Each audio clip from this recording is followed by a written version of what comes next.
Chapter 1925. After Zhong Liang left, Huang Songpu, this veteran general who had been through hundreds of battles, didn't feel discouraged at all. He didn't feel any heartache over the loss of a supply camp that didn't affect the overall situation. The Southern Dynasty's strong foundation could withstand such losses. As long as the Central Army and left camp cavalry successfully intercepted a portion of the Longxiang army, even if they only needed 5,000 to 6,000 cavalry, it would be a small victory for their side.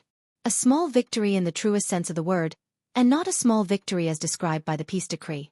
In order to ensure that they could catch up to the Longxiang army that was slaughtering their way through the supply camp, Huang Songpu and the Longxiang army's elite cavalry went around the camp to the north. The Longxiang army couldn't possibly escape all the way to the north. They had to return south to Qingcang. If the Longxiang army's cavalry dared to escape from the pursuit, they would be seeking their own death. They could only be caught like a turtle in a jar by the Southern Dynasty's army that still had the advantage in numbers. Once Wanyan Yinjiang's elite cavalry destroyed the Jianghu reinforcements, victory would be in their grasp. This camp would become the graveyard of 20,000 Longxiang army soldiers. Huang Songpu believed that the deputy general of the Longxiang army, Li Mofen, wouldn't be so muddle-headed. In reality, the movements of the Longxiang army that broke into the enemy camp were all within Huang Songpu's expectations. The Dragon Elephant Light Cavalry of the three cavalry forces naturally cut down the Beimang supply camp without any suspense. They killed anyone they saw and burned any rations they saw. Afterwards, they left the camp from the north. They didn't split up, but maintained their formation and went south along the left side of the Beimang camp. Coincidentally, they met the 38,000 Qilong Pass B cavalry. There were still 16,000 elite cavalry under Huang Songpu's direct command. After making a slight detour, they began to gallop over from the rear.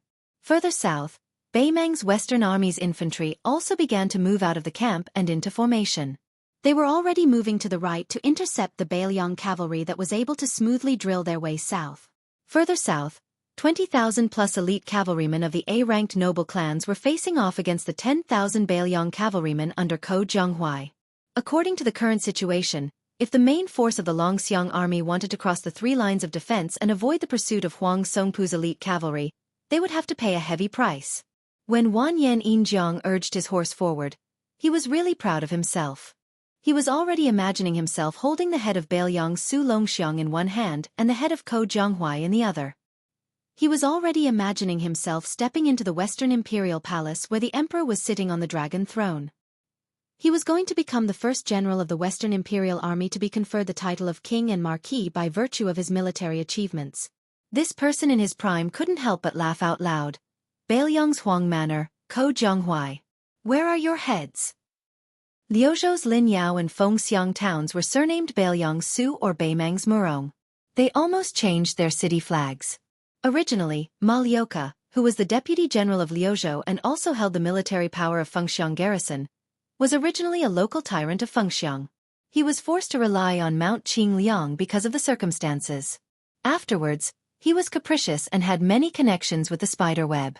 Finally, last year, he was surrounded and annihilated by the Dragon Elephant Army's deputy general Wang Lingbao. Ma Liuke's personal cavalry was almost wiped out. Kai Anshan, who was the mayor of Linyao military town, was much more obedient. Furthermore, Chao Wei's cavalry passed by Linyao military town twice, and Xie Shibian took over Ma Liuke's command of the two towns. Kai Anshan completely closed his doors to visitors and retired from the officialdom. Under such circumstances, the newly appointed deputy general of Liuzhou, Xie Shibian, who was supposed to lead 20,000 monk soldiers from Mount Lantua to Qingcang City, suddenly split up his troops when he was halfway to Mount Fengxiang and Linyao. He personally led half of the monk soldiers back to Mount Fengxiang, while the remaining 10,000 monk soldiers were handed over to the Bodhisattva of 6 Pearls to be stationed in Linyao. The female Bodhisattva of Mount Lantua did not have any objections to this. After all, the 20,000 monk soldiers to reinforce Qingcang City was the decision made by Qingliang Mountain and the Protectorate General. Without the young lords or Chu Lushan's personal orders, the fixed route could not be changed. Now, whether it was Mount Lantua or herself, they were all tied together with the Su family. She did not dare to do anything unnecessary. If she delayed the battle, a Beiliang newcomer Xie Shibian could atone for his crime with his death. However, she would implicate thousands of believers in the western region and fall into a miserable situation. Because of this, she had a tit-for-tat argument with the young deputy general. She did not know the meaning of wasting 20,000 monk soldiers in 2 towns far away from the main battlefield of Xianxia City. Could it be that it was a common occurrence in the spring and autumn unjust war? But Xie Shibian, did you really think that these 20,000 monk soldiers were your direct troops? Did you want to maintain your dignity and wait for the right price to sell? At that time, Xie Shibian only calmly told her that the battlefield was ever-changing. Linking the western region and Beiliang's Linyao and Fengxiang towns seemed to be the icing on the cake and dispensable. However, under some special circumstances, it was very likely to become the breakthrough point for Beiliang's surprise troops. Not only could it be used as a dangerous pass to cut off the retreat route of Yulwan's Dao division's Youqi and Chao Wei's cavalry, but it could also allow the Southern Dynasty's border army, which had never been a problem in terms of military strength, to comfortably rely on the 2 towns to expand their attack line to Xianxia City. Originally, the 2 towns were not enough to become the turning point of the war in Liuzhou. However, the current situation in Liuzhou highlighted the potential strategic significance of the 2 towns. It really allowed the old strategy of Beiliang's strategist, Li Yishan, to play a role. Chapter 1926. The female bodhisattva had a profound understanding of Buddhism, but she knew that she was not good at military affairs, especially when Xie Shibian was a young military master who shone in the Guangling Taoist battlefield. She admitted that she could not convince him, but she did not dare to put the safety of Buddhism in the western region in the hands of that young man. Faced with Xie Shibian's insistence, she could only propose a compromise, which was for them to bring 20,000 monk soldiers to the military town of Linyao. At the same time, a middle-aged monk with a hidden identity who had the Vajra divine ability of Buddhism would rush to the provincial governor's mansion in Xianxia City as a scout to report this matter. What she meant was that even if Mount Qingliang and the Protectorate General's office could not respond in time, as long as the provincial governor's mansion agreed, she would agree to Xie Shibian's plan. However, Xie Shibian told her bluntly that in Xianxia City of Liuzhou, provincial governor Yang Guangdou, and even Chen Shiliang did not dare to make a decision on this matter.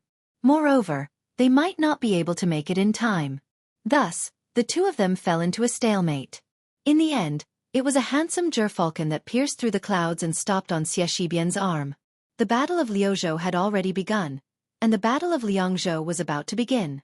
However, under these circumstances, this gerfalcon, which was personally cultivated by Chu Lushan and had followed the young king all these years, actually used the young Xie Shibian, who was far away from the 2 battlefields, as its only contact.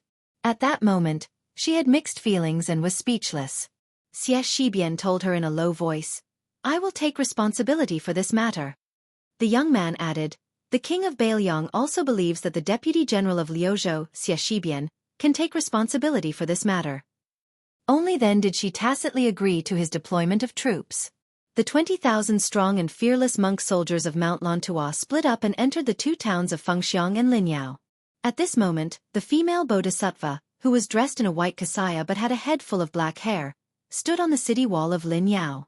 She looked at the 10,000 elite soldiers of Bei Mang outside the city, escorted by thousands of cavalrymen, and felt relieved. She had made the right bet. Bei Mang did intend to ambush the 2 towns. Even someone like her who didn't know much about military affairs knew that the weak military strength that was continuously transferred out from the 2 towns was not enough to defend the 2 towns.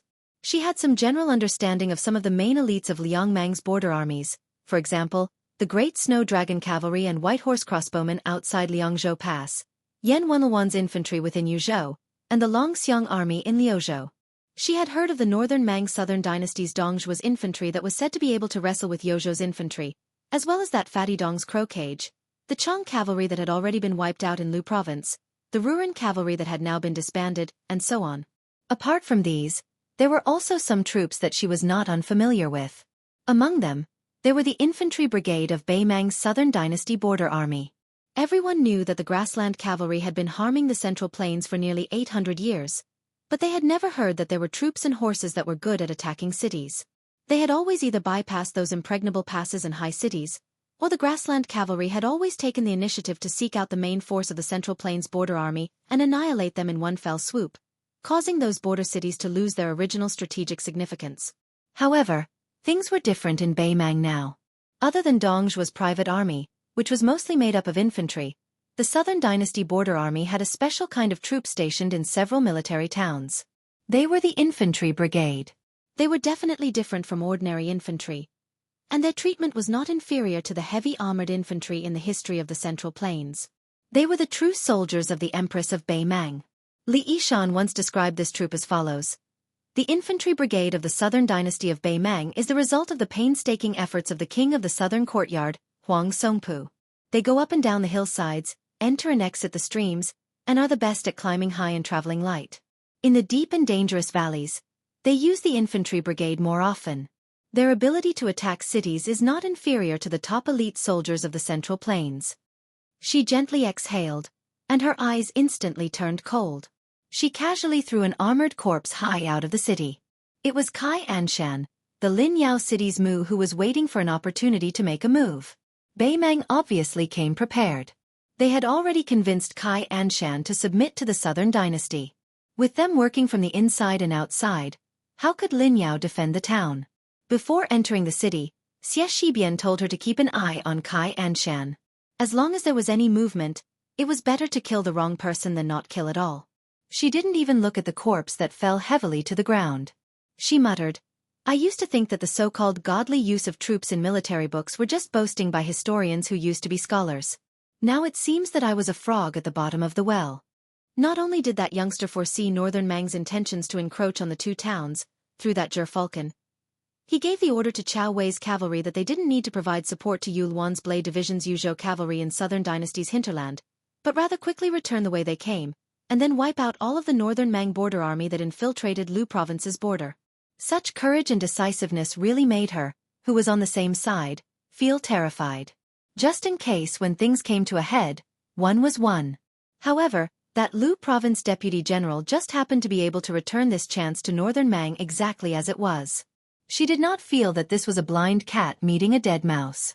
Among those who practiced martial arts, there were also exceptional geniuses who were unparalleled. It was the same for those who used troops. They became heroes that never appeared in the world.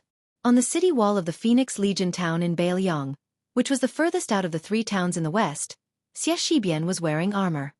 His hand pressed on his cold blade, and his expression was cold. Even in such attire, this scholarly-looking young man gave one the feeling of a scholar. In a voice that only he could hear, he said in a low voice, Ko Jianghu, you said in your early years that one day in a cavalry battle, you would fight as if you were using your cavalry to bully your infantry. The evaluation of the Liang dynasty was that since the Dafeng dynasty, he was called a Confucian general. He used the spring and autumn weapon armor Yi Bai Kuei to win. After him, it was Chen Zhibao. After Chen Zhibao, Xie Shibian was the top Confucian general. The three of them each had their own strengths, and there was no difference in strength. Maybe because Xie Shibian was the only one who was still alive and held a high position in the imperial court, such a conclusion might not have been able to convince the masses. Even so, Xie Shibian's position in the hearts of the future strategists was already enough. Regarding this matter, Xie Shibian, who was in his twilight years, could only laugh to his close friends. In terms of using troops, I am far from Ko Jianghu. Xie Shibian, Ko Jianghu. De Chu's twin jade annulus. Today, he was Beiliang's twin jade annulus. Chapter 1927. For a cavalry army that didn't have the advantage in numbers to try and break through the three lines of defense that were tightly connected, especially when two of the lines of defense had large-scale cavalry forces, under normal circumstances, it was no different from a fool's dream. If one added on the fact that there were close to 20,000 elite cavalry chasing after them, the situation could probably be described as a land of death. It was precisely under this type of extremely dangerous situation that the Longxiang army that was charging south began to change their formation. The vanguard cavalry that had most of their spears and lances destroyed slightly pulled back the front line. With Li Mofen at the head, everyone pulled out their blades and formed a conical formation. It was clear that they wanted to use the fastest speed to break through the Yi Longguan family's 38,000 cavalry. At the same time, roughly in the middle of the Longxiang army's formation, a clear dividing line was stretched out. The 10,000 or so young and strong cavalry that slowed down their war horses were gathered at the back. Almost everyone had a spear and lances in their hands.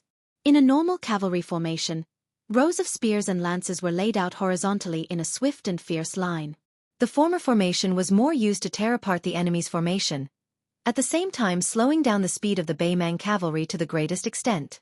The latter's vicious charge was more of a life-and-death struggle. Under the personal leadership of the Beimang Great General, Huang Songpu's cavalry did not charge forward with all their might. Instead, when the Longxiang army changed their formation also quietly changed. The center of the cavalry formation was thinner and the two wings were thicker. First, they suffered the most losses. Adding on to the fact that they had circled around to the north of the main camp to cut off the path of the Longxiang army, the cavalry and warhorses were a little tired. After a spurt of energy, they needed to use this opportunity to recover their strength. Furthermore, they worked together with the cavalry of the Yi High School of the South to form a pincer attack from the north. If they charged too quickly and met with the cavalry that passed through the Longxiang army's formation, it would create an awkward situation where they collided with each other. Therefore, Huang Songpu's cavalry were like a flood meeting a pillar in the middle of a river. They intentionally gave up a large area in the north to allow their allies to turn around. When the time came, the two cavalry forces that naturally gathered together would be able to form a perfect formation with both wings thick and heavy. Together with the cavalry formation that was formed by the soldiers that came out of the camp, they would definitely be able to deal considerable damage to the Longxiang army that had been defeated time and time again. However, Beiliang's Liuzhou border army was already showing signs of complete annihilation. After Ko Jianghuai's cavalry and Wanyan Yinjiang's 20,000 cavalry clashed, the situation took a turn for the worse. The 20,000 Southern Dynasty's elite troops originally thought that it would be a simple battle where they would be able to obtain great military merits. Who would have thought that after the clash, they would be completely defeated? Ko Jianghuai and a young general wearing a strange red armor were neck to neck, and their momentum was unstoppable. The two cavalry were like this, and the 10,000 cavalry behind them were even more so. If not for Zhong Liang, who was hiding beside Wanyan Yinjiang, saving him, Wanyan Yinjiang would have been pierced through the chest by the young man wearing the red armor. If not for the fact that the young man who won the title of Enemy of 10,000 in the Liangmang battlefield did not have any desire to fight. Even if Zhong Liang wanted to protect the second in command of the Longguan aristocrat clan, it would not be easy. However, Zhong Liang, who was in the middle of the battlefield, was also scared witless. How could these 10,000 cavalry be Beiliang's last-ranked cavalry? They were worthy of being the main force of the Longxiang army.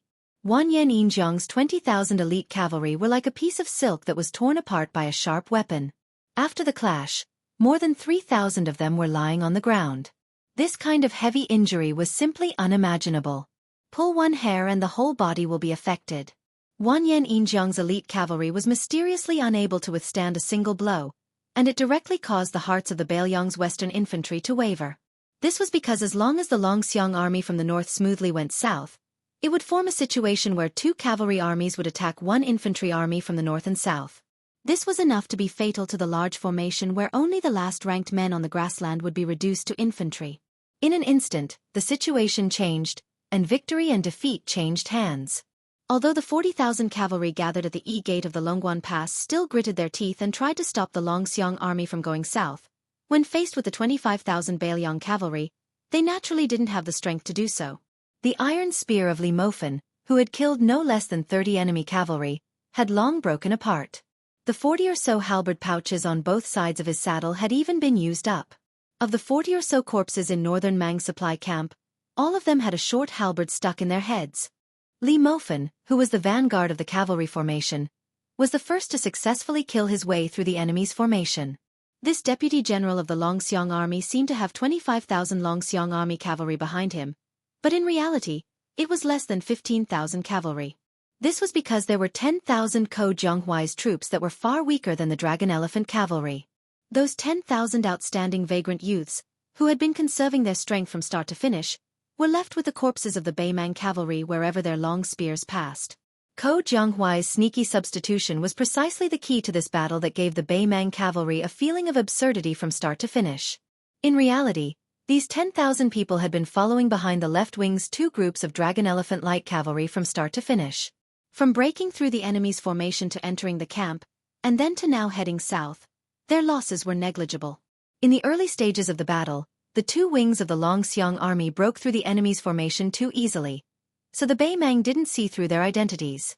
As a result, on the current battlefield, the Beimang army was in an incomparably awkward and comical situation. The southernmost Wanyan Yinjiang's cavalry was beaten to the point where not a single bit of their energy was left. From the main general to the ordinary cavalry, everyone was panicking and at a loss. Then, There was the infantry formation that had yet to completely solidify. The top-notch infantry of the Northern Mang and Southern Dynasty's border army, more than 20,000 infantry soldiers, had already been deployed to launch a surprise attack on Phoenix Town and Linyao Town. This infantry army that had hurriedly left the camp and formed the formation were mostly clad in light leather armor.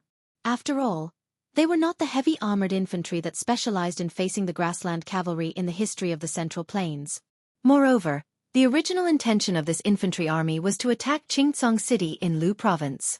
How could they possibly be used to resist the frontal assault of the Northern Liang cavalry? For this type of infantry and cavalry battle, the Beimang infantry, be it in terms of equipment or training, were all abnormally immature. The men of the Northern Mang grassland had always been the weakness of the men of the Northern Mang grassland. They were naturally unfamiliar with the heavy crossbows that they were not used to. Suddenly, they had to stand still and face the charge of the Northern Liang cavalry. It was easy to imagine the extreme discomfort they felt. Further north was the Yi High School cavalry that had brushed shoulders with the Longxiang army. The northernmost was the Huang Songpu cavalry that had given up their corps. The perfect defensive line that should have been united was now in tatters. Beimang still had the advantage in numbers, but the morale of the Liangmang side was like heaven and earth. Li Mofen raised his head and looked at the Ko Jianghuai cavalry that was a Beimang infantry formation. That was the true main force of the Longxiang army. The corner of this general's mouth twitched as he raised his cold blade and lightly spun it. The 10,000 dragon elephant light cavalry behind him didn't even bother about the infantry formation. They circled around the formation and easily went down south. When Li Mofen heard a voice, he suddenly turned his head in shock. After the frontal collision, there were still 8,000 strong refugees behind him. One of them actually charged straight at the Beimang infantry formation, his spear pointing forward as he furiously hollered, "Liuzhou cavalry! May the dead die! Follow me to death!" Li Mofen, whose face was cold, slowed down his horse, turning his head to look towards the north. Was that fellow crazy? The start and end of today's battle was due to Ko Jianghuai's careful planning. Originally, everything was within Ko Jianghuai's calculations. However, that Liuzhou general didn't allow the refugees to die on their own accord. One must know that such bold actions would result in military merits after the battle. Based on Beiliang military law, a light punishment would be a demotion in rank, and a heavy punishment would be beheading in public. In Li Mofen's field of vision, he saw that when that rider was about to collide with the Northern Mang infantry's barricade spears, he suddenly tightened his reins. That A-ranked warhorse from the silken pasture suddenly leapt high into the air. It jumped over the first two rows of spears that were slanted forward, crashing into both the man and the horse. The heavy fall of the horse's iron hooves trampled a Beimang infantry soldier to death on the spot. The warhorse that couldn't bear the heavy burden had its knees broken. That Liuzhou cavalry viciously thrust out his spear, piercing through the chests of 3 infantry soldiers in a row. After landing, the Liuzhou cavalry held his spear with both hands and charged forward. Behind him, the vanguard of the cavalry faced the Beimang cavalry formation that was shining with a cold light. The men and horses didn't retreat at all, charging straight ahead. Those Beiliang war horses were stabbed to death by the sharp spears. When the cavalry faced the infantry formation that was waiting for them, the vanguard cavalry would definitely die. This was the only way to break the infantry formation bit by bit. Apart from using the lives of the cavalry and war horses, there was no other shortcut. 8,000 Liuzhou cavalry. Charge. In the end, not a single one of them followed the Longxiang army back to the south. On the first row of Northern Mang's infantry's barricade horse infantry formation, many of Lu Province's troops were hung with corpses. Chapter 1928. Some of the spears even had 2 corpses hanging on them. Under such an endless barrage, the infantry formation had no choice but to retreat. Under the great inertia of the warhorse's charge, many of the barricade lances were snapped. Even though many of Flo Province's cavalry were shot to death by heavy crossbows, many warhorses still relied on the inertia to charge into the formation.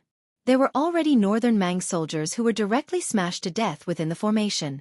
When had this Beimang infantry formation seen such a cavalry charge that did not care about casualties? The originally dense and stable formation was finally on the verge of collapsing. If this infantry formation was the type of heavy armored infantry born to counter grassland cavalry on the map of the Central Plains, the type of heavy infantry formation whose armor and tactics were at the peak of perfection, then under the premise of stacking up the formation, the the long spears and many rows of shields stacked up the defensive thickness, supported by the rotation of bows and crossbows. Then even if this Liuzhou cavalry messed up the front line fearlessly, just the warhorse corpses that continuously fell to the ground were enough to form a new natural defensive line. At the same time, the entire formation moved back dozens of steps in an orderly manner, similarly not hesitating to use their lives in exchange for buffer time and strategic space.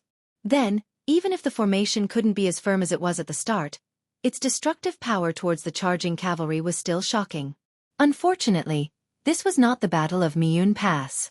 The Beimang infantry commander was also not Xia Shibian, who used the horse-blocking tactic to perfection. At this moment, after the horse barricade spear formation at the front was completely shattered, together with the chaos created by the Flo Province cavalry, who was the first to charge into the formation, the northern Mang crossbow infantry at the back were completely at a loss, not knowing how to respond at all. What was even more fatal was outside of this bloody battlefield. The Dragon Elephant cavalry under Li Mofen did not turn around to help the Liuzhou cavalry. Instead, they went down south, charging towards Wan Yan'injiang's cavalry, who was trying to support the infantry formation. The main force of the Ko Jianghuai and Su Longxiang personally led the Dragon Elephant cavalry did not hesitate to charge towards the back of the infantry formation. Li Mofen did not turn around to look at the corpse-piled battlefield. He was not unfamiliar with that young Liuzhou cavalry general. His name was Qi Fu Longguan. It seemed like he was a lucky person that the young king personally brought from Beimang to Beiliang. At the start, he was a sergeant in the Longxiang army. Later on, he was promoted to a captain in Fuling military town. During the first battle of Liangmang, it was precisely this captain who messed up the meticulous plan of both sides of Liangmang to lure the enemy in and then wipe them out in one fell swoop. This made Beiliang Governor-General Chu Lushan and the then southern Great King Dongzhi not know whether to laugh or cry. That was why this young man's name immediately shook Liangzhou Pass. After the battle ended, because the Longxiang army suffered heavy casualties on the Liuzhou battlefield, at the same time, Ko Jianghuai, as the Liuzhou general in name, also needed his own troops. Qi Fu Longguan was transferred from Fuling military town to Liuzhou, becoming one of the 3 captains under Ko Jianghuai. Li Mofen could not help but think that this young man was indeed a troublemaker. He even planned that if this kid was lucky enough to survive, he would most likely not be able to become an official. Otherwise, when the time came, he would thicken his skin and plead with the young king to at least preserve this kid's life. Then, he would secretly throw him under his command to become a personal commander. Under the reinforcement of the Longxiang army's main force, the originally tottering Beimang infantry formation, from the initial 20,000 people, was now reduced to less than 10%. Once the infantry formation was broken by the cavalry, this was the case. However, out of the 8,000 Liuzhou cavalry, only 3,000 remained. That young cavalry general covered in blood at Qi Fu Longguan. He was picked up from the pile of corpses by Su Longxiang, who was like a death god. The 2 of them rode together back to the south. The 3,000 Liuzhou cavalry that suffered heavy casualties retreated under the cover of Ko Jianghuai's main force Dragon Elephant cavalry. Under the intense charge of Li Mofen's Longxiang army, the formation of the cavalry under Wan Yan'injiang was broken. In the end, they were unable to form an encirclement with the main force of Huang Songpu in the north. They could only watch as the Liuzhou border army broke through the encirclement.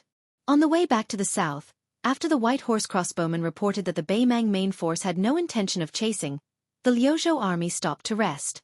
Su Longxiang, Ko Jianghuai, and Li Mofen met up, standing together to feed their own horses. Li Mofen glanced at the young cavalry gathered together. After retracting his gaze, he looked at Ko Jianghuai, who had a serious expression. This battle can be considered a huge victory, right? The expected supply camp of the northern Mang barbarians has already been wiped out by us. As for the cavalry exchange, it's roughly 1 for 2, which is still within the acceptable range. Moreover, we even managed to wipe out Old Man Huang's infantry in one go. No matter how you look at it, we've profited from this. Ko Jianghuai nodded his head expressionlessly. Li Mofen sighed. Before, you said that in this battle, the Longxiang army would die first, followed by the vagrant cavalry. Apart from stopping Huang Songpu, you could also use this to train the troops. Both sides would not be delayed, and in the final battle, those Liuzhou rookies would drag down the Longxiang army. However, after being tormented by that brat, although they died later, the number of casualties was too much. In the end, we lost 7,000 cavalry. Ko Jianghuai, What are you going to do next? You only have so few troops, can you do it? Su Longxiang suddenly said, allocate 7,000 dragon elephant cavalry to General Ko. Ko Jianghu shook his head. No need. Su Longxiang said in a low voice, after the 7,000 cavalry are given to you, you don't need to return them. Ko Jianghu laughed and said something that left everyone scratching their heads. If we were in the Guangling circuit, not to mention 7,000, I would accept 70,000 and not return them even if you beat me to death. But here, forget it. Su Longxiang could not figure it out, so he did not bother to think about it. Li Mofen smiled knowingly. This Liuzhou general narrowed his eyes. My Ko Jianghu has the 3,000 vagrant cavalry. It's enough. Li Mofen asked, how do we deal with that brat? I reckon that if we report the truth to the Governor-General, it will be terrible. Ko Jianghu said indifferently, paper cannot cover fire. If we really want Qi Fu Long Pass to live, we can only report the truth. Su Longxiang hesitated for a moment. Should I tell my brother? Ko Jianghu shook his head. There's no point. Su Longxiang was silent. Among the 3,000 cavalry of Liuzhou, there was a young general sitting alone beside the hooves of a warhorse. His head was lowered, not daring to let others see his face full of tears. 8,000 Liuzhou cavalry. 8,000 were willing to die. Because of him, 5,000 of his fellow soldiers died. After the Liuzhou border army returned to their encampment, the atmosphere in the various tents was heavy. 2 urgent military orders, from the Huaiyang Pass Governor-General House and the North Jebei City General's residence, arrived at Xianxia City. Ko Jianghu took the 2 military orders with the words Beiliang Governor-General and King of Beiliang on them and came to the encampment of the 3,000 Liuzhou cavalry. On the drill field, Ko Jianghu walked up the stage and said loudly, Liuzhou Cavalry Governor-General Qi Fu Long Pass, step out. The young general stepped out, his face calm. It was like he was on the battlefield, facing death with equanimity. Ko Jianghu's face was expressionless as he opened up a military document and read it out slowly. Lu Prefecture's Lieutenant Qi Fu Long Pass was greedy for merit and rashly advanced, resulting in the death of 5,000 Lu Prefecture cavalry. Beiliang Governor-General Chu Lushan.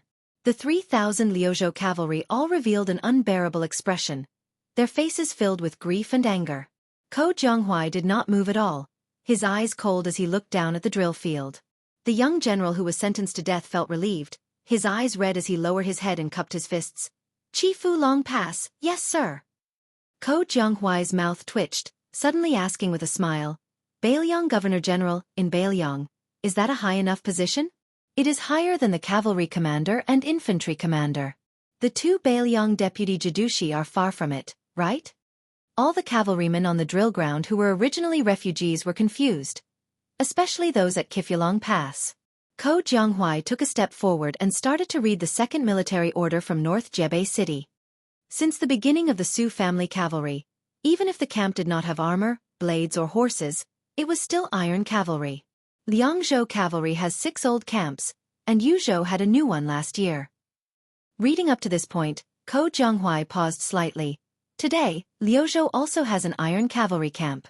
They are allowed to raise the camp flag and fight on the battlefield. Ko Jianghu held the military order tightly and took another step forward. After taking a deep breath, he said in a low voice, Liuzhou cavalry has a new camp, the direct collision camp. Qi Fu Long Pass, from Liuzhou cavalry captain to direct collision camp sergeant. As sergeant, you will lead this camp. King of Beiliang, Su Fengnian. Ko Jianghu looked at the young general and shouted angrily, Qi Fu Long Pass. Yes sir. Qi Fu Long Pass straightened his back, his voice trembling slightly as he shouted with all his might. Qi Fu Long Pass. You dare not to accept the order. Beiliang military law, Beiliang cavalry, as long as they wore armor, even if they met a general, they would never have to kneel. Ko Jianghu put away the 2 military orders. For some reason, he thought of the young general's unintentional words during the battle. This Liuzhou general gritted his teeth and said word by word, Liuzhou iron cavalry. May the dead follow me in death. On the drill field, 3,000 times, may the dead follow. Chapter 1929. Before the 6th Pearl Bodhisattva parted ways with Xie Shibian, he had asked this deputy general of Liuzhou a question.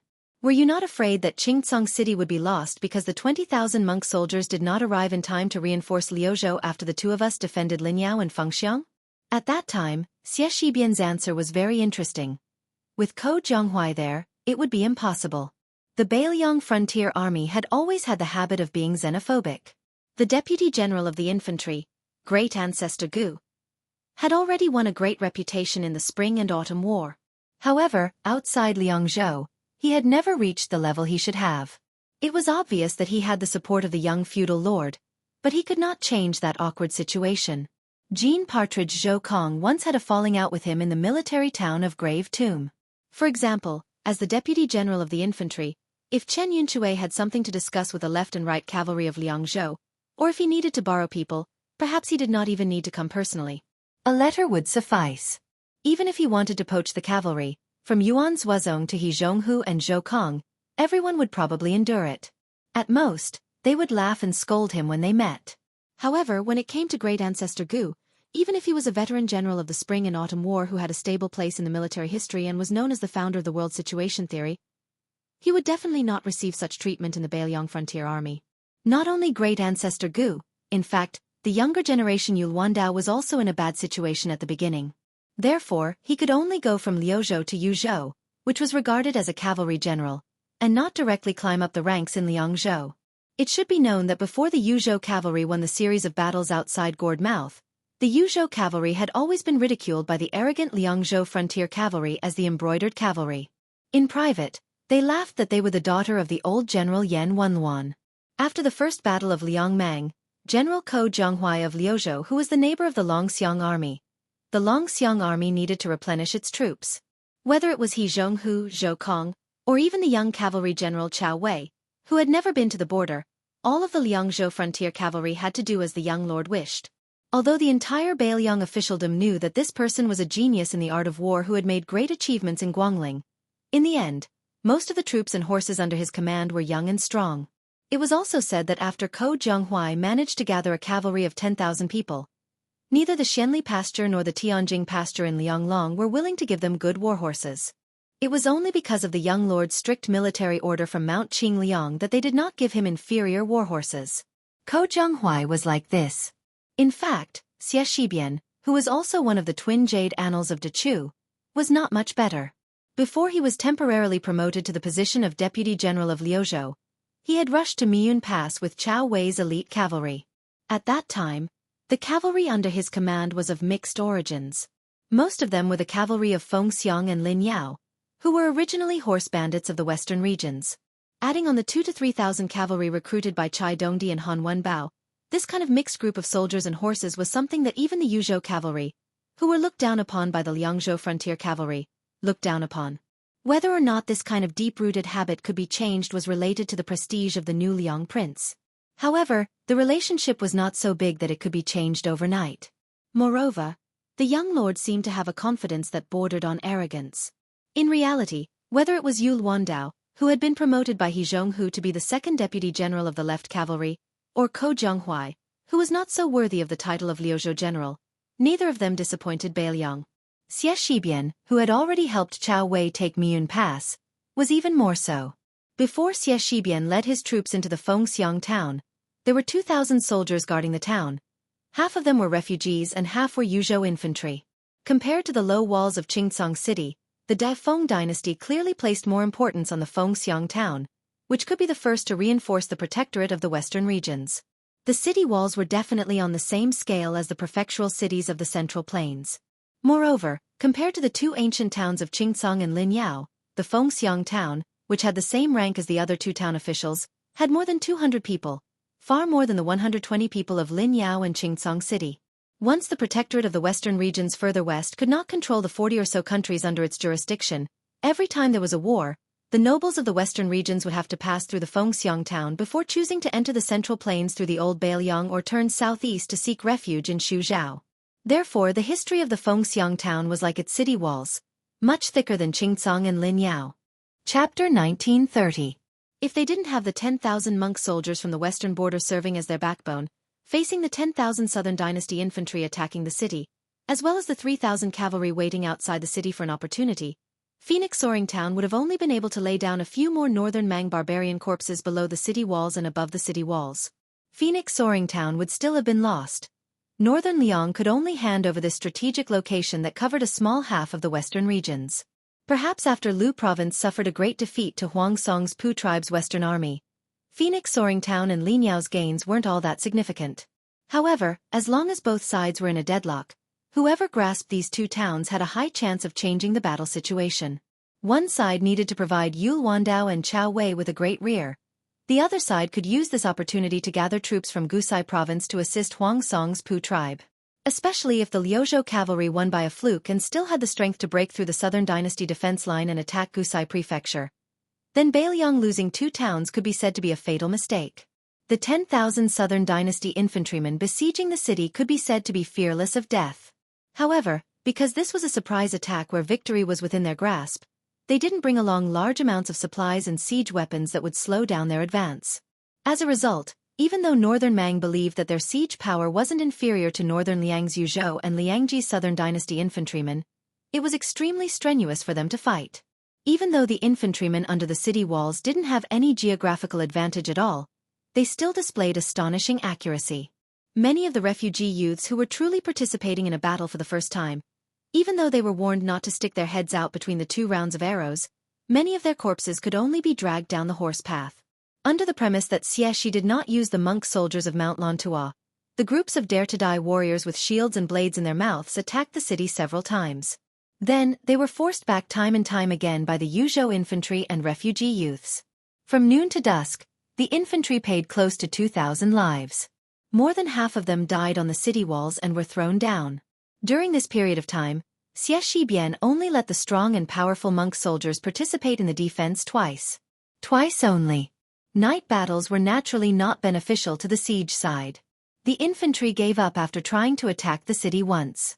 They had attacked the top of the city many times, but were unable to break through. It was just like how the grandmasters of the Jianghu were only one step away from breaking through. Naturally, they would not give up just like that. The second day was destined to be an even more tragic battle. The defenders were extremely silent. Everyone looked at the monk soldiers from Mount Lantua, especially the expressionless young commander. Their eyes were filled with grief and indignation. It was not that they were afraid of death, but as long as the young man with the surname Xie was willing to send 1,000 people to the front line, they could reduce the number of casualties. Even if there were only 500 people, it would be fine. That was why the next morning, when the northern Mang barbarians sounded the siege bugle horn, a high-ranking officer who left from Yozhou's infantry to serve as Phoenix Soaring Army's guardian general said something to Xie Shibian. Then, that middle-aged man whose shoulder was already penetrated by an arrow yesterday personally drew his blade and hurried to the battlefield. He had said that with a smile. "General Xie, don't worry. You can sit on the city wall and watch how the Beiliang frontier army repels the enemy." In the Liang army of the Central Plains, if one was a lieutenant or a general, they could be praised by others as a general. However, in Beiliang, only the old Prince Liang Su Shao had this honor.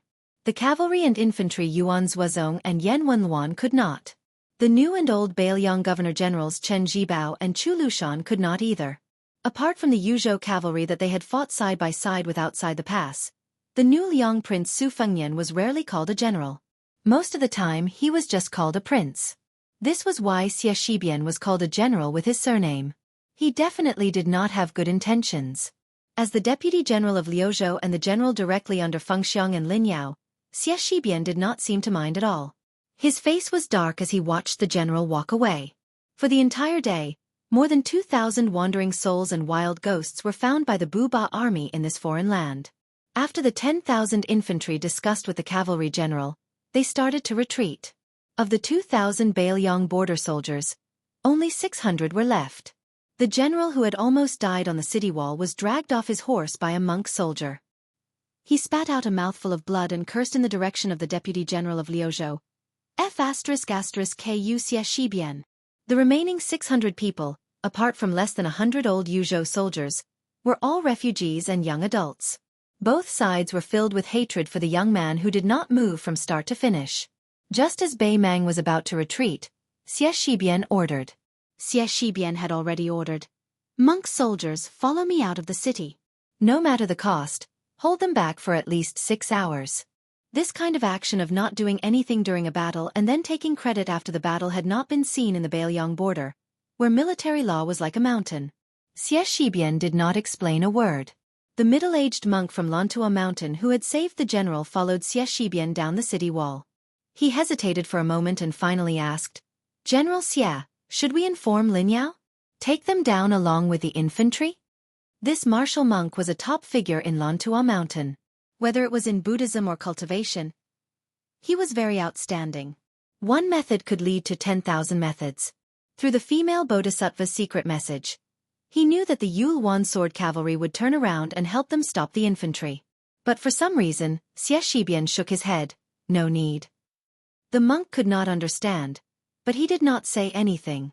After all, Xie Shibian was the main general. The middle-aged monk had personally experienced the terror of Beiliang's military law. No matter how dissatisfied the 2,000 infantry were, no matter how close Xie Shibian was, they still fought to their deaths. He was just full of doubts. He had only heard of generals on the battlefield since ancient times. Other than a small group of people in history who were afraid that their achievements would shock the emperor, there were only a few who thought that their achievements were not great enough. This young man surnamed Xie was very strange. After Xie Shibian led the monk soldiers out of the city, he turned his head to look at the ruined city wall of Fengxiang and muttered to himself. "Refugees, refugees, people of Liuzhou, exiled people. Sir Li, you are so ruthless in your use of troops, so amazing in your use of troops. 20 years ago you were talking about war on paper, but it is still better than us fighting now." Chapter 1931. She hesitated for a moment and then said to herself with a miserable expression, "After the Battle of Huluku, you ordered him to lead the cavalry to reinforce Yongyuanzan. I was very worried about the safety of this one-track mind. So behind your back, I successfully convinced father who had the same worries. I planned to help him enter one of the 2 iron cavalry of the king's tent and become the main general of the Yelu heavy cavalry. But in the end, when father's operation had taken shape, that bastard Yelu Chu Kai would not agree no matter what. He said that if I forcefully moved him away from brother-in-law, he would run away from home. He might as well take off his armor and go to the Jianghu of the Central Plains by himself." Dong Zhuo clenched his fists. "I only know about this now." Dong Zhuo looked into the distance. "But if I had known earlier, and if Yelu Chu Kai had agreed, I definitely wouldn't have stopped him. But if he didn't want to leave, I wouldn't have persuaded him." Dong Zhuo continued, "The men of my Dong army are the most sought-after soldiers in the entire grassland. No one is worried about their future. As long as they want to move, they will at least be promoted by 1 rank. However, after so many years of bitter battles, only a few outsiders have tried to join the Dong clan's army, taking pride in being a soldier of the Dong clan's army. No one has ever chosen to leave this army." Dong Zhuo suddenly smiled and corrected himself. "I was wrong. In fact, there are a lot of people, just like my brother-in-law, who died in battle." The men of the Dong family rode on swords and spears, dying on the back of the horse. "Don't cry your heart out. Don't let your children be Dong family's men." She suddenly walked towards him and hammered his chest. In the end, Dong Zhuo, who had thick skin and iron armor, didn't feel anything. Her fist was instantly red and swollen. After that, she didn't cry or make a fuss. She took a deep breath and said softly, "Don't die in Huayang Pass. Don't die in Beiju City. If you really want to die, die in the South Sea of the Central Plains, which is the furthest from the grassland. That way I won't be upset." Dong Zhuo grinned. She turned and left. "I'm going back to Norland. You don't have to send me off." Perhaps it was the same as the little girl Tao Manwu who had once said at a young age, "I only regret not being a man. Otherwise, I would definitely be a marquis of 10,000 households." This Northern Mang commandery princess, who had made the Northern Mang empress laugh to her heart's content with these words, did not dare to cry in front of her. After she walked away alone, Diwu Fox said worriedly, "Why do you insist on gnawing on Huayang Pass, such a tough bone without any meat? Isn't it better to leave it to Murong Baoding?" His Majesty's left. If His Majesty his 2. After all, the men of the grassland were not aquatic plants that grew every spring. They would grow again and again after being cut. Now that the grassland has lost its vitality, If Norland continues to push its luck, I'm afraid there will be internal strife. Even the gods can't fix such a big mess. When the time comes, I, Dong Zhuo, will be the one to suffer. The Beiliang frontier army will reap the benefits and make a great contribution. Dong Zhuo looked to the south. He was looking at Huta City, which had been destroyed by him. Further south was Huayang Pass, which had a natural advantage. It was funny. The grassland army of millions had been fighting with the northern Liang for 20 years. When Old Tu was still alive, the number of times the border army of the southern dynasty had seen Huta City could be counted on one hand. It was not until Su Zhao's death that Dong Zhuo finally grasped power. Northern Mang's horse hooves had stepped on the ground to the south, but they had only advanced a little.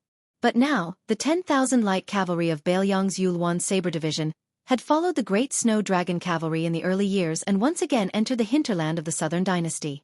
Dong Zhuo pointed to the south and said to his wife, "In the Huayang Pass, there is a fatso who is fatter than me. It is said that the Liang imperial court has always claimed that the battle between me and Fatso Chu was over." This Tu's adopted son said some rebellious words, saying that the world's cavalry was only divided into the Su family's iron cavalry and all the other cavalry forces. In fact, the truth was not like that. It was just that the Beiliang frontier army was so conceited that they gladly accepted the Liang civil official slander and took it as a compliment. Dong Zhuo did not retract his arm and kept pointing to the south. With a gloomy smile, he slowly said, "Chu Lushan did say some words at that time. I remember that guy was sitting high on the horse and pointed the tip of his iron spear at me. He laughed and said, 'I heard that you are called Dong Zhuo?' My adoptive father had some concerns and could not use his full strength. Therefore, Chen Jibao and Yuan Zuozong were too lazy to play with you. I, Chu Lushan, had nothing to do and came to fight with you. Otherwise, with your little ability and your lousy troops." Dong Zhuo did not speak for a long time. The fifth fox curiously asked, "What happened next?" Dong Zhuo retracted his hand and said resentfully, "Then I was seriously injured and fainted." Dong Zhuo seemed to feel a little embarrassed. He lowered his head and made a face at the little girl Tao Manwu. The little girl, whose face was full of tears, clenched Dong Zhuo's wrist tightly. She was not amused. Instead, she was about to cry. The little girl looked up and choked with sobs. "Uncle Dong, don't die." In the mind of this child with a rough life, she was like a jinx who always killed the people closest to her, from her father Tao Qianji to Yelu Chu Kai. Who would be next? So she was very scared. Dong Zhuo squatted down and stretched out his big hand that was full of calluses and used to wiping the tears of the little girl. "Little Manwu, don't cry. Bad people like Uncle Dong have the longest life. Even the king of hell is not willing to accept them." Hearing this, the little girl's tears flowed down even more. Because in her mind, Uncle Dong had always been the second best person in the world, after her father. And the guy who was once regarded as the best person in the world could only be quietly lowered to the second. Dong Zhuo did not know how to persuade her, so he let her sit on his shoulder. After standing up, they looked to the south together. Dong Zhuo said softly, "Don't worry, Uncle Dong will take you to see him for the last time." Tao Manwu put her little head on Dong Zhuo's big head. Dong Zhuo asked softly, "Little Manwu, how do you hum that ballad? Uncle Dong always can't remember the words.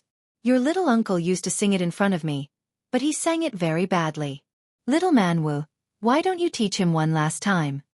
The little girl gave a heavy hum, but there were too many tears and too much crying. She did not speak immediately. Dong Zhuo was not in a hurry. For no reason, he remembered a passage of scripture. This Beimang general who killed people like scything flax put his palms together, bowed his head and recited piously, "Convert to Buddha and not suffer from all the sufferings of reincarnation. Convert to Dharma and enjoy the blessings of 3 lives.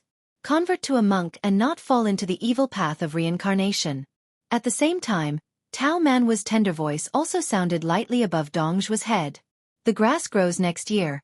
The geese go and come back. The spring breeze blows this year. Will the young master return? The green grass on the green flagstone, the man in green on the green flagstone bridge, humming the tune of Jean Ling.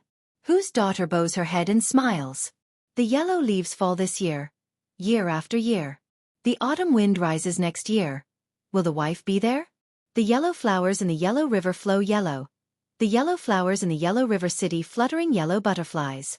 Whose son's sword is in the sheath? The sword is still in the sheath. The young master has not returned. For many people who were still alive on both sides of Liangmang, this was the case. However, perhaps in the eyes of the Central Plains, the three kings rebelled together. Their war seemed to come for no reason. It was just those Bailiang barbarians and Beimang barbarians. The deaths there were justified and justified. On the yellow sand of the Longyan plain, the fat man who was still carrying little Manwu on his back put down his palms and said in a low voice, "Chu Lushan, since you want to die, then I will generously accept your 300 pounds of meat." The Huaiyang Pass, which controlled the main road to the south, was divided into inner and outer cities. The overall terrain increased toward the south, especially the inner city, which was built on the cliff and the city walls were made of stone. When Bailiang built Huta City, the most magnificent city outside the Northwest Pass, most of the stones were taken from the Conglong Mountain in Lingzhou. Later they found that there were still 30 to 40% of the huge stones left, so they moved them all to Huaiyang Pass, which was far from its current scale at that time. After more than 10 years of continuous reinforcement and accumulation, a large number of weapons and provisions were stockpiled. As long as the outer city was not lost, there was no need to worry about the water source. Huaiyang Pass was less strategic than Huta City and harder to break through. In fact, it was more difficult than Huta City, which was the first city at the border of Liang before North Resisting City was built. Therefore, when Chu Lushan insisted on building the protectorate office in Huaiyang Pass, which was far away from Liangzhou City, Su Fingyan did not have much objection. But after the shattered Huta City lost its defensive significance, Su Fingyan and Mount King Liangshan both requested that Chu Lushan retreat to North Resisting City. But Chu Lushan still insisted on defending Huaiyang Pass to the death. It was hard to imagine that this valiant general who had led more than 1,000 cavalry to conquer Shu, who had led more than 8,000 Yaluo cavalry, had maintained a low official rank after taking root in Bailiang without any complaints, wholeheartedly living a life of luxury and extravagance. He claimed that he liked fine wine, beautiful women, gorgeous clothes, great horses, famous cards, strange flowers, and luxurious travel. After he became the Protector General of Bailiang, he suddenly changed his position and remained motionless outside the barren and desolate pass. Perhaps after the death of old man Su Shao, there was no one in the world who could truly see through this treacherous and evil fatty. On a tower in the inner city of Huaiyang Pass, a fat man as fat as a small mountain rested his hands on a quiver of arrows, saying nothing. He had enemies all over the world, but he had no friends. He rubbed his neck and said with a smile, "What a great head." Chapter 1932. The sky was high and the ground was wide. The clouds hung low as the sun set in the west. The sunset glow was especially dazzling. There were less than 100 riders galloping north. It was as if their heads were covered with the most beautiful and bright Sichuan brocade. When this group of horses approached the military town of Grave, there were still a few northern Mang horsemen who stopped their horses on the high slope. After weighing the disparity in numbers between the two sides, in the end, they didn't charge forward to kill. Earlier, the crossbowmen of Liang province had truly struck fear into the hearts of the northern Mang horse guards. Not only were the 3 elite scouts almost completely wiped out, even the commander of the Ruran cavalry, Hong Jingyan, and that relative of the imperial family Yelu Chu Kai, had fallen on the battlefield. Although the southern dynasty had already received news that all the crossbowmen had been transferred to the battlefield of Liuzhou, once bitten, twice shy, they did not dare to let down their guard. One of the main generals of Beimang's southern expedition, the head of the Orange province, Murong Bao Ding, had strictly ordered his riders to retreat when they encountered the enemy. He did not care about the crime of retreating without fighting. Those who dared to engage in battle without permission would suffer 1 casualty per troop. Afterwards, the leader of each troop would be beheaded. If 3 or more people died per troop, the leader of each troop would be beheaded. The 100 or so cavalry that did not wear the armor of the northern Liang border army also did not pay any attention to the groups of scouts from Orange province who had retreated after smelling the scent of blood. They continued north without stopping, and did not have any intention of entering the military town of Grave Tomb. They continued north along the perimeter of the military town. In this strange cavalry formation of 2 riders side by side in a long snake formation, there were about 80 riders. All of them carried swords and urged their horses forward. Clearly, they were not the Bailiang frontier army who would not take out their sabers without permission. One rider spurred his horse forward and came to the side of the only rider with a cold saber at his waist. He said with some annoyance, "Surnamed Su, even a mosquito leg is meat. We've encountered 8 or 9 groups of Beimang riders along the way. If you allowed us to act, we would have killed at least 40 to 50 of them. What's wrong? Is your Mount Qingliang really so poor that you can't even afford to pay the reward of this little bit of military merit? Even if we take a step back and let's say we owe them the money first, killing 40 to 50 Beimang scouts will probably save some of your Liangzhou cavalry. How did you become the king of Beiliang? Su Fengnian continued to look to the north without slowing down his horse. He explained patiently, Dongzhuo's army is about to attack Huaiyang Pass. If we delay here for a moment, Beiliang might. Wu Luding, the current sword crown of Wu family's sword tomb, interrupted the young vassal king and said, even if you arrived at Huaiyang Pass earlier, could you move the entire pass to North Reject City? Huaiyang Pass and the Protectorate General don't have legs. They can't run away. After all, after you became a great grandmaster, you became arrogant and looked down on those weak people. You only have eyes for people like Tuoba and Hong Jingyan. Otherwise, you wouldn't be willing to fight, right?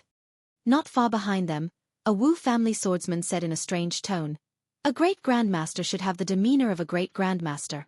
His Highness is arrogant and has his own confidence. What's wrong with that? A land immortal can stomp hundreds or thousands of ants to death. Wouldn't he be afraid of dirtying the soles of his shoes? Wu Luding rolled his eyes. He didn't want to argue with the Xionghu behind him. He couldn't help it. Even in the Wu family's sword tomb, where the family's sword art was the world's sword art, only the old ancestor could slightly suppress Demon Zhu. No matter how conceited Wu Luding was, he still had to admit that there was still a gap between him and Zhu Huang in terms of cultivation and attainment.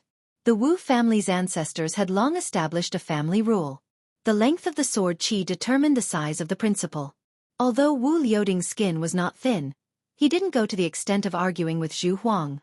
However, if Cui Hua, who carried the ancient sword Su of Gojoseon, was willing to join forces, Wu Luding was confident that he could beat Demon Zhu into a pig's head. Unfortunately, Cui Hua was a sword attendant. According to the Wu family's unshakable rules, she couldn't participate in the competition between Sword Crown and other Jianghu people. To put it bluntly, a sword attendant was someone who specialized in collecting Sword Crown's corpse. Su Fengnian smiled and shook his head. He didn't continue to explain. Some Beiliang's family matters couldn't be explained to these Wu family swordsmen, who had left behind the teachings of their ancestors. Don't seek the wall of Lianqing, seek the killing sword. Su Fengnian's mood was much heavier than what he showed on the surface. Chu Lushan refused to leave Huaiyang Pass. He only gave one sentence to North Resisting City. Whether I, Chu Lushan, am at Huaiyang Pass or not, the situation on the battlefield outside Liangzhou Pass will be completely different. Su Fengnian understood the meaning behind these words, but he still hoped to fight for one last time, to fight for it in person. Not as the master of the 300,000 Beiliang cavalry, not as the vassal king, not as the Beiliang protector general, but as the eldest son of the first wife of Su Xiao, to meet Lu Qiu'er, who had killed his foster son. The reason why he was so non-stop was because Su Fengnian knew very well that once Dongzhuo personally appeared outside Huaiyang Pass, Chu Lushan would definitely not leave. Su Fengnian couldn't just knock Chu Lushan unconscious and tie him up back to North Resisting City. It was meaningless.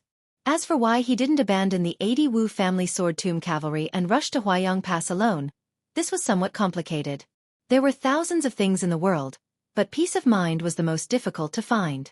The closer they got to the rugged southern entrance of Huaiyang Pass, not only the bored Wu Luding, who was beside the young vassal king, and the beauty Nalan Huayu, who was secretly looking at the back of the young vassal king from time to time, even Cui Hua, who had a pure heart of sword that had reached the spiritual perception realm, noticed Su Fengnian's strange mood. Huaiyang Pass was known as the most dangerous pass outside Liangzhou Pass. The narrow and winding mountain road at the southern entrance played an important role, which made this pass have no worries. Perhaps realizing that there was a problem with his mental state, Su Fengnian suddenly turned his head to look at Wu Luding and asked with a smile, I heard that in the past 20 years, your Wu family's old ancestor has commented on the swordsman of the sword catacomb. Other than Deng Tai-A, who has the strongest innate killing intent, Zhu Huang has the heaviest killing intent, and Cui Hua has the deepest killing intent. Then you, Wu Luding, as the sword crown? Wu Luding said with a shameless face. Me? Obviously, I have the best bone structure and the highest talent. Zhu Huang, who was sitting on the back of the horse with his arms crossed, snorted disdainfully and sneered. Su Fengnian said with a smile, Wu Luding, don't bully me because I haven't seen the world. Not to mention other things, I have seen a few natural sword embryos. The charcoal girl of the Guanyin sect and Chen Tianyuan of the Tai-Bai sword sect. Their bone structures are better than yours. Chapter 1933. Wu Luding nodded and said indifferently, I have the highest talent, what is there to be afraid of? When I was very young, the old ancestor told me that I am a sword Dao genius that only appears once in 100 years. My sword Dao can't be improved by normal methods. Su Fengnian chuckled. Wu Luding stared at the young king and said seriously, Su, think about it, when you and I first met on the river, what realm was I at? I was only at the fake Xian finger level, but at that time, I was already roaming the pugilistic world as the sword crown. What do you think I relied on? Su Fengnian smiled and said, Your face. Wu Luding paused for a moment, then he smiled brightly and rubbed his face. That's right. Sword maid Suihua, who had her eyes closed, sighed slightly. The first time was when Lu Ding entered the Sword Mountain for the first time when he was young. At that time, almost everyone didn't think that this lazy kid could pull out a sword. Unexpectedly, he attracted all 12 swords to recognize him as their master. It could be said that it was one of the rare occurrences in the long history of the Wu family. After that, Lu Ding, who had been practicing the sword for 3 days, became even more perfunctory. Until the sword tomb decided on the new sword crown candidate, Lu Ding, who had been stagnant at the 3rd grade realm, suddenly comprehended a few finger Xian sword techniques. Wu Luding laughed and said, This is a genius. If I really practice the sword diligently, wouldn't that be amazing? Su Fengnian agreed for the first time, but the next sentence made Wu Luding completely deflated. If I didn't calculate wrongly, Sword Crown Wu still has one more chance. Now that he is at the finger Xian realm, then it is still possible for him to stagger into the celestial realm. Not bad. He should be able to fight with people of the same age. That Shenyuan Qingfeng of the Hui Mountain, who is said to have comprehended immortality after watching snow for a night. Of course, the premise is that she only uses one hand. Wu Luding was furious. Even if I can only break into the celestial realm, even if I can't reach the great celestial realm, I will definitely be able to use 1 or 2 moves of the Earth Sword Immortal. Su Fengnian replied with an "Oh," and added fuel to the fire. 1 or 2 moves. That's pretty impressive. Like me, I only have a few dozen moves. Wu Luding looked pitiful and turned to look at Nalan Huayu. Aunt Nalan, this guy is too much of a bully. She smiled sweetly and added insult to injury. Aunt is not your mother, it is useless to complain to me. Su Fengnian smiled and said, Yes, Sister Nalan, don't pay attention to him.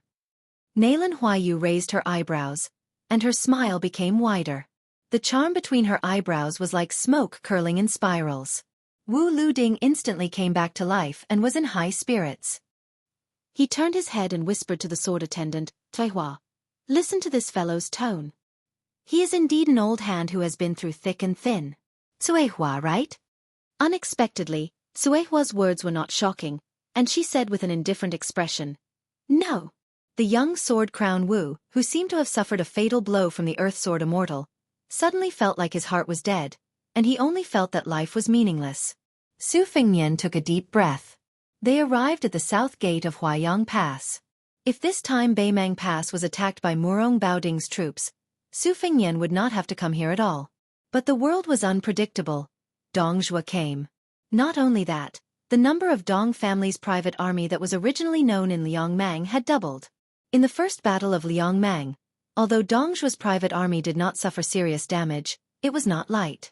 Moreover, the matter of Dongzhua's private army had always been a joke in the Beimang Southern Imperial Court.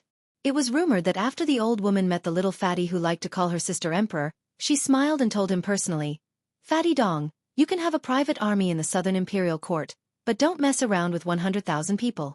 If you cross this line, it doesn't matter. I will promote you and let you go to Norland to be a general. No one knew if the rumor was true or false, but after that, Dongzhua's cavalry and infantry armies were maintained at around 60,000 people, and did not exceed 80,000 people at their peak.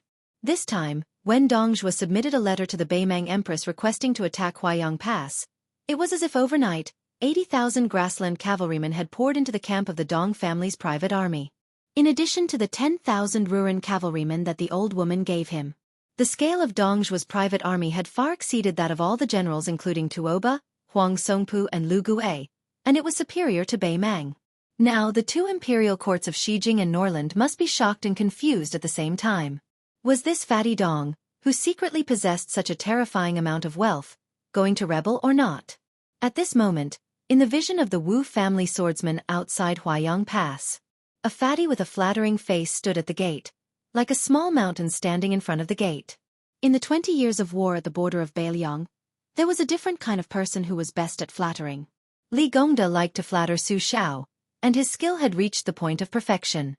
There was a fatty who won the title of Chu Basha in poetry, and he liked to flatter His Royal Highness, and did whatever he could to disgust him. Su Fengnian dismounted from his horse, and Chu Lushan naturally helped to lead the horse, his movements skillful. In the dusk, the two entered the city first. Su Fengnian did not speak. After a moment of silence, Lu Qiuwa said slowly, "I am very at ease, and I ask that your highness be at ease." Su Fengnian looked ahead and said softly, "It's very difficult." Chu Lushan stopped and said to himself, "To be honest, this world has always made me, Chu Lushan, very unhappy." Inside the city gate, the vision was dim. Chu Lushan stopped, turned his head and smiled. "Because this world made my most respected adoptive father and adoptive mother, their son, unhappy." The young king also stopped and remained silent. Chu Lushan couldn't see his face clearly, and he didn't want to see it clearly, so he turned his head again.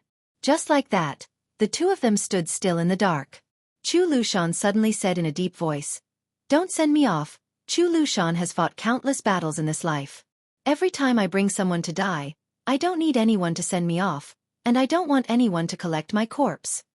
Chu Lushan strode forward, walked out of the city gate, and looked up at the sky.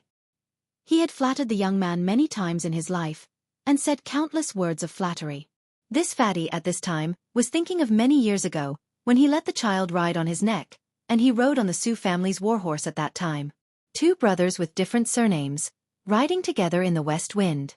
The fatty, who had his back to the young man, whispered in his heart, "Xiaoyan, I am Chu Lushan's younger brother. You and I don't need to see each other again." Chapter 1934.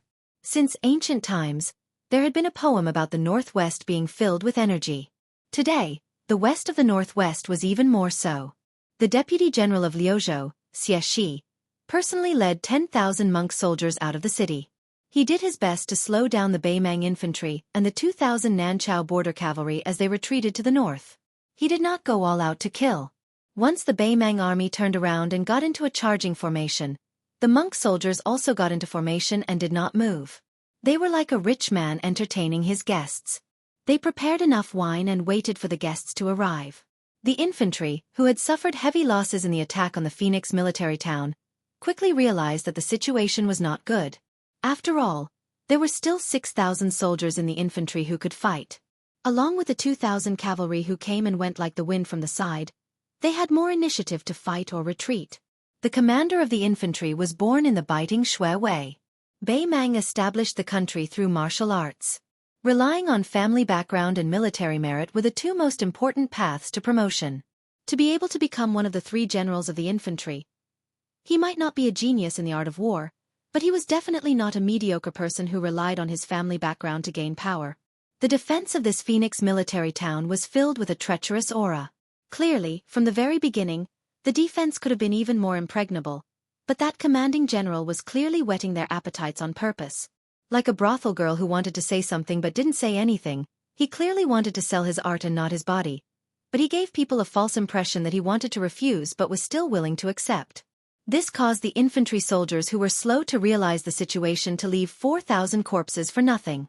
Then, the 10,000 monk soldiers were biting their tail. It was not hard to guess the reason. It was definitely a cavalry from the Beiliang border army that was about to arrive. As for who it was, the infantry generals could not figure it out.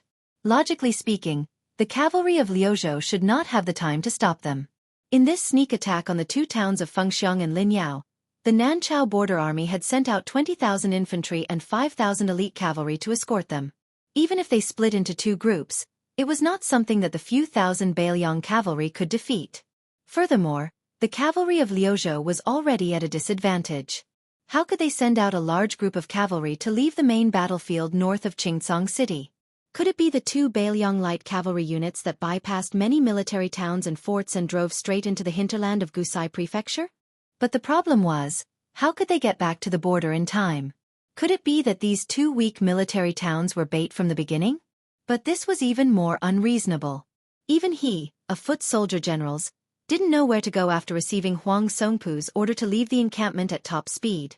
He only went all the way south. It wasn't until he crossed the Liangmang border that he learned he was going to launch a surprise attack on Fengxiang Lin Yao. During this period of time, the confidential spying report in his hand said with certainty that the 20,000 monk soldiers of Mount Lantua should have passed through Fengxiang Lin Yao and headed straight for Qingcang. Or was there really an immortal who could predict the future in Mount Qingliang and the Protectorate General's office in Beiliang? Faced with the relentless attacks of the 10,000 monk soldiers of Mount Lantua, the foot soldier generals felt extremely sullen. If they really didn't care about anything and fought to the death, they had no chance of winning. They were just waiting for death, waiting for Beiliang's cavalry to arrive and cut off their heads. But if they didn't fight, those bald monks who were shockingly strong and didn't fear death were really unscrupulous. Every once in a while, there would be 200 to 300 monk soldiers who didn't care about the exhaustion of their physical strength. They would take up the role of daredevils and viciously bite their butts. The most annoying thing was that before the monks of Mount Lantua left the city, they had probably emptied the armory of Fengxiang Lin Yao and brought no less than 2,000 light crossbows with them. From the number of arrows in the monk soldiers' quivers, there were no less than 40,000 to 50,000 arrows. In terms of accuracy, it was considered sparse and ordinary. It couldn't even compare to the bows of the grassland men riding on the bumpy backs of their horses. However, the strength of the infantry formation was always in the word density. In addition, the monk soldiers were all strong and sturdy. Each of them pulled their bows like a full moon. What accuracy did they need? The most terrifying thing was the fighting style of the young Liuzhou general. He was able to leisurely pull out the 40,000 to 50,000 arrows from the corpses or pick them up from the ground and put them back into the quivers one by one. This made the 2,000 elite cavalry of Mount Lantua, who were unwilling to wait for death and had launched 3 rounds of charges, unable to fully utilize the innate advantage of cavalry in field warfare. As for slowly nibbling away at the monk soldiers, that was even more impossible. The range of a horse bow was inferior to that of a foot bow to begin with. Furthermore, this southern border cavalry was fully equipped with light armor and light bows. In the end, the main general of the foot troops helplessly discovered that although there were still a considerable number of 1,600 cavalry left on his side of 2,000, the monk soldiers of Mount Lantua had actually gathered more than 200 war horses. After they mounted their horses, it was as if they had suddenly gained more than 200 riders. This battle almost made Bubazu general spit out blood. That Liuzhou general who didn't personally charge into battle from the beginning to the end was too disgusting. In the end, he couldn't delay any longer. Bubazu generals could only go find the cavalry general from Gu Saizhou's Rock Cliff military town. He wanted to say something but stopped. It was very difficult for him to speak. The cavalry general who knew what was going on smiled and didn't say anything. Although they were just acquaintances before, this cavalry general took off a heavily worn white jade python belt from his waist and begged Bubazu to give it to his young eldest son when they returned to the southern court. He only said that it was given to his father by the previous emperor. Although it wasn't worth much now, it was a family heirloom of their small family. The 1,600 cavalry finished organizing. The horses' heads faced south, the war blades pointed south. The cavalry general turned his head and watched as Bubazu quickly left the battlefield. Chapter 1935. This ordinary cavalry general whose reputation in northern Mang's border pass wasn't all that well known, perhaps he didn't know that not long ago, in another battlefield in Flo province, there was a northern Liang cavalry general who shouted out those tragic and stirring words, "May the dead follow me in death." As Hong Jia rushed north and brought hundreds of thousands of people to the Beimang court, the martial spirit of the grasslands did not fade. However, it imperceptibly injected a soft atmosphere, just like the green grass on the grasslands year after year. This border army cavalry general, who was only a secondary grade 4 official, would occasionally head to the Shijing court to participate in military discussions. During that time, he met many civil officials. Most of them did not have the same temperament, and he never got along well with them.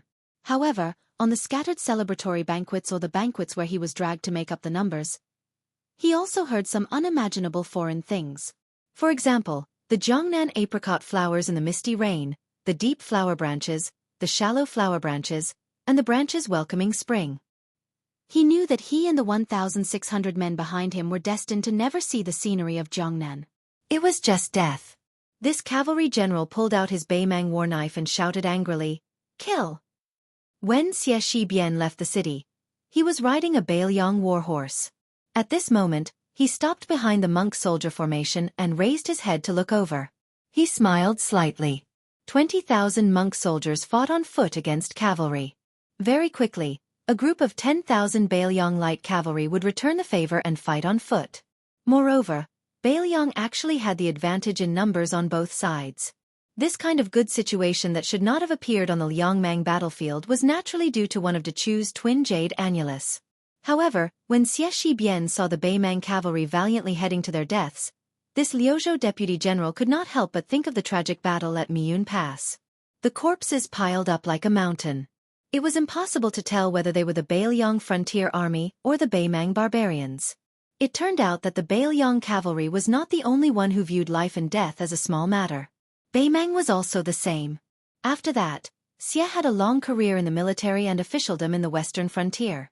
As a peerless Confucian general who eventually reached the rank of second-rank general in Liang and received the title of Pillar of the State, as the cornerstone of the northwest of the country, he had never been called a barbarian in his life, even though the overall situation was already set and he continued to suppress the rebellions in the grasslands time and time again. These two words were used as the prefix for Beimang soldiers. To the south of the outer city of Huaiyang Pass, the rider who didn't enter the city stopped alone on the yellow sand slope, as if he was waiting for someone. In next to no time, a tall and sturdy figure tore through the sky and flashed over with an imposing manner. The young vassal king who had left the 80 riders of the Wu family behind, dismounted from his horse and asked in a deep voice, "How is it?" One of them, a man from the sect, had an ugly look on his face. By the time I arrived at Dunhuang City, it was already too late. Tens of thousands of grassland cavalry had already broken through the city and were still heavily surrounded. After I broke into the city, I didn't find the woman you mentioned. After that, I only found out that the man named Su Pu had died in the battle. Su Fengnian pursed his lips tightly and trembled slightly. Su Pu. A man he once called Uncle Su when he was young. Like Wu Qi, he was the first cavalry general of the Su family. His seniority in the army was even higher than Chen Zhibao, Yuan Zuozong, and Chu Lushan. Huyen Duguan, who had secretly sneaked into the grassland of Beimang, hesitated. It seemed that there were some words on the tip of his tongue that were difficult to say. Su Fengnian smiled bitterly. "Is there any worse news than this?" Huyen Duguan was silent. Su Fengnian calmly said, "Say it." Huyen Duguan breathed a sigh of relief. That old woman gave the order to the cavalry that besieged the city. No matter if Dunhuang City was fighting or surrendering, when the city was broken, they should kill anyone they saw. Su Fengnian slowly loosened the reins of the horse. His figure instantly disappeared. The next moment, there was a loud bang on the high slope. Huyen Duguan stood in the north of the hillside and shook his wrist casually. The young king stood on the edge of the hillside in the south. There was a sudden gully between the two. Huyen Duguan said expressionlessly, "There are at least 30 to 40,000 Beimang cavalry waiting for you to walk into the trap. In addition, there are hundreds of spider web spies who are personally led by Li Mibi. They are all waiting for you." There was another thunderous bang. Huyen Duguan maintained the posture of hammering forward with his fists and said sternly, "Su Fengnian, don't you know that the reason why there is no definite news about that woman is because the old woman and Li Mibi deliberately lure you to die? Can't you see through such a crude method?" In an instant, the loud bang was far louder than the previous two. Huyen Duguan almost used all his strength to push back the young man who was determined to go north. Huyen Duguan coldly said, "Since you can't reason with your mouth, and you don't listen anyway, that's fine. Although I, Huyen Duguan, may not be able to defeat you, but it is not difficult to fight half to death. I want to see how you, Su Fengnian, will enter Dunhuang City." Perhaps it was because of the old saying of the Central Plains that one should not do things more than 3 times was true. The young king no longer continued to rush to the north. Instead, he slowly walked to the north of a high slope and stood side by side with Huyen Duguan, one facing north and one facing south. The young man squatted down with his hands in his sleeves and quietly looked to the north. Huyen Duguan comforted him, "If you don't show up, she will have a chance to live. Do you understand?" The young man nodded. "I just figured it out." Huyen Duguan was relieved. If he really wanted to have a life-and-death battle with this young man, he was really afraid. There was no other way. He, Huyen Duguan, was an old man with a family to feed. Huyen Duguan, who was in a complicated mood, could only sigh. The young man's lips moved slightly and whispered, "Don't say that I'm so poor that my sleeves carry the wind. Don't say that when I am sleepy, I have no place to sleep. Don't say that when I am thirsty, I have no wine. Don't say that my life is not happy. I have a 3-foot sword hanging at my waist. There is no one as lucky as me in the world. There is no one as lucky as me." Chapter 1936. Su Fengnian and Huyen Duguan took a detour in the middle of the night and entered Bibei City from the south gate. The general's mansion was still brightly lit, the stream of people weaving in and out. Most of them were in the prime of their lives. Compared to the ordinary northern Liang border army soldiers, they had a bit more scholarly air. They did not wear armor, nor did they wear military officer's uniform. Most of them wore scholar's green gown, but every one of them had a cold saber hanging from their waist. Moreover, hanging from their waists was a small and exquisite seal ribbon made of green jade. This group of people had a complicated background.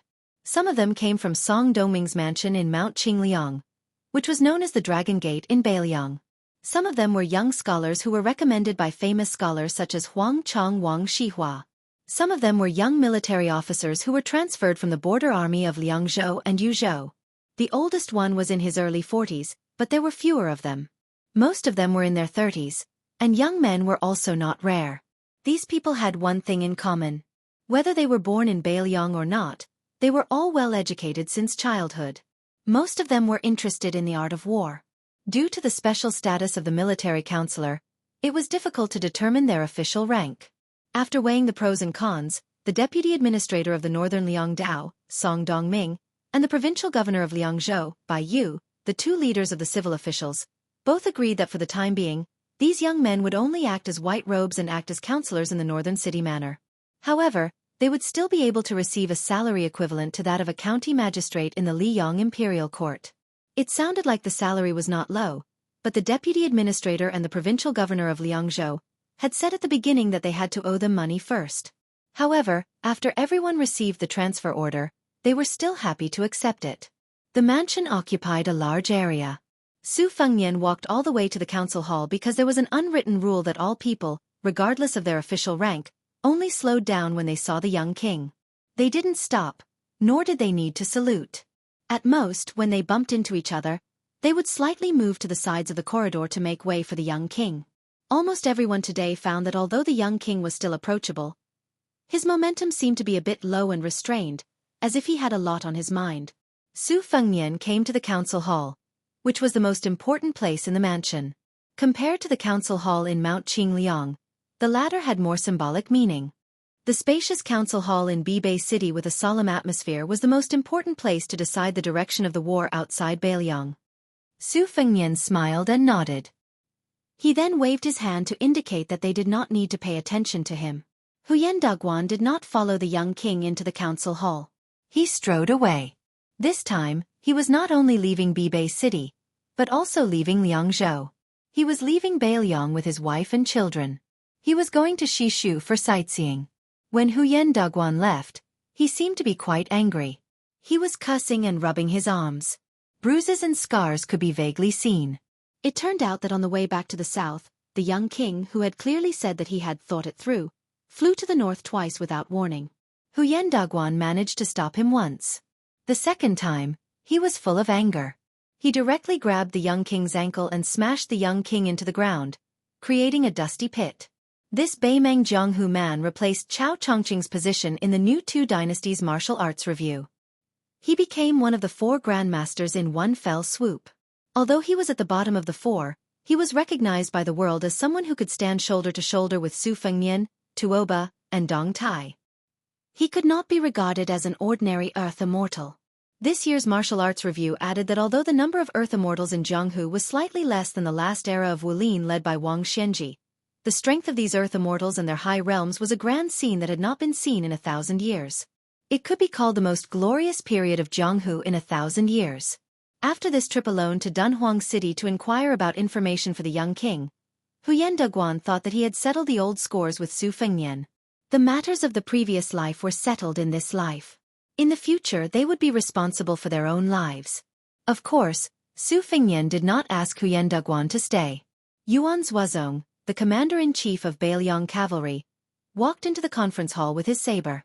Girl He and Su Ying in the red robe were squatting on the left and right sides of the threshold. Ordinary people would not have the courage to cross the threshold between them. Seeing the young king standing alone in front of the long table and looking down at the border map of Liangmang, Yuan Zuozong was not surprised at all. He walked slowly to Su Fengnian and said softly, "When Chu Lushan was stubborn, even the general could not persuade him. Only when his adoptive mother spoke, Chu Lushan was willing to listen to her." Yuan Zuozong thought of an old story and could not help smiling. In fact, when we just settled down in Beiliang, the general intended to let Chu Lushan be the deputy commander of the cavalry. Half of it was to reward Chu Lushan for his military exploits in the Spring and Autumn War in the Northern Grassland, and the other half was to restrict Zhong Honggu, the only one of the Su family who was conferred the title of Huaihua General by the imperial court. At that time, Zhong Honggu was very envious of the title of general given by Zhao Dun of Liang, but he was also very hesitant. After all, it was deliberately used by Zhao Dun of Liang to disgust his adoptive father. In the end, his adoptive father laughed and said that it was a second-rank official for free. Zhong Honggu accepted it with a clear conscience. However, Chu Lushan was so angry that he did not want to be the deputy commander of the cavalry outside Liangzhou Pass. He said that he was afraid that he could not help but slap the old guy surnamed Zhong to death. Therefore, he became a small official in Liangzhou City. Neither civil nor military. Only Chu Lushan himself was willing to endure the hardship. Others could not understand that the 8,000-old Yaoyue cavalry he trained were also disbanded at that time. After all, the General Chu Lushan left the border army, so the name of the cavalry was not legitimate. Otherwise, they could not establish themselves outside Liangzhou Pass. That would be too unreasonable. Su Fengnian suddenly raised his head and put his fists on the table. He asked, "Is Chu Lushan staying in Huaiyang Pass really more beneficial to the overall situation of Beiliang than strategizing in Beiliang City?" Chapter 1937. Yuan Zuozong was not in a hurry to give an answer. Instead, he calmly digressed, "Chu Lushan used to be a true cavalry general. He joined the cavalry army in the early days of the Spring and Autumn War. In fact, he was an elder of the Su family. However, Chu Lushan was too ruthless in leading his troops to fight. He was ruthless to the enemy and even more ruthless to himself. If he was given 1,000 cavalry, others might have at least 400 or 500 men left after a hard battle. However, it was lucky for him to have 200 or 300 cavalry left. Therefore, although Chu Lushan was known as the first person in the Su family to win battles, he had not been able to gather his own troops. However, Chen Jibao, as the long war of the Spring and Autumn War slowly progressed, he had more and more men under his command. Finally, he stood out and even vaguely surpassed Wu Qi and Su Pu in terms of real strength. Later, Chu Lushan led 1,000 cavalry to Shu. Do you know how he got them? Only Mr. Li felt that it was feasible. In the end, the great general was so annoyed by Chu Lushan that he had him recruit soldiers and buy horses to do whatever he wanted with as many soldiers as he could find. In the end, Chu Lushan only managed to gather around 200 old soldiers. The remaining 800 or so were borrowed from me shamelessly. At first, I was unwilling, so Chu Lushan went to Mr. Li and had him intercede on his behalf. Only then was Chu Lushan able to bring 1,000 cavalry to attack western Shu. Yuan Zuozong sighed heavily and said with emotion, "After that, he led 1,000 cavalry to Shu.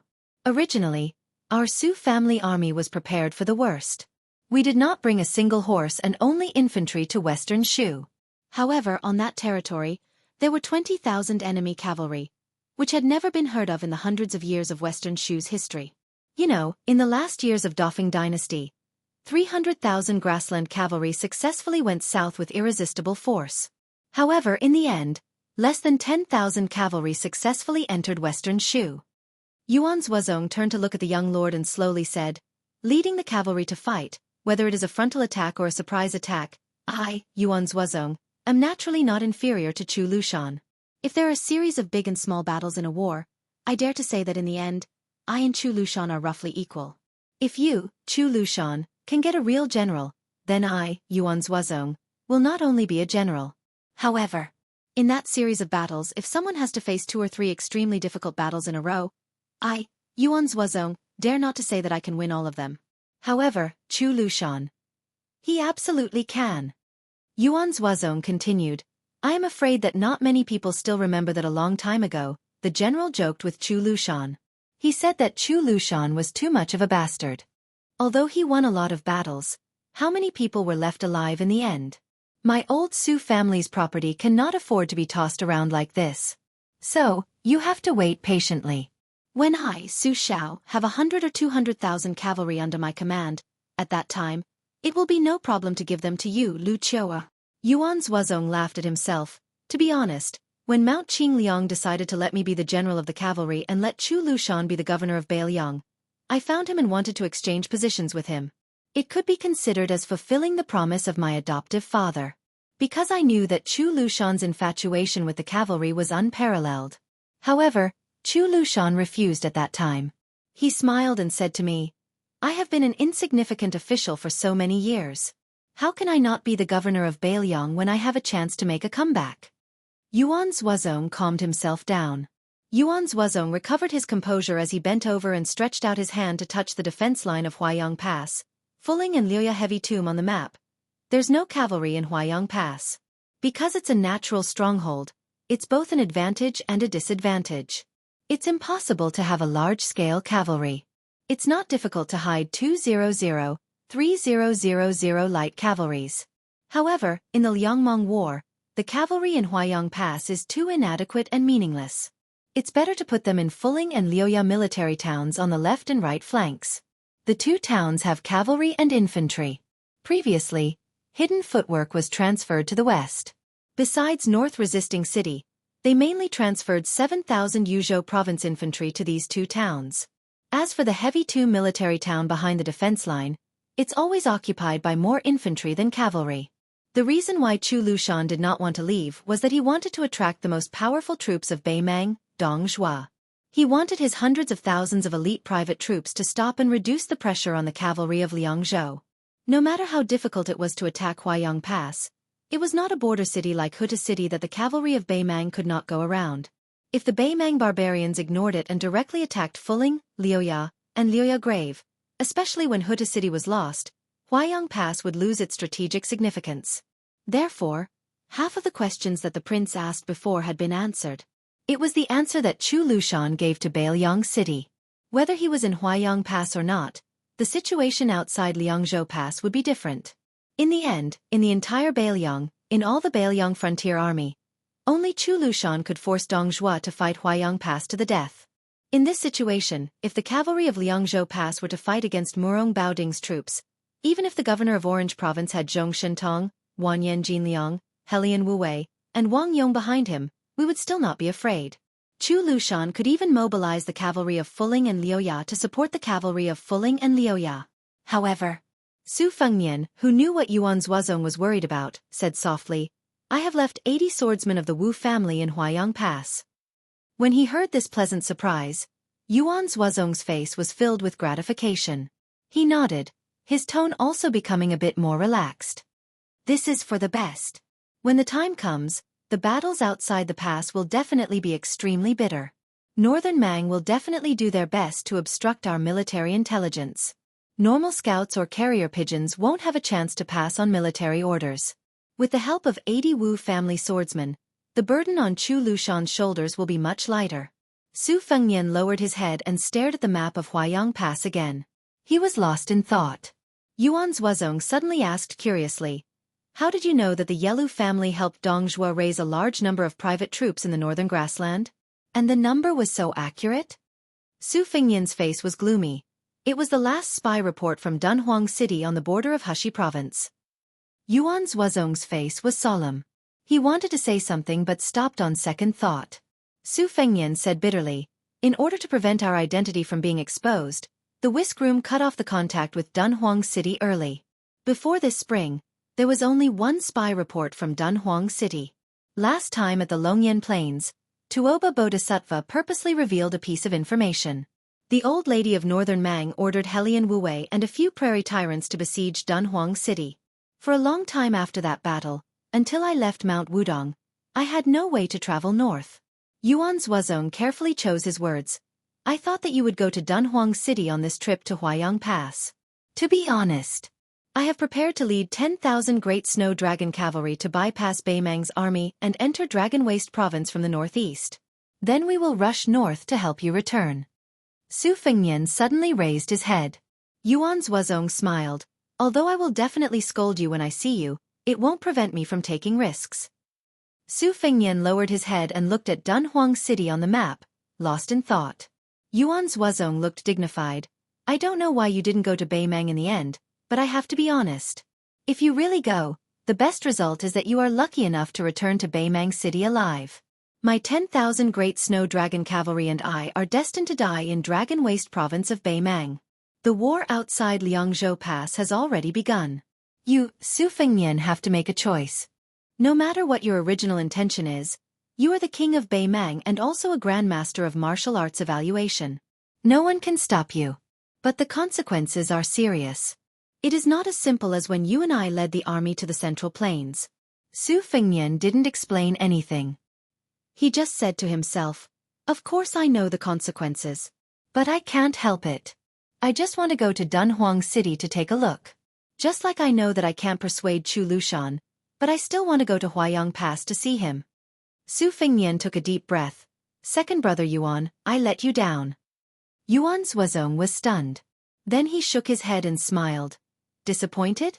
I, Qi Dangua, and Chu Lushan are never disappointed.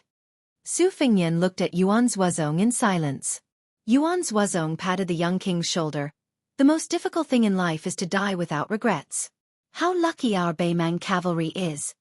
Su Fengnian shook his head gently and said in a hoarse voice, there are only you and Chu Lushan left.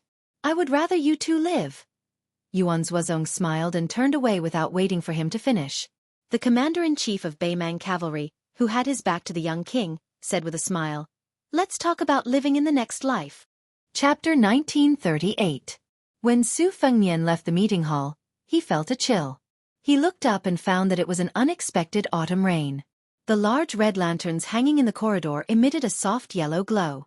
He, Miss He and Su Ying in the red robe followed behind the young vassal king. On the way down the stairs to the second hall, Su Fengnian suddenly stopped. He waited until the two girls came to his side, one on the left and one on the right. He raised his hands high and put them on top of their heads to shelter them from the rain. Along the way, there was still a lot of people in the middle of the night.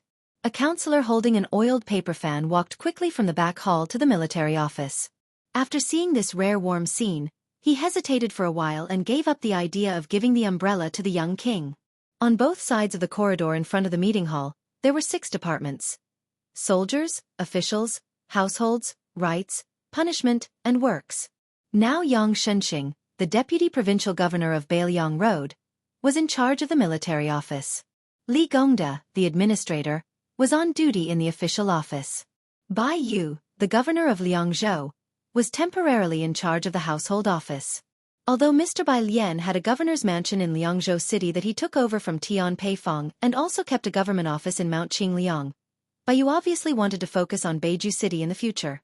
Whether it was for the Battle of Liangmang or to get rid of the shadow of the deputy administrator, Song Dongming, Bai Yu's ruling skills were beyond doubt. Not to mention a small household office, he could even skillfully control a government office in Liang City. Chancellor Wang, who temporarily left the academy, was in charge of the rights room. Song Chong Sui, the head of the School of Moism, continued to perfect Beiju City as the deputy supervisor of the construction of Beiju City. No one sat on the first transaction in the torture room. The 2 departments, Yangying and Fushuai, each had a spy leader with a strong resume. After the main hall on the central axis, there was a second hall with a plaque, Summer Seeking Hall, hanging. It was very strange. The residences and palaces of the world's monarchs were all summer resorts. The main building of the second hall was the signing room in the middle.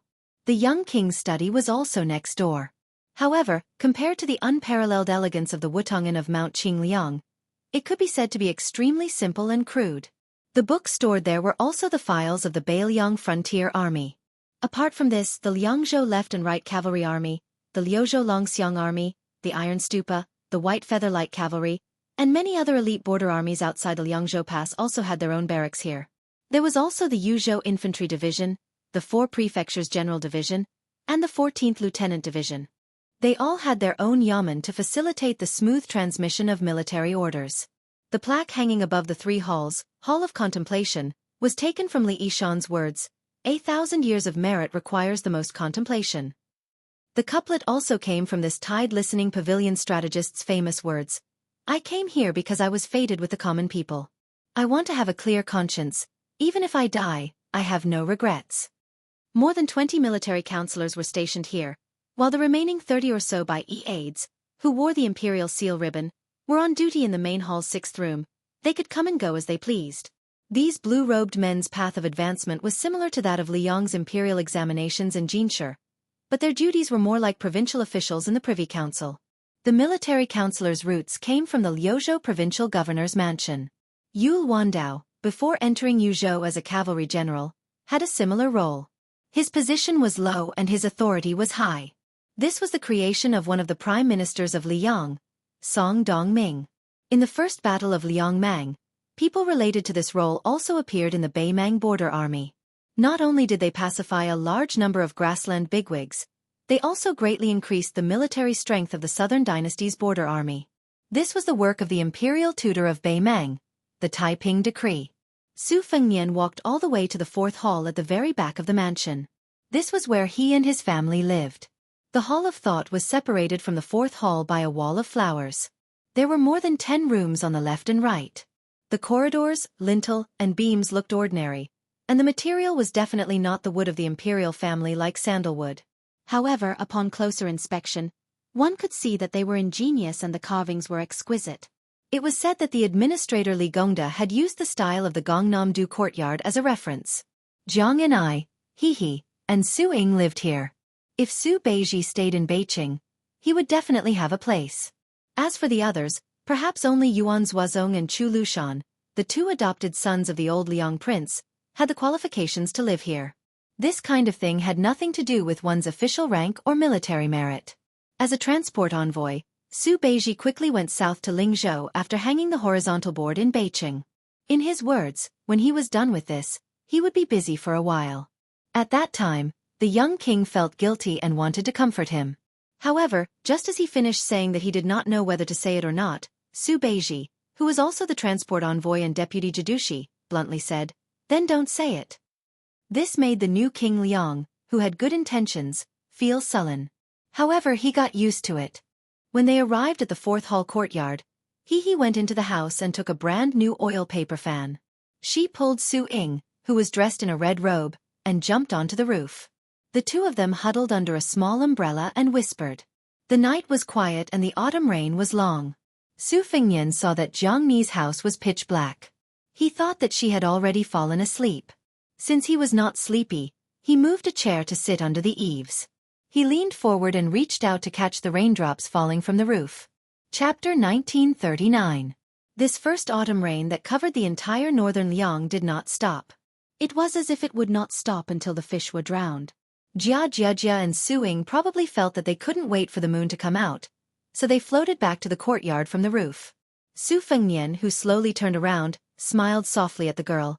There are 2 old spies from the Whispering Chamber in Western Shu. They will return to Beiliang in the near future. I will give you a gift at that time. Jianghu snorted expressionlessly, which was a reply that he got it. Only those who were most familiar with this heaven-class killer would find that her footsteps seemed to be lighter. Splash, splash, splash, splash countless fine water droplets on the blue stone floor of the courtyard. Gazing at the young girl's footsteps from afar, the young king smiled and slightly narrowed his long and narrow eyes. His eyebrows were gentle. When the young girl and Su Ying closed the door, Su Fengnian still sat quietly on the chair. The chair was an old-fashioned wooden armchair that had been passed down from West Chu to the whole spring and autumn period. In fact, it was not comfortable to sit on, because the person who wanted to sit on the chair had to sit upright. Suddenly, a happy face peeked out from the door. Su Fengnian looked away and winked at her. At that moment, she smiled even more and closed the door completely. 1 night watch, 2 nights watch, 3 nights watch, 1 night watch, 1 night watch passed. Su Fengnian folded his hands in his sleeves and leaned back on the chair. From the beginning to the end, he looked up at the rain and was lost in thought. Suddenly, there was a slight squeaking sound. Su Fengnian looked in the direction of the sound and the corner of his mouth curled up. Jianghu, who was neatly dressed, stepped over the threshold and passed through the rain. She stood beside Su Fengnian and didn't say anything. Su Fengnian stood up, pressed her to sit on the chair, and then squatted beside her. Su Fengnian looked at the puddles of water at the bottom of the stairs and asked softly, "When you were young, besides wanting to kill me for revenge, what else did you want to do?" Jianghu pondered for a moment and said seriously, "I really want to have money to buy pen and paper so that I don't have to write in the snow with a tree branch in the middle of winter. I also want to have a bigger bed with soft bedding. I want to have a lot of thick clothes. I want to eat delicious almond biscuits until I'm full. I want to sleep in." Su Fengnian couldn't help but laugh. "You think too much." Jianghu turned her head and glared at him. She had answered his boring questions so attentively, yet he still had the nerve to make fun of her. Su Fengnian smiled and asked, "Then guess what my childhood dream was?" The little mudman tilted its head and ignored him. His Royal Highness was a young man back then. Other than bullying and womanizing, what else did he think of? Oh, he even wanted to bully her. When she thought of this, she became a bit angry. Su Fengnian took his hand out of his sleeve and rubbed his cheek. He said helplessly, "Maybe I've mentioned to you before. When I was young, I wanted to be a hero and have a famous nickname. I wanted to be chivalrous in the Jianghu. But actually, even earlier before my mother passed away, I wanted to be a scholar. I wanted to wear a scholar's robe and be full of strategies. I wanted to speak eloquently." Listening to Su Fengnian's chatter, the little mudman didn't feel annoyed. In fact, she didn't even feel sleepy when she went out. Su Fengnian pointed at the curtain of rain in the courtyard. "Doesn't it look like a waterfall without any momentum?" The little mudman only felt that it was strange. She curled her lips and shook her head. "I can't see it." Su Fengnian asked, "Have you ever heard of a famous writer's waterfall watching song?" The little mudman was even more confused. "No, whose article is it?" Su Fengnian smiled. "Anyway, I admire this scholar the most. It's a pity that you haven't heard of this poem." Knowing that this little mudman didn't have a good impression of all the scholars in the world, her curiosity was immediately aroused. "Who is it?" Su Fengnian didn't say who it was. He only said, "The waterfall of lotus flowers is green with smoke, the waterfall of bull is thunderous. Only the waterfall of 9 flowers is not strange in the waterfall's spine, like a celestial being lying on his side. Its power can stretch out 94,000 feet, like a Dunhuang fairy's skirt, releasing the 9 Milky Ways of the green sky, like the hair on the temples of an old general past his prime. When I came, it was raining ink, the 2 cliffs were tight and the wind was angry. The clouds rose and the flood washed away the traveler's path. I once watched the tide and the waterfall. Under the waterfall stood a white deer. Suddenly, the man and the deer looked at each other. South Tang, East Yu, or West Shu. After that, there was an old monk leading the deer away, and then there was the deer laughing. When the words were finished, the moon set in the west, the mountains and water were boundless. I only felt the smoke under the stone bridge, and the thunder was roaring. With the wind and rain of spring and autumn, it was mighty like a river." The little mudman nodded. "It's quite good." Su Fengnian smiled. "Right." Then the little mudman said, "Anyway, it's quite easy to read." Su Fengnian was a little hurt and sighed. The little mudman suddenly turned his head and asked suspiciously, "Could it be that you wrote it?" Su Fengnian rolled his eyes. The little mudman suddenly said, "I knew it. It's definitely not written by you. You only know how to buy poems and articles. The most abominable thing is that you never know how to bargain." The young king was a little depressed at the moment. The little mudman looked down at the side of his face and felt a little guilty. Then he said, "Was it really written by you?" Su Fengnian nodded gently. She comforted him with a serious face. "It's not bad. At least you've written a decent article in your life." Su Fengnian grimaced. "You might as well not have comforted me." After a long silence, Su Fengnian said to himself for no reason, "What is a dream? It's like a child hiding in a distance and making faces at you, and that naive and naughty child will never grow up." Jiang and I thought for a moment. "If it were me, I would catch the child and beat him up." Su Fengnian said calmly, "But I can't catch him." Chapter 1940. There were many reports of victory in Liuzhou. First, Ko Jianghu joined forces with the Dragon Elephant Army to attack the Huang Songpu tribe's main camp. Not only did they successfully enter the camp and annihilate the supply camp, they also managed to kill Wan Yanyin Jiang's elite cavalry. After which, Xie Shibian seemed to have been possessed by a celestial being and was able to predict the future. He led the monk soldiers of Lantua Mountain to split into Fengxiang and Linyao. Not only did they successfully stop the sneak attack of the Southern Dynasty soldiers, but at the same time, Chao Wei's cavalry, who had already entered the hinterland of Gusai Prefecture, turned around and killed the remaining 6,000 soldiers and the Southern Dynasty cavalry that had been dragged into the mud by Xie Shibian's monk soldiers. After this battle, Chao Wei, who had already won the title of Chao Benlei, had already won the title of Chao Benlei. Along with the Huang Songpu forces, who had suffered 2 losses, slowing down their speed, Xie Shibian also led the monks to assist Qingcang City. The situation in Liuzhou was really good.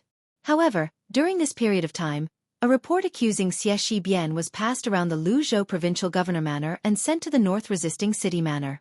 It caused North Jebei City, which was covered in the autumn rain, to have a sharpness and killing intent. Su Fengnian stood in the solemn military room and gently put down the memorial that Yang Guangdou, the provincial governor of Liuzhou, Chen Shiliang, and Ko Jianghu, the general of Liuzhou, had signed. Inside this yamen, in addition to the young lord, there was also the deputy Jidushi Yang Shenxing, the administrator Li Gongda and Bai Yu, the provincial governor of Liangzhou, who had rushed over after hearing the news. Su Huang, who had just been promoted to the governor of Jibiqing, and Li Yanchao, who had just transferred from the left cavalry to the right cavalry as the first deputy commander, and many other border generals. The initial content of the report was written by a Yuzhou infantry colonel who was promoted to Phoenix Troop's town commander. It described in detail the start and end of the Battle of Phoenix Troop. There was only one point in the report, which was that during the Battle of Phoenix Troop, Xie had overestimated the strength of the monk soldiers of Lantua Mountain. After 2 days and 1 night of defending the city, the monk soldiers only participated in the defense of the city. This caused the soldiers of Phoenix Troop to be sacrificed for nothing. There were only 92 Yuzhou infantry soldiers left. Xie Shibian and Ko Jianghu, who were both Dechu's twin jade annulus, were one main general and one deputy general of Liuzhou. The two were young but talented in the art of war. No matter what their original intentions were, from today onwards, their positions in the hearts of the Beiliang frontier army would become a watershed. This was because on the main battlefield north of Qingcang City, Ko Jianghu had defeated the Huang Songpu army. His actions of first dying to the Longxiang army, and then the Liuzhou cavalry did not lose the respect of the Longxiang army. He also won the gratitude of the refugees in Liuzhou. On the other hand, Xie Shibian had the advantage in the Battle of Miyun. Outside Liangzhou Pass, everyone felt that Xie Shibian was more suitable than Ko Jianghu to be the general of Liuzhou. Although Xie Shibian and Chao Wei's cavalry still managed to wipe out 10,000 infantry soldiers and 3,000 Southern Dynasty cavalry, there was no doubt that Xie Shibian had lost a lot of people's support. From this north-resisting city to the infantry commander's tent in Yuzhou, the Beiliang Governor-General's office and the left and right cavalry bases, they might all have doubts about Xie Shibian. This was because the Beiliang Frontier Army hated not helping people on the battlefield. This was because the Su family army had suffered many similar hardships in the early days when they were expanding the territory for the Liang imperial court. Xie Shibian's actions in particular were suspected of conserving his strength to gain military merits. Under the various actions of the young lord, the old General Yang Shenxing of the spring and autumn period was gradually accepted by the Beiliang Frontier Army as a deputy Jidushi. His right to speak on this matter was second only to Chu Lushan's protectorate. But the more this was the case, the more Yang Shenxing did not dare to act on his own. Therefore, he had to send someone to inform the young lord. Yang Shenxing knew that this matter was tricky and troublesome. It was not about how to appease the general of the Flying Phoenix Army, or even how to deal with the deputy general of Liuzhou, Xie Shibian, who had 2 great military exploits. But if he was not careful, it would cause a split between the old and new generals of Beiliang. What was more troublesome was this situation that the entire Beiliang frontier army was aware of. The instigator was the young lord standing behind the desk. From the earliest Yuzhou cavalry general Yul Wandao, who was the commander of the Yuzhou cavalry, Xie Shibian, Su Huang, who held the power of Liuzhou, or even earlier, the Yuzhou general Huang Fuqiu, the deputy general of the heavy cavalry, Su Beiji and Chen Shiliang of Liuzhou. The new Prince Liang not only promoted young people, he also did not hesitate to make an exception to appoint a foreigner who had no connection to Beiliang. Therefore this impeachment letter broke the window paper that even Yan Wenluan and He Zhonghu, who had deep roots in the border army outside of Beiliang, did not dare to, or more accurately, did not want to, break the window paper. Bai Yu took a few steps forward and picked up the letter. Mr. White Lotus, who had poor eyesight, almost pressed the letter to his nose. Such a comical scene, but no one could laugh. Liuzhou Provincial Governor Yang Guangdou, who was the #1 official of Liuzhou, after reading through the contents of the report, he used a meticulous small script to write a full 300 words, criticizing Xie Shibian's actions. His words were even harsher than the Phoenix Legion general guarding the city. Especially that sentence, "My Yuzhou infantry can die, but your Xie Shibian's monk soldiers can't die?" This sentence pretty much hit the nail on the head of the entire northern Liang border army. Chen Shiliang's words were relatively gentle, but he still did not agree with Xie Shibian's actions. Liuzhou Deputy General Xie Shibian's actions did not go against the Beiliang military laws, but it was unforgivable. As for Liuzhou General Ko Jianghui, who was not on good terms with Xie Shibian in West Chu's Guangling Road, his words were even more concise. Read it. Chapter 1941. Although Bai Yu's eyes were hurt from reading, it was only because he held the book at a higher height than ordinary people. This little celestial master of Mount Longhu was recognized as being able to read 10 lines at a glance and remember everything he saw. Therefore, he browsed through the memorial very quickly. He turned around and handed the memorial to Li Gongda. He was the first to break the silence and said with a smile, "Ko Jiangjuan's handwriting is not bad." Then there was nothing else to say. Yang Shenxing suddenly smiled bitterly. He thought that Bai Yu, who had a high status in Beiliang, could help him and the prince break the deadlock. He didn't expect him to be so shameless. The administrator took the memorial as if it were a hot potato. After a cursory glance, he wanted to say that Chen Bie's handwriting was actually not bad, but after a moment of hesitation, he decided to simply keep silent. He handed the memorial back to Li Yanchao behind him. Li Yanchao was the new deputy commander of the Right Cavalry, who was known as the Four Fangs of Northern Liang along with Ning Amei, Dian Xiongchao, and Wei Fuqing. Li Yanchao's betrayal of He Zhong's left cavalry and his action of joining the Brocade Partridge Zhoukang's command had caused a stir in the Liangzhou border army not long ago. After Li Yanchao roughly read it, he didn't beat around the bush like Bai Yu and Li Gongda, the two leaders of Beiliang. He looked up and said directly to the young prince standing behind the desk, "I think that General Xie's action is not only not against the military law, but also excusable." After seeing the new prince nod, Li Yanchao continued in a clear voice. Provincial Governor Yang suspects that General Xie does not want to lose the monk soldiers of Mount Lantua. However, I think everyone in the room knows the extent of the Battle of Miyun. What about the casualties of Chao Wei's 10,000 elite cavalry? What about the casualties of Xie Shibian's cavalry? I don't know Xie Shibian, and I have never even met him. However, I think I know a little about how to use troops. That is, Xie Shibian will haggle over every detail on any battlefield that he is in charge of. In this attack and defense of the Phoenix Legion town, if the monk soldiers of Mount Lantua had participated in the defense early and didn't deliberately show flaws, allowing the Beimang barbarians to attack the city many times, how could the 10,000 infantry and 3,000 cavalry stay outside the city for 2 days and 1 night? If not for that, how would Chao Wei's cavalry be able to stop Beimang's remaining troops in time? In my eyes, General Fengxiang has done well in defending the city, and it is reasonable for Xie Shibian to be impeached for his fallen comrades. However, General Xie has done even more meritorious deeds. Li Yanchao handed the booklet to a lieutenant behind him, then he cupped his fists at the young lord and said in a deep voice, "If General Xie comes to North Rejecting City in the future, I, Li Yanchao, would like to lead your horse for you." As the deputy commander of the Beiliang Frontier Army, he was willing to lead a horse for someone else. This was almost the highest praise he could give to the person who got off the horse. Butcher Su Shao had only led a horse for someone else twice in his life. This time, it was for the old soldier of the Lotus Seed Camp, Lin Dofeng, who was still alive. The other time was for someone who had died in battle. He was leading the horse back to the camp for the corpse on the horse's back. Su Huang, who had a beautiful beard, frowned and asked, "Wang Ye, did General Xie come to this north-resisting city with a memorial to explain himself? We shouldn't just listen to one side of the story." Su Fengnian shook his head and said, "There was a memorial, but it wasn't about the matter of Fengxiang defending the city. It only explained why he didn't let the 10,000 monk soldiers in the military town defend the town to the death, and why he didn't stop the 7,000 infantry soldiers who returned without any success. Regarding the fact that the monk soldiers of Mount Lantua of the Linyao army did not take the initiative to leave the city, this was indeed a strange matter. North Resisting City was surprised.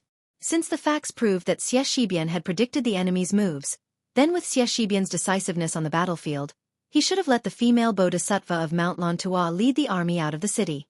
With the speed of Chao Wei's cavalry that had shocked Liang Mang, they should have been able to stop the infantry soldiers at the southeast border of Gusai-zhou.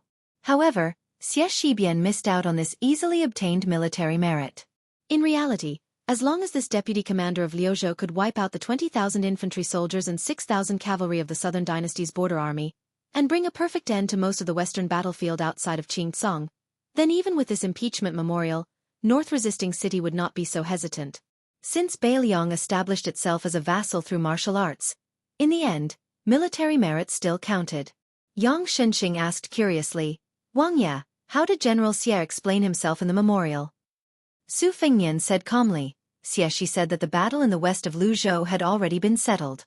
Bei Mang only left a few thousand foot soldiers and horses, so it would not affect the overall situation. However, the area north of Qingcong City in Luzhou is the main battlefield against the Pu tribe of Huangsong. Whether he has 15,000 Lautua mountain soldiers or only 10,000 monk soldiers to reinforce Qingcong City, the difference of 5,000 is like the difference between heaven and earth." Su Huang, who was well versed in military matters, was silent for a moment. He sighed and said, "I am also willing to lead General Xie's horse." Su Fengnian suddenly smiled. "Thank you for the 2 unbelievable victories at the western border." In the second battle, Ko Jianghu even reduced the hundreds of thousands of cavalry in the Pu tribe of the Yellow Song dynasty to the level of infantry. The situation at Liuzhou is already clear. Next, it will be up to us outside the Liangzhou Pass. Then Su Fengnian sat on the chair that originally belonged to Yang Shenxing.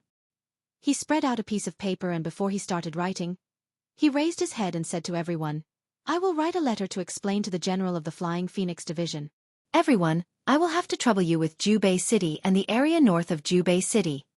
Everyone in the room felt as if a heavy burden had been lifted off their shoulders. Li Gongda turned around and stepped over the threshold. He smiled at the city magistrate beside him and said, "Our Wang Ye's handwriting is really good. It is full of vigor and spirit."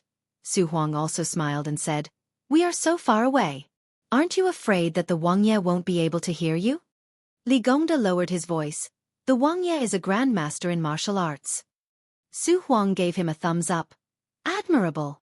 Su Fengnian, who was thinking about the wording of the letter, did not know whether to laugh or cry. At this moment, the spy from the Fu Shui division led a woman to the door. The woman was wearing a curtained hat. Then, the two stopped in their tracks. Even though this small house was worthy of being Beiliang's most important place, the spy still felt that it was inappropriate to introduce the woman's identity. Su Fengnian stopped writing and looked up. The spy did not make a sound.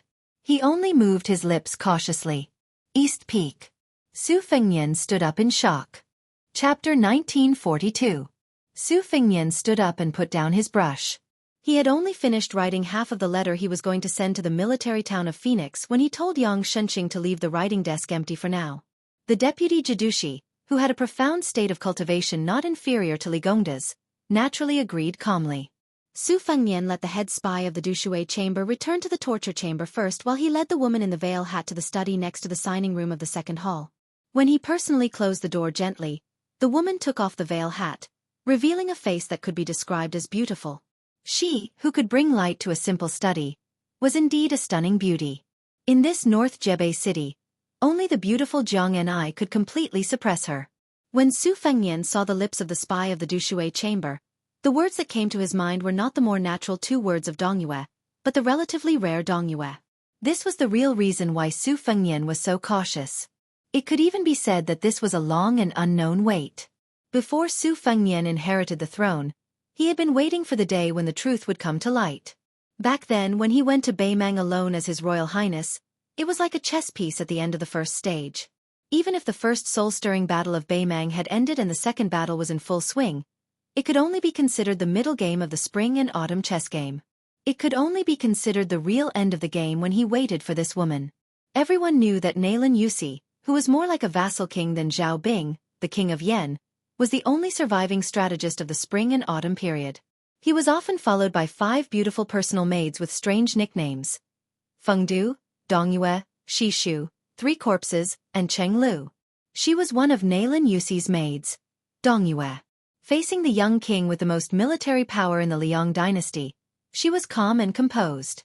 She smiled and said, "Since your highness is so nervous, you must already know about the plan of my master and his old friends. This is even better. It saves me from wasting my breath." Su Fengnian did not sit down. He just stood near the ordinary boxwood desk and did not bring a chair for her. The two of them stood facing each other like this. He went straight to the point and said, "The pawns chosen by my master, including the king of the Old North Courtyard, Su Huainan, are all dead now. Who is left on your master's side?" Dongyue smiled and said, "Why don't you guess, your highness?" Su Fengnian narrowed his almond-shaped eyes and his face darkened. She turned a blind eye to this and clicked her tongue. Right now, it is widely known in the Central Plains that it took 10 years to cultivate Song Yushu, 100 years to cultivate Su Fengnian, and 1,000 years to cultivate Lu Dongxian. Your highness, your current performance is somewhat unworthy of the name. The 9 Kingdoms of Spring and Autumn was a game of chess. Hong Jia's journey to the north was the curtain of the War of Spring and Autumn. It was not only the ending, but also the first move. The 4 scholars from the Central Plains, who originally belonged to different camps, worked together to set up the trap. Huang Longsher of the Spring and Autumn 3, Li Yishan of the Tide Listening Pavilion, Li Yishan of the Southern Border, and Li Yishan of the Liang Emperor, Shi Yuan Benshi. Ever since the founding of the Great Qin dynasty, the northern grassland cavalry had invaded the south countless times, causing chaos in the Central Plains. The Central Plains commoners sought refuge and migrated, retreating from the north to the south time after time. Later generations were used to calling them crossing the south in clothes. For example, during the last years of the Yongxi dynasty, the Lu family blessed China, and the Sweet Dew crossing the south, after the fall of the Great Feng dynasty. The Jiang family of Dechu, the most powerful family in China during the 9 Kingdoms of Spring and Autumn, was regarded as the rightful successor of the Great Feng dynasty. However, roughly half a year later, an even greater scale of escape erupted. The most unyielding West Chu, the Southern Tang, the Western Shu, and the Western Shu, who were used to living a debauched and extravagant lifestyle, and the most sentimental Western Shu, in addition to a small number of Northern Han and Great Wei adherents, all headed north one after another. In the end, they mostly converged at the present-day Liangyu province of the Northern Liang Path and the river province of the Tuhui Path. Almost the moment before Su Shao was slaughtered and enfeoffed as a prince, they successfully fled to the Northern Mang and Southern Dynasties Gusai Province and Longyao Province. Almost immediately before Su Shao was slaughtered and enfeoffed as a prince, they successfully fled to the Northern Mang and Southern Dynasties Gusai Province and Longyao Province. Among them, there were many well-hidden key players. One was Su Shao, who had been enfeoffed as prince of another surname by the old Liang Emperor Zhao Li, suddenly declaring that he would kill all the scholars of West Chu and have their corpses block the estuary of the Guangling River. Because the Battle of the Western Wall was too bitter, regardless of whether it was the defeated Dechu Jiangshi or the victorious Su Shao, both sides were filled with resentment. As a result, when Su Shao, who was at the peak of his power, publicly announced these words in the imperial court of Great Peace City, not only was the court shaken, it also caused the remnants of West Chu, whose mountains and rivers had been shattered, to despair. That lame Su clearly did not even give them the opportunity to be peaceful dogs. Other than fleeing, what else could they do? Another time, Zhao Li's son, Zhao Bing, who was supposed to be the ruler of Western Chu territory by virtue of his military exploits, who later became the king of Yanqi in Nanjiang, not only did he not go to the richest Guangling circuit, he did not even go to Jinggan circuit and Qingzhou, which dominated the hinterland of the Central Plains. At that time, Zhao Li only intended to let the son, who was most like me, go to Huainan circuit, probably because he wanted to let Zhao Bing, who was good at war, and Su Shao, the only king of Liang with a different surname, be neighbors when Su Zhao's title as king of Northern Liang circuit was a foregone conclusion. But in the end, Zhao Bing, who had wanted to go to the Liangliao Pass, went to the most unexpected southern border, a place that was vast but full of miasma. Unofficial history said that before the bloodthirsty Zhao Bing left the capital, he chopped down a 1,000-year-old cypress tree in the prince's mansion and swore to kill all the young men of southern Tang who were taller than a wheel to vent his anger. Coincidentally, when Zhao Bing was on his way south, southern Tang, who definitely did not resist tenaciously in the late spring and autumn period, actually rebelled and killed thousands of Gu Jiantong's soldiers who stayed behind. Zhao Bing originally wanted to deliberately wrestle with the new prince of Guangling, Zhao Yi, in Guangling Circuit for fun. He had no choice but to suddenly speed up his horse's hooves and head south. The third time was when Su Xiao was enfeoffed as Prince of Liang the earliest and Prince of Liang the latest. The key point that people did not think deeply about the first two times, Yuan Benqi, who was half an inch away from the Emperor of Liang, watched coldly from the sidelines because he was happy to see it happen. The Zhao family that he was loyal to wanted to truly let the fire of peace spread across the world. They had to let those 100 years of country, 1,000 years of family, noble families, move the tree and die. They wanted to let them obediently move to the Liang capital under the eyes of the emperor under the threat and intimidation of the two Prince of Liang, which was very likely to come true. Like the scholars of the imperial examinations, all the heroes of the world will enter the Zhao family's jar, at the same time, to prevent future troubles. It could prevent the remnants of the countries that had lost their foundations from rebelling, and could also ensure that when Liang went north to conquer the grasslands, there would be no worries in the south. It was a pity that at this time, unforeseen events occurred. Su Zhao's army traveled west very slowly. They enjoyed the scenery along the way and even stopped in Jizhou for a full month. When Yuan Benqi and the Liang imperial court realized that the situation was not right, they let Kainan, who was the minister of war and the #1 fierce general under Gu Zhentang, who was stationed in Gangnam-do, lead the army all the way to try to stop the flood of remnants that suddenly gathered in the northwest direction and force them to turn east and enter Tai'an City. Because the scale of Kainan's army was not large and they were extremely unfamiliar with the northwest terrain, in the end, they were still unable to stop that vast and mighty group of spring and autumn remnants. At the time, Jizhou's Han family, who had defended the border pass against the grassland horse hooves for generations, did not make a move that time, leading to the tragedy of their family's destruction. As Zhang Julu's teacher and father-in-law, the old Grand Secretary of Liang, even though he indeed had personal grudges with Jizhou's Han family, to say that the old Grand Secretary alone caused the destruction of an enormous family that had been loyal for generations was overestimating the weight of that scholar in name in the imperial court and also underestimating the old Grand Secretary's scholarly character. In reality, the truth was that the Liang imperial court did not dare to openly take their anger out on the Beiliang frontier army, so they could only make an example out of the Jizhou Han family. Apart from this, they also had Yang Shenxing, who was also a meritorious official of the spring and autumn period, lead troops into Jizhou. In addition, Kainan stationed troops at the Beiliang border, doing his best to reduce the space for retreat for the Beiliang cavalry. In this game of chess, four strategists sat on the four sides of the central plains, acting as national players. They rolled up their sleeves and placed a piece together. In the end, the person who needed to pick up a piece from the chessboard was His Royal Highness of Beiliang, who had inexplicably gone to Beimang. In the study, only the scent of books was faint. A man and a woman fell into a long silence. Su Fengnian suppressed the impetuousness in his heart and tried to be as calm as possible. Is Wang Sui, the consort of Eastern Yu, a chess piece of Nailan Yusi? The woman's eyes widened. The stunned expression on her face was not fake. She asked curiously, "Did Mr. Li not mention it to your highness?" Su Fengnian's heart trembled, but he said expressionlessly, "No." Nailan Yusi's servant girl was very intelligent. She immediately saw through the mystery and suddenly realized. So when Mr. Li passed away, he already regretted it. She tilted her head. "Since Mr. Li changed his mind before his death and didn't want you to carry this heavy burden, Your Highness, why are you so persistent?"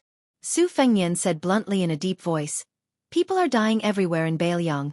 I don't have time to talk nonsense with you." She glanced at the young king who was holding the sword with his left hand and raised her eyebrows. She was full of eagerness. Beiliang's sword has always been called Grand Su style by the military of the Central Plains. The implication is that all the swords in the world imitate Su style. "Your Highness, can you let me have a look?" Su Fengnian sneered. "Can a dead person lift a sword?" She pretended to touch her chest in horror. "This is not the posture of asking for help. No wonder my husband said that the northwest is beyond the Great Wall." There was a sudden loud bang. This beautiful young woman had her back against the door. Her smooth and white forehead was pressed down by a hand. Chapter 1943. Blood oozed out from the corner of her mouth as they looked at each other. At the beginning, there was a mocking smile on the corner of her mouth, but when she looked at the young king's eyes, it was a kind of desperately trying to restrain the ruthlessness. On the verge of life and death, she couldn't help but remember that her master once laughed and said that when he was angry to the extreme, The scholars couldn't wait to cut off the arms of all the martial artists in the world, and the martial artists also couldn't wait to cut off the hands of all the scholars that held books. Just when she thought that Su Fengnian would kill her even if the secret was buried in the pile of old books, there was a light knock on the door. Then she saw the young king's face suddenly changed into a clean and warm smile. He glanced at her with undisguised disgust, then he let go of her hand and pushed her to a wall. He gently opened the door. She wiped the blood from the corner of her mouth and turned her head to look. As a result, she saw a face that even she was stunned. After the woman of the same age stepped through the threshold, she immediately looked around. After seeing him, she quickly looked at him from head to toe, and then awkwardly put on a cute and naive look as if she didn't see anything. The woman who brought a pot of tea said to Su Fengnian indifferently, "Hee, the young lady said that you have a guest here, so I brought a pot of tea for you." Su Fengnian's mouth twitched. Jia, that girl who was observing in all directions, must have added that the guest was a beautiful woman. Otherwise, with Jianghu's temperament, she would be too lazy to care whether the guest in Su Fengnian's study was the Emperor of Beimang or the Emperor of Liang. Jiang and I seem to have just found the big living person standing at the foot of the wall. She lifted the warm teapot in her hand and asked, "Young lady, are you thirsty? Do you want to drink some tea?" The maid, Dongyue, who had already wiped the blood, deliberately pulled her collar together and bit her lips as if there was a lingering fear in her heart. She was really pitiful. Jiang and I suddenly widened her eyes and secretly stepped on the back of the king of Beimang's foot and twisted it fiercely. Dongyue saw that the poor king who had his back to her seemed to take a deep breath, and then pressed his hand on the head of the peerless beauty. Compared to the palm that pressed on her forehead, it was much gentler. He smiled and said, "What are you thinking? This aunt who is good at retaining her youthful appearance is from Nanjiang. She is Nailan Yuxi's personal maidservant. She came here to discuss business with me. Just now I didn't control of my strength, and I accidentally hurt her." The little mud man glanced at the pale woman. Although he was still a little skeptical, the words aunt were extremely important, so he relaxed a little. Su Fengnian resentfully retracted his hand and said helplessly, Okay, I won't close the door." She curled her lips and turned around again. Her voice was not soft as she said to herself, "If you don't have a guilty conscience, why don't you just close the door?" Su Fengnian sighed and shook his head gently. He turned around and put the teapot on the table. Then, he took out 2 white porcelain teacups that he bought from the market outside the North Jebei city. After sitting down, he waved his hand to the maidservant, Dongyue, and said, "Sit down and drink tea." She hesitated for a moment, but still moved a chair and sat across the table from the young king. Just now the two of them had a falling out, but it was as if nothing had happened. At this moment, the study room was calm and peaceful. All of this was due to the woman who brought the tea. She had complicated thoughts. Right now in the Central Plains, just the greatened city of Liang, which was known as the most virtuous city in the world, had countless extroverted young ladies who had almost eloped to Liangzhou just to see Su Fengnian.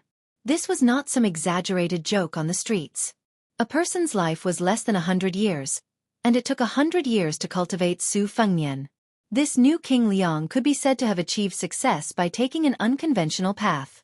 She originally did not believe that a man in the world could be more romantic than her master. Seeing it with her own eyes today, although she still felt that he was not as good as her master, he was not far off. Su Fengnian leaned forward and poured a cup of tea for her. The woman's thoughts were as deep as the sea. The servant girl, Dongyue, who had been at loggerheads with the young king, straightened her expression and did not pick up the teacup. She slowly said, "Before I left, my master told me that the matter of the chess piece was only a telepathic connection with Tide Listening Pavilion's Mr. Li.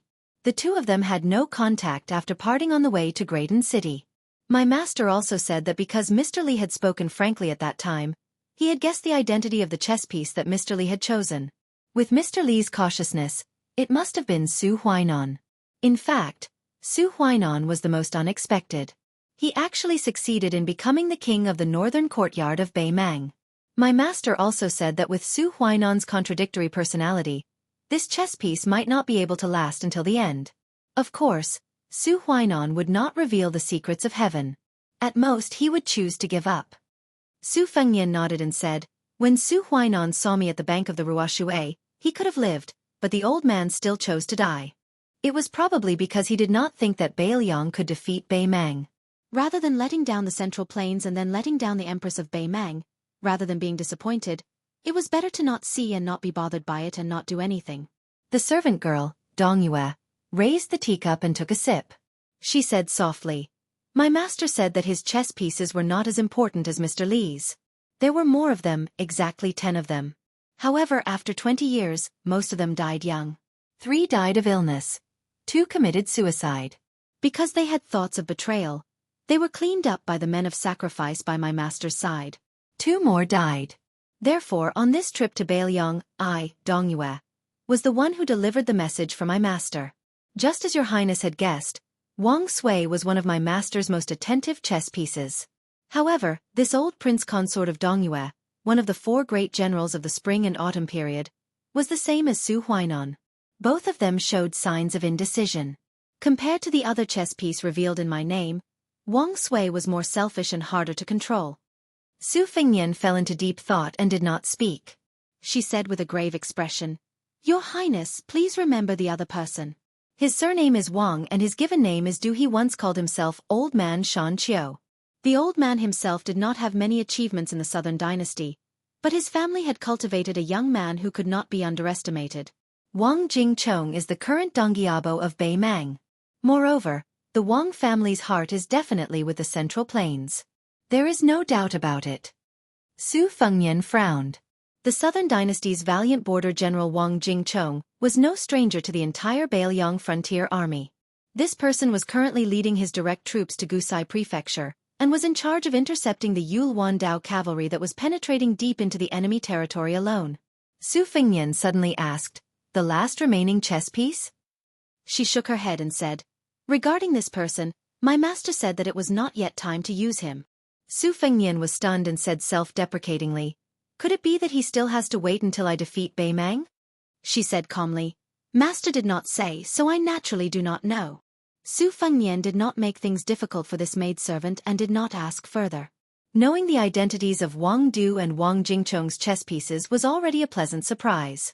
She did not finish her cup of tea and stood up. "My master finally said that Huang Longsher had finally chosen Zhao Zhu, the crown prince of Yanqi, as the true son of heaven.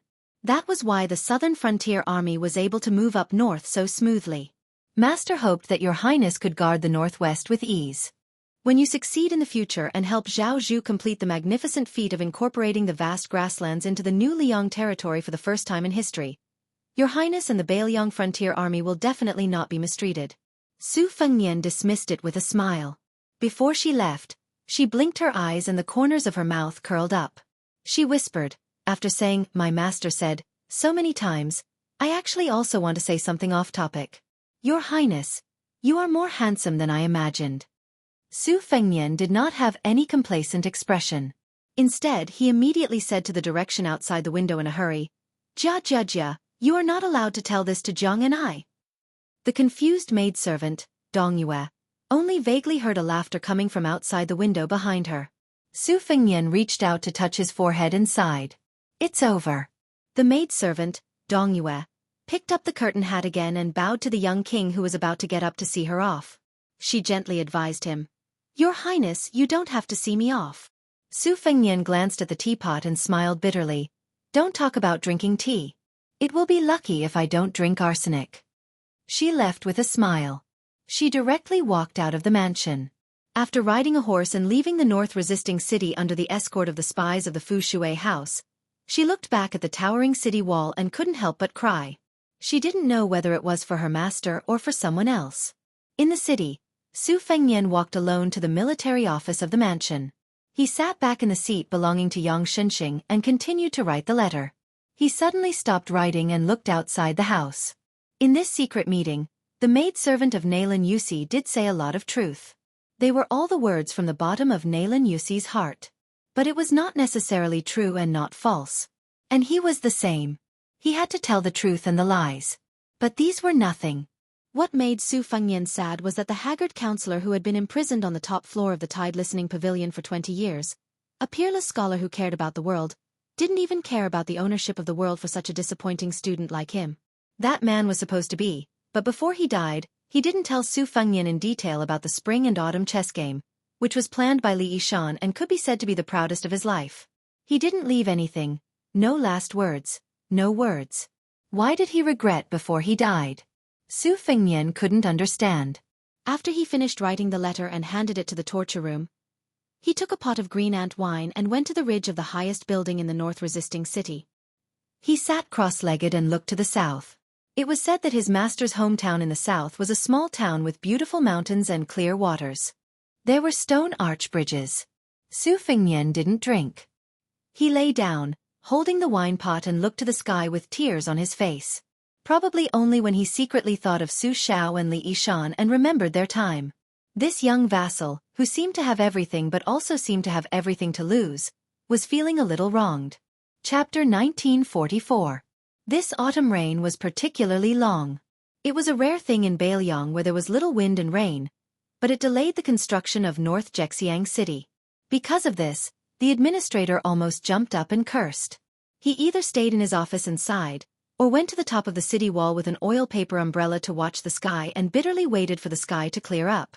As a result, the water level of the river south of North Jianghu City soared. The rainwater mixed with the yellow sand, making it extremely muddy. This made some of the young heroes and heroines who came to the bazaar outside the Great Wall to enjoy the scenery outside the Great Wall the most annoyed. It was supposed to be a cool autumn season, but the autumn rain made the ground muddy. They used to walk hand in hand with their admirers by the river at dusk every day, enjoying the scenery outside the Great Wall with a lone smoke in the desert stretched straight to the long river and the round sun set. Taking advantage of the fact that no one was around, they would hold the hands of the heroines and fairies, which could be considered a beautiful thing. But now, they could only complain that the heavens were not on their side. They could only hide in the inns and restaurants of the small town bazaar. This group of young people was traveling to the northwest this time. Most of them were seniors from the Jianghu sects or family friends who looked after them. All day long, they had to stare at those old fellows who had one foot in the grave. It was really boring. It was not that no one wanted to ride their horses to the west, but the area around North Jianghu City was filled with the armored cavalry of the Bailiang Frontier Army. Perhaps the only people who did not have any complaints about this autumn rain were Miss He and Su Ying in the red robe. The two of them would often pester Xianxia to fly on her sword and bring them straight to the sky, breaking through the thick dark clouds. The moment they saw the light in the sky, Xianxia would always be filled with joy. Even Su Ying would never get tired of it. Jianghu was already extremely adept at flying on her sword. As early as when Chao Chongqing brought her to Beimang, she had already seen the scenery in the sky. It was just that she was obviously very close to the young girl who had taken the initiative to serve as her ear and ear. When Dongyue, Nailan Yuxi's personal maid, visited the Red Robe residence, it was Xianxia who immediately informed her. Afterwards, she also told her the contents of the conversation in the study room word for word. Therefore, no matter how unconstrained Miss He's thoughts were, Jianghu, who was all alone and had no one to rely on in North Jianghu City, never refused anyone who came to her. For example, when she looked up and saw the wild geese flying high above North Jianghu City, she would fly on her sword and chase the wild geese to the south.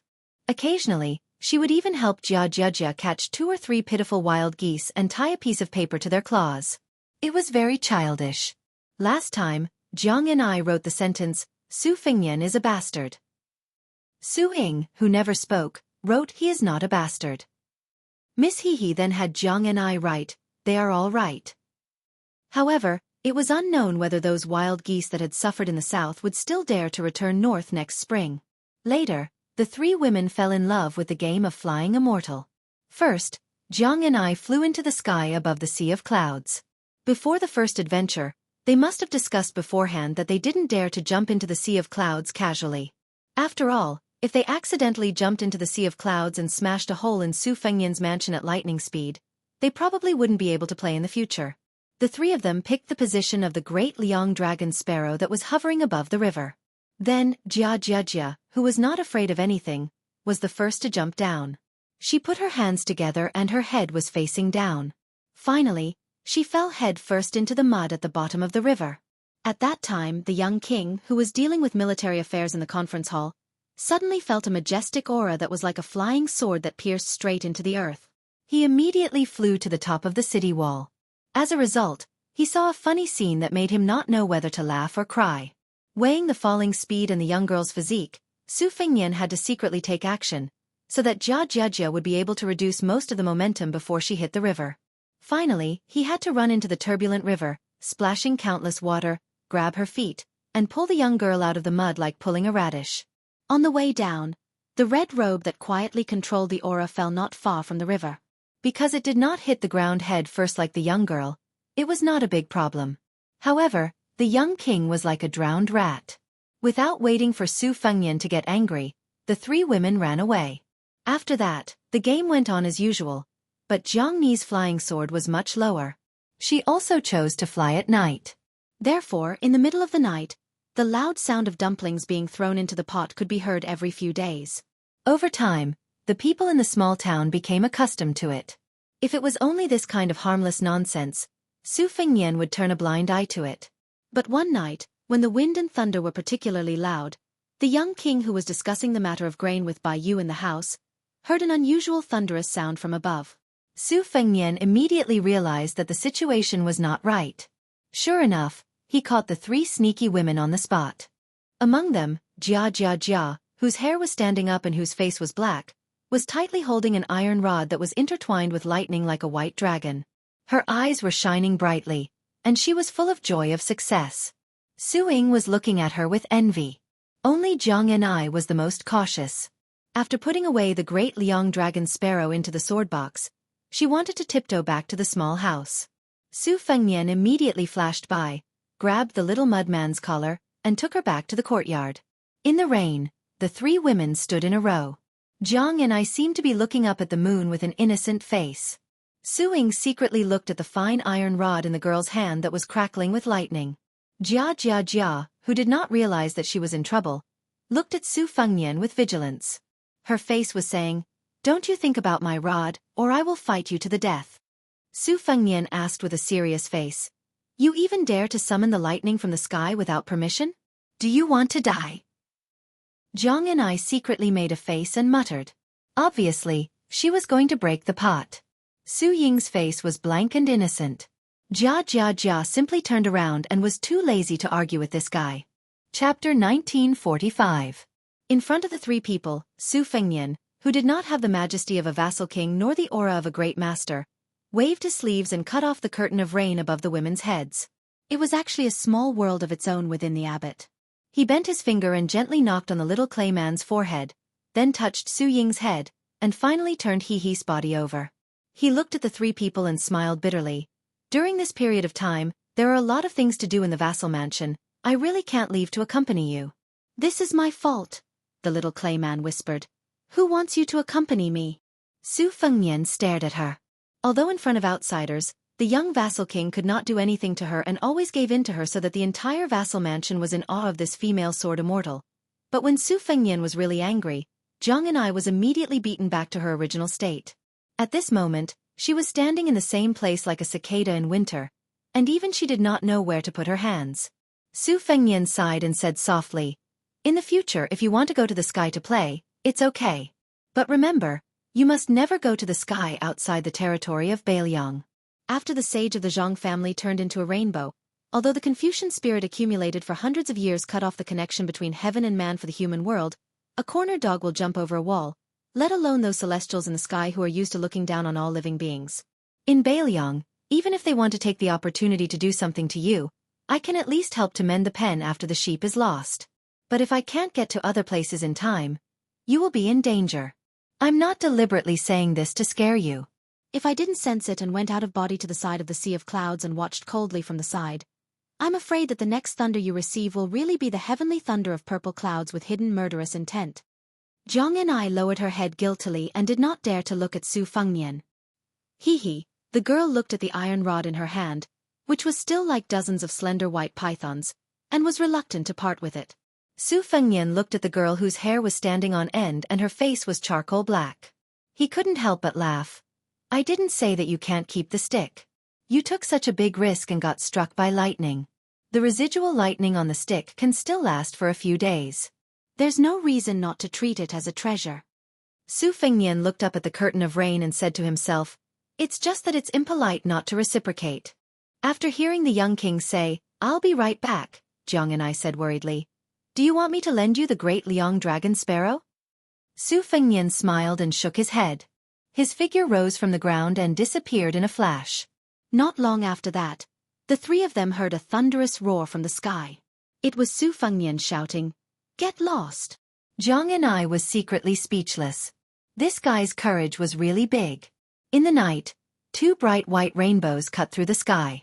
One fell into the grassland of Beimang, and the other fell into the territory of the Central Plains.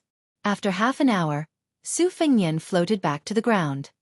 His hands were behind his back, and his expression was calm. Jianghu asked curiously, "Did you fight with someone?" Su Fengnian nodded and didn't explain in detail. In the face of the 7 immortals who were sitting in the clouds and spying on Northern Liang's luck, Su Fengnian beat up 2 of them, who dared to walk out of the gate of heaven, and turned them into banished immortals. Jianghu took off the sword box and handed it to Su Fengnian with both hands. Su Fengnian was puzzled and asked, "What?" The little mudman wrinkled his nose. "You take it for safekeeping, so that we don't get into trouble." Su Fengnian said helplessly, "In the end, North Rejecting City is a boring place for you. I'm just angry that I can't let you have fun, not angry that you sneaked out to play." Who would believe that? In any case, the little mudman didn't believe him. Just now, he glared at him fiercely. Su Fengnian smiled. With his hands behind his back, he suddenly stretched out a hand. 3 to 4 inches above his palm, there was a fist-sized snow-white ball. It was actually condensed from the essence of lightning. The 3 girls immediately opened their eyes wide, as if they had seen the cutest thing in the world. Su Fengnian retracted his hand and allowed the ball of lightning to hover in the air in front of him. He reminded them with a smile, "Don't touch it with your hands. A normal Vajra physique won't be able to withstand an explosion. In today's world, other than me, perhaps only the white-robed monk Li Dongxin's prayer beads, Dong Tai's sword, and Tuoba's fist can remain unharmed after touching it. However, as long as you release a little bit of your qi, it won't consume too much energy and you can easily control this ball of lightning. Let me say this first, you can't let this little thing leave this courtyard, and you can't let it touch anything in the courtyard. Otherwise, I won't have the time and energy to help you get another one." Su Fengnian stretched out his hand and lightly touched the iron rod in the girl's hand. "I left a trace of my qi on it. When you're not playing with the ball of lightning, it will automatically hover near the rod." Jianghu and the other 2 nodded vigorously at the same time, really like chicks pecking at rice. Jia didn't say anything else. With a bang, she placed the iron rod on the limestone floor of the courtyard. Then, the ball of lightning began to slowly revolve around the rod. The 3 heads gathered together and stared intently at the little toy that was spinning leisurely. Su Fengnian, who was left aside, glanced at the cracked ground and sighed. He left the courtyard and returned to the house. When the figure of the young lord disappeared, the abbot world that was supported by his qi also quietly dissipated. The small courtyard reappeared in the rain. The 3 women moved the chairs and benches to sit side by side under the eaves. Jianghu suddenly came back to her senses. She turned to Jia and said seriously, "Little Hihi, the copper coins to repair the ground, you can't renege on the debt." The girl who was nicknamed Little Hihi slowly shook her head. Jianghu frowned and said, Jia, you can't do this." Hihi girl rolled her eyes and leaned over to whisper in Jianghu's ear. After Jianghu heard the secret words, she coldly snorted and said loudly, "Little Hihi, you don't need to pay this money, I also won't pay.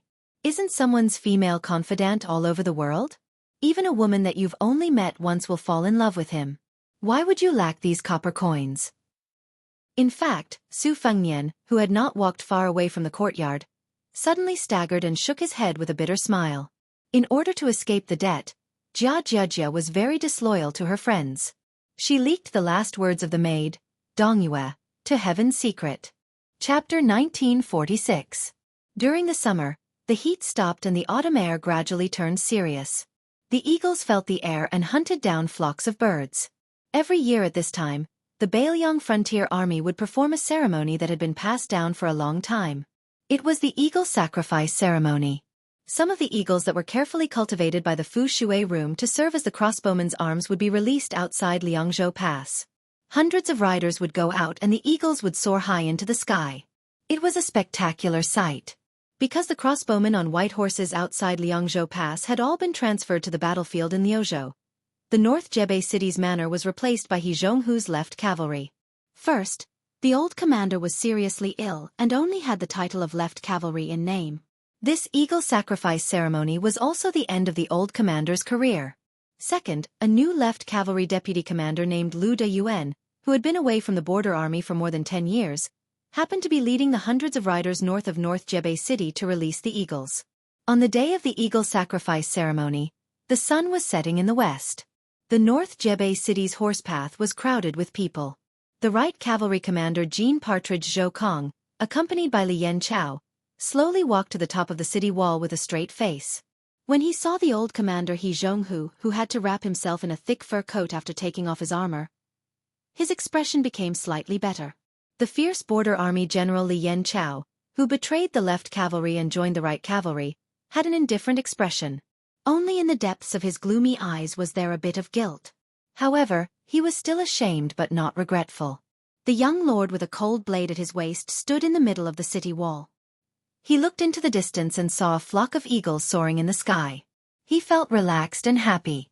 After seeing Lu Deyuan leading hundreds of riders back to North Jebei City, Su Fengnian turned his head to look at Jianghu beside him. His old body could no longer bear the bumpiness of the horse's back. Even hanging a blade and hanging an armor had become an extravagant hope. After the eagle sacrifice ceremony today, the old commander would officially leave the battlefield. However, the old commander had no children and had no residence within the pass. Su Fengnian originally thought that based on the old commander's temperament, he would choose to retire in North Jebei City. After all, he could hear the familiar sound of horse hooves closer.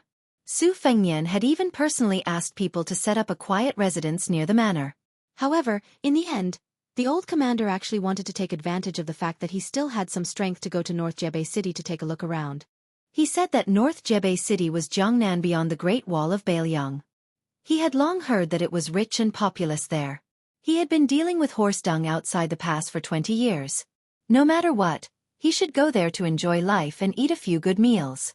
Su Fengnian was well aware that the old commander was lying when he said that he wanted to enjoy life.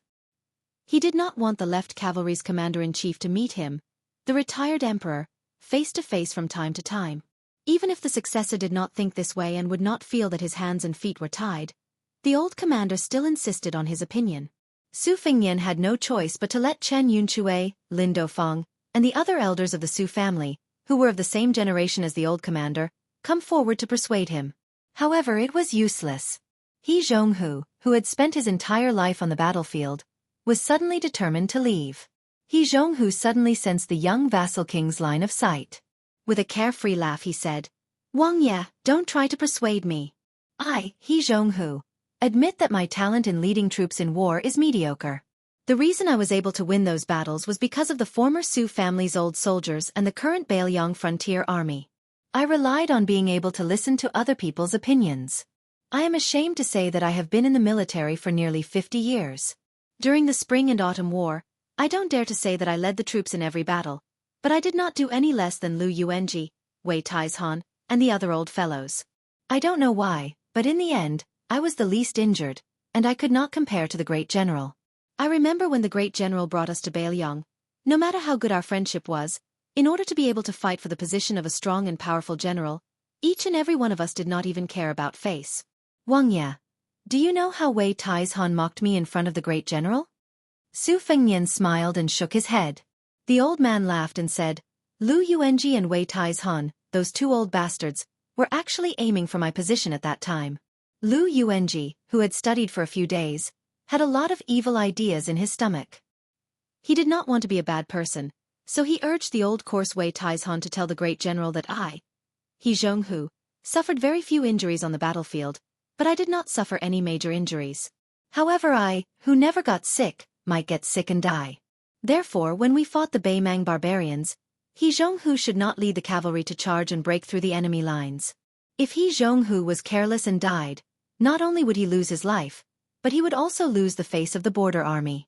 How could this be tolerated? Of course, I couldn't tolerate it.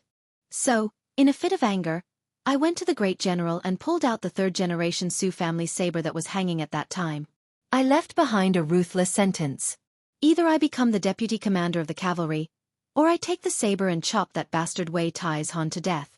The great general had no other choice but to agree. Su Fengnian could not help laughing. The terminally ill old man no longer spoke. together with the young vassal king who was not yet 30 years old. He gazed into the distant north. Back then, Zhao Go had meticulously collected a sea of intelligence related to the northwest border army. The Liyang Ministry of War had used this to come to a conclusion. The Beiliang cavalry was divided into mountains, and there were many conflicts between the cavalry and infantry. The relationship between the cavalry outside Liangzhou Pass and the Liangzhou cavalry outside Liangzhou Pass was even stiffer. The generals outside the pass and the military officials inside the pass also had mediocre relations. Therefore, the so-called 300,000 Beiliang cavalry could be united only because Ran Tu Su Xiao was not dead, enough to intimidate the heroes, and also because Chen Jibao, who had great prestige, was standing behind the old man. But during the transition period between the two generations of cavalry, it was very likely that there would be great turbulence. Yan Wenluan, as the head of the Beiliang infantry, would be determined to have Beiliang Protector General Chen Jibao take the position. Zhong Honggu, He Jianghu, and the other important mountain leaders who controlled the cavalry outside Liangzhou Pass might not be willing to lower their heads. Huta City's Lu Jinu would listen to Ren Tu's last wishes. Li Yanchao, Li Mofan, and Chao Xiaojiao were young and strong generals who were famous in Beiliang for being rebellious and difficult to tame. The Beiliang Protector General Chen Jibao and His Royal Highness Su Fengnian were mostly dishes. Among these generals, the existence of the spring and autumn old man He Jianghu was rather special. While he and Yan Wenluan had once been Zhao Chongling supporting Dragon Sect general, and thought highly of Chen Jibao, he was publicly recognized as the most loyal to the old Prince of Liang, Su Xiao, and the least selfish. Even the Great Peace City Ministry of War, thousands of miles away, could see this scene. The Tide Listening Pavilion naturally saw it even more clearly. So Yan Wenluan's two deputy commanders, Wei Taizhan and Lu Yuanji, left the infantry. The spring and autumn old generals like Zhong Honggu and He Jianghu, who were of similar age and seniority, firmly held the border cavalry. Then Chen Jibao rode alone to Shu and betrayed Beiliang. The arrogant Zhong Honggu lost his integrity. The power of the Beiliang cavalry was transferred to Yuan Zuozong, Jean Partridge, Zhou Kong, and the others. At the same time, the outsider great ancestor Gu was like a nail hammered into the infantry mountain as a deputy commander. Then, with His Royal Highness's approval and the secret support of Mount Qingliang, Chen Shiliang, a poor scholar from Gangnam-do, suddenly took power. While there was great resistance to the reform of salt and iron, causing Chen Shiliang to stumble and die, before some people could clap and cheer, Chen Shiliang started to set up 14 captains with real power. Su Fengnian, who had just been crowned as the king of Beiliang, was especially decisive.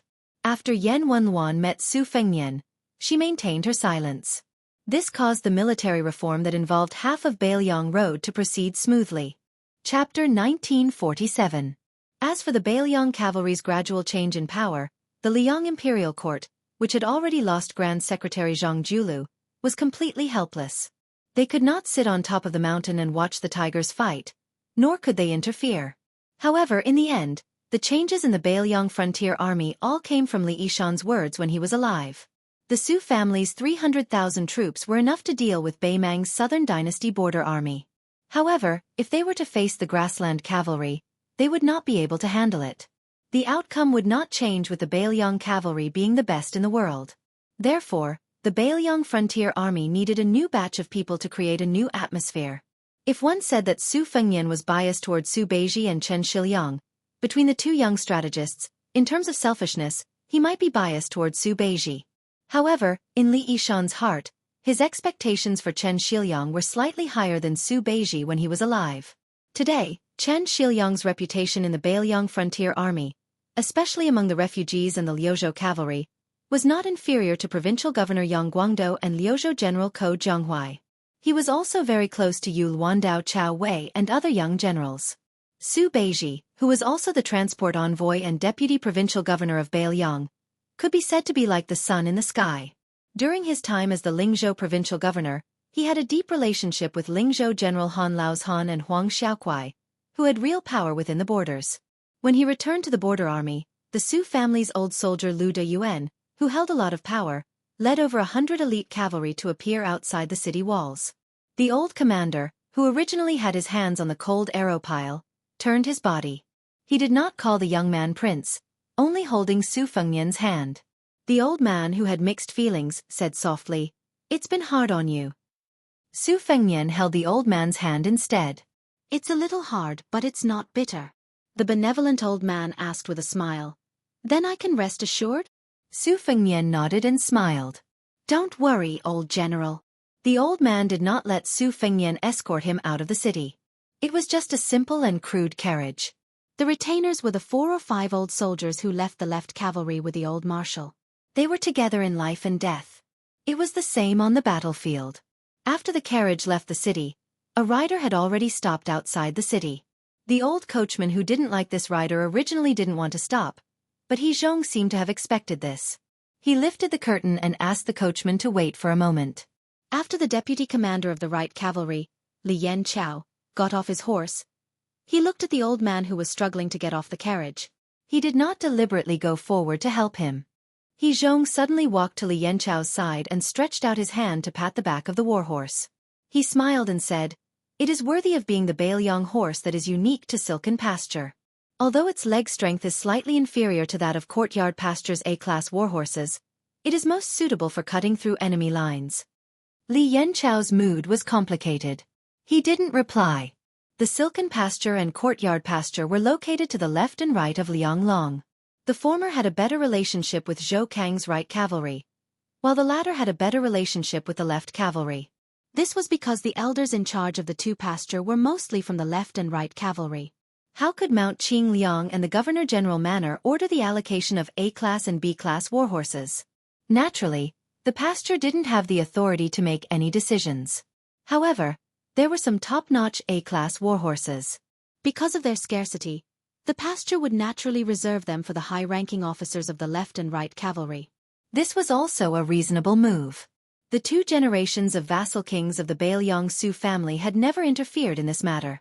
After Li Yanqiao was transferred from the left cavalry under He Zhong's command to the right cavalry, the first thing Zhou Kang did was to present this warhorse to this valiant general of the Beiliang's 4 fangs. The commander's seal and tiger tally were actually things that followed closely behind. The stooped He Zhong and the tall and sturdy Li Yanqiao slowly advanced side by side. The old man said softly, "General Zhou's management of the army is strict. Most of the brothers by your side have violent personalities. After you are transferred to the right cavalry, you must not act arrogantly. Don't leave any evidence that can be used against you in trivial matters. It's not worth it." Li Yanqiao nodded and said, "This general has already greeted my brothers." This time, Li Yanqiao's official position change led to a significant change in the Liangzhou cavalry. This was because Li Yanqiao was not only transferred to the right cavalry alone, more than 10 of his trusted lieutenants and commandants had also become Jean Partridge's subordinates. However, other than Li Yanqiao who was promoted, the other generals were all transferred or demoted by 1 rank. After all, Zhou Kang's left cavalry had already established a solid foundation. If more than 10 people were suddenly promoted, the old men of the left cavalry would probably rebel. Fortunately, Zhou Kang and Li Yanqiao had long reached an agreement on this matter. Li Yanqiao's brothers were easy to talk to. From this, it could be seen that Li Yanqiao truly had an extraordinary ability to control people. After all, in the officialdom, when one person achieved the Tao, all his chickens and dogs would ascend to heaven. This was common sense. He Zhong suddenly smiled calmly and said softly, "Yanqiao, I know you are very confused. Why did I tell you to give up when I clearly could have stayed on as the left cavalry's commander-in-chief for another year and a half? It is clear that I want to use an outsider's Yuluan Dao and not you, Li Yanqiao, to take the first position of the left cavalry, right?" Li Yanqiao nodded. This was like a family's property. No matter how big or small it was, if the father was willing to give it to an outsider rather than the eldest son of the first wife, anyone would have complaints. Especially if the eldest son of the first wife was not the kind of son who was destined to lose the family property. The old man suddenly smiled. "Li Yanqiao, there is something that you young people may not care about, but old people like me, as well as Wei Taizhan and Lu Yuanji, all care about. That is that our family property in the border army is actually not ours, but the Su family's. It is the new and old Liang princes." The old man looked at the fierce general of Beiliang who wanted to speak but stopped. He waved his hand and said, "Don't be in a hurry to refute. Let me finish. There is no need to say more about the great general. Even you all are convinced. In reality, from the spring and autumn period to the present Xiangfu, from Liang to Beimang, no one is unconvinced. When it comes to the new Liang prince, You all may be convinced, but generally speaking, you cannot admire and respect the great general. To tell the truth, I, Jianghu, am no exception. However, don't forget, this is not a reason for us to have soldiers for ourselves. It is not a reason for us to treat the soldiers under our command as exclusive property. Of course, if you say that our young princes are ambitious and ruthless, just like the 3 generations of Liang Emperor, then you, Xiao Xiaojiao, and the other famous troublemakers in the army, in order to protect themselves, everyone holds on to military power to leave a way out for themselves. I, Jianghu, can understand, but... The old man lightly stamped his foot on the road that was slightly softer after the continuous autumn rain. He continued, "It is just that in Beiliang, from the 2 generations of vassals to us old people, to Lu Jinu and Wang Lingbao, to you all, and finally to the young people who have just entered the border army, in this bitter and barren land, there is no need for ambitious and ruthless people. Our Beiliang cavalry only wants to be heroes." The old man finally reached out and patted Li Yanchao's broad shoulders. He smiled and said, "Since every one of the 300,000 cavalrymen is a hero, then does it make a difference whether you, Li Yanchao, kill the enemy in the left cavalry or the right cavalry? In my opinion, there is no difference." The old man turned and walked towards the carriage. He raised his arm high and gently waved goodbye. Li Yanchao faced the old man's back and straightened his back. He cupped his fists and said in a clear voice, "Old commander, please wait.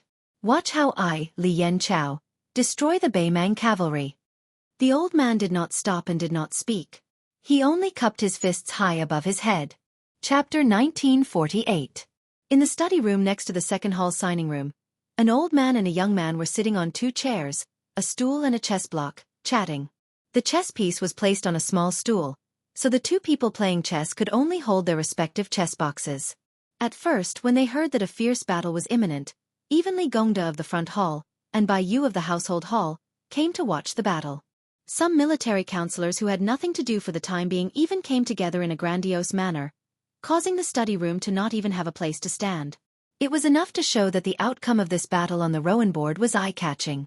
After all, one of the players, the young vassal king, was not only Li Yishan's brilliant disciple, he was also regarded as the younger brother of the 11th Dan great national player, Su Weisheng. There had long been rumors that Su Fengnian indeed had an extremely tenacious chess muscle and great chess strength. As the opponent of the young vassal king, Chancellor Wang was even more of a learned scholar who was like a grandmaster in the literary field of Liang, and was also Su Weisheng's teacher. Although there had never been a famous chess game that was passed down to the world, everyone felt that even if Chancellor Wang's chess strength was not as good as Su Weisheng's, he should still be a match for the young vassal king. Especially when the old man placed the white chess pieces. His elegant demeanor of rolling up his sleeves with one hand and twirling the chess pieces with the other hand was really dazzling. He was indeed worthy of being the second chair of the Shangyin Academy, a scholar, a sage, and a moral grandmaster. Probably because the old man's aura was too strong, almost no one saw the helpless face of the young king who was being challenged. Mr. White Lotus, who didn't care about trifles, squatted beside the chess block, wishing that he could stick his eyes on the chessboard. Along with Chang Sui, Su Huang, and Su Weisheng, Jean Bauscher was one of the disciples of Han Guzi. She stood behind the old man without any expectation. She didn't want to come here to make a fool of herself, but she couldn't stand this old man's pestering, so she pulled him here to boost her courage.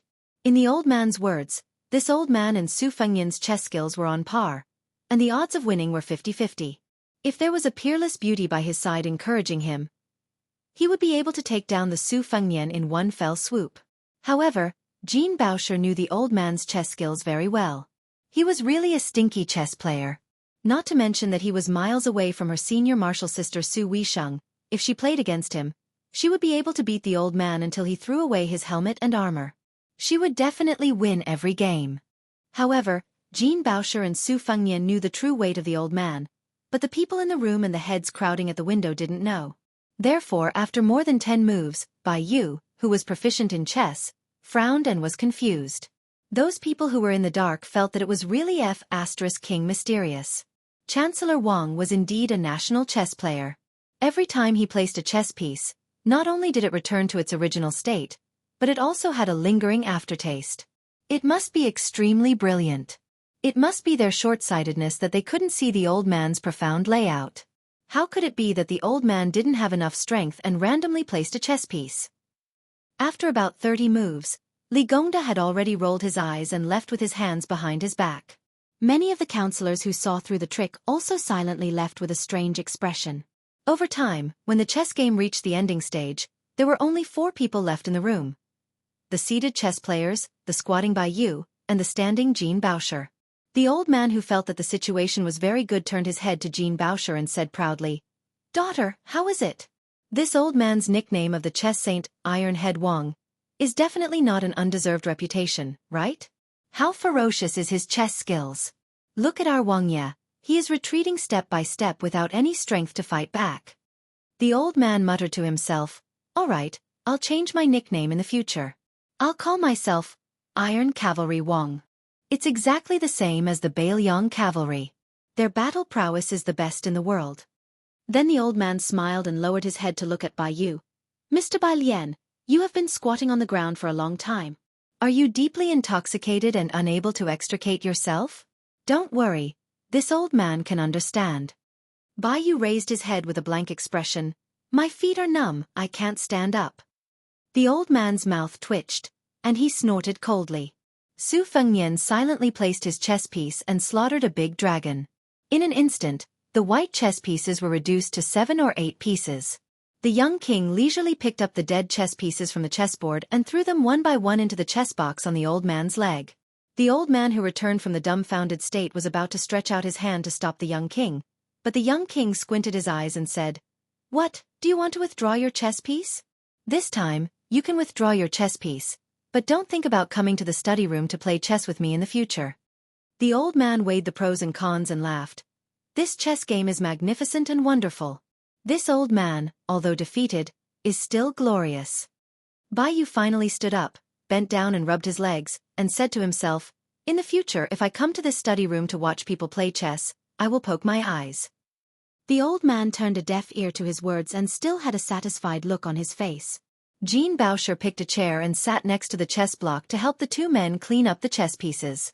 The old man held the chess box with both hands, restrained his smile and asked, "Do you know what Nailan Yusi is planning?" Su Fengnian put the chess box on the corner of the chess block. "Generally speaking, he wants me to help Yan Qi King and his son to delay the grassland cavalry for at least 1.5 years. Chancellor Wang said in a deep voice. "You agree?" Su Fengnian leaned forward and pinched a chess piece with 2 fingers, smiled faintly and said, "For this kind of thing, it's not about whether I agree or not, because it's meaningless. If I agree, do you really believe that Xian Liyang will treat the Beiliang frontier army well? If I don't agree, do you think the Beiliang cavalry won't fight the Beimang barbarians?" Chancellor Wang's words were earth-shattering. Jean Baosher, who was bending down to collect the chess pieces, was so shocked that his hands trembled. "Then have you ever thought of meeting the old woman in private to divert the trouble? Let the Liang and Liao border army be in a mess, and then let Zhao Bing and Zhao Zhu, who have taken over Great Peace City, clean up the mess? Beiliang will reap the benefits. Not to mention anything else, at least there will be fewer deaths." Su Fengnian said calmly, "I have thought about it." Jean Baosher's eyes widened, his face instantly turning pale. Su Fengnian smiled, "But it's just a thought."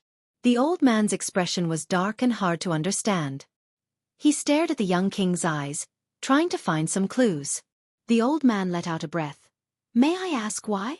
Su Fengnian gently put the chess piece back into the chess box. "It's hard to distinguish between black and white in the world. But there are right and wrong in the world." The old man said impatiently, "You brat, to put it simply, don't try to mystify things just because Jean girl is here. To be honest, even if this girl is willing to like you, do you dare to like her?"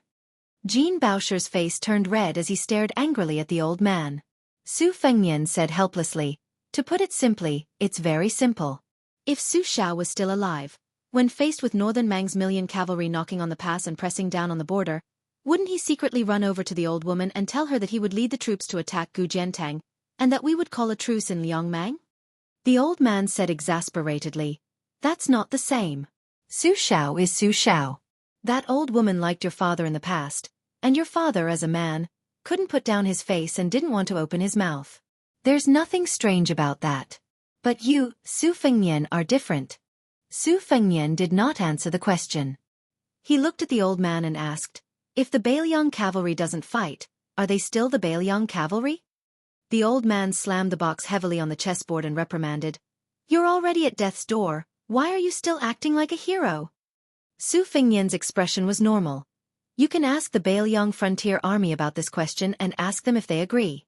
In the first battle of Liangmang, Liangzhou's Huta City, Liuzhou's Qingcang City, and Yozhou's Gourd Mouth, there were so many border soldiers. It's not that they're at death's door, they're already dead. It's useless to tell me that fewer people will die. The old man scolded. You're all idiots. Su Fengnian said angrily, don't take advantage of your seniority. I'll really beat you up.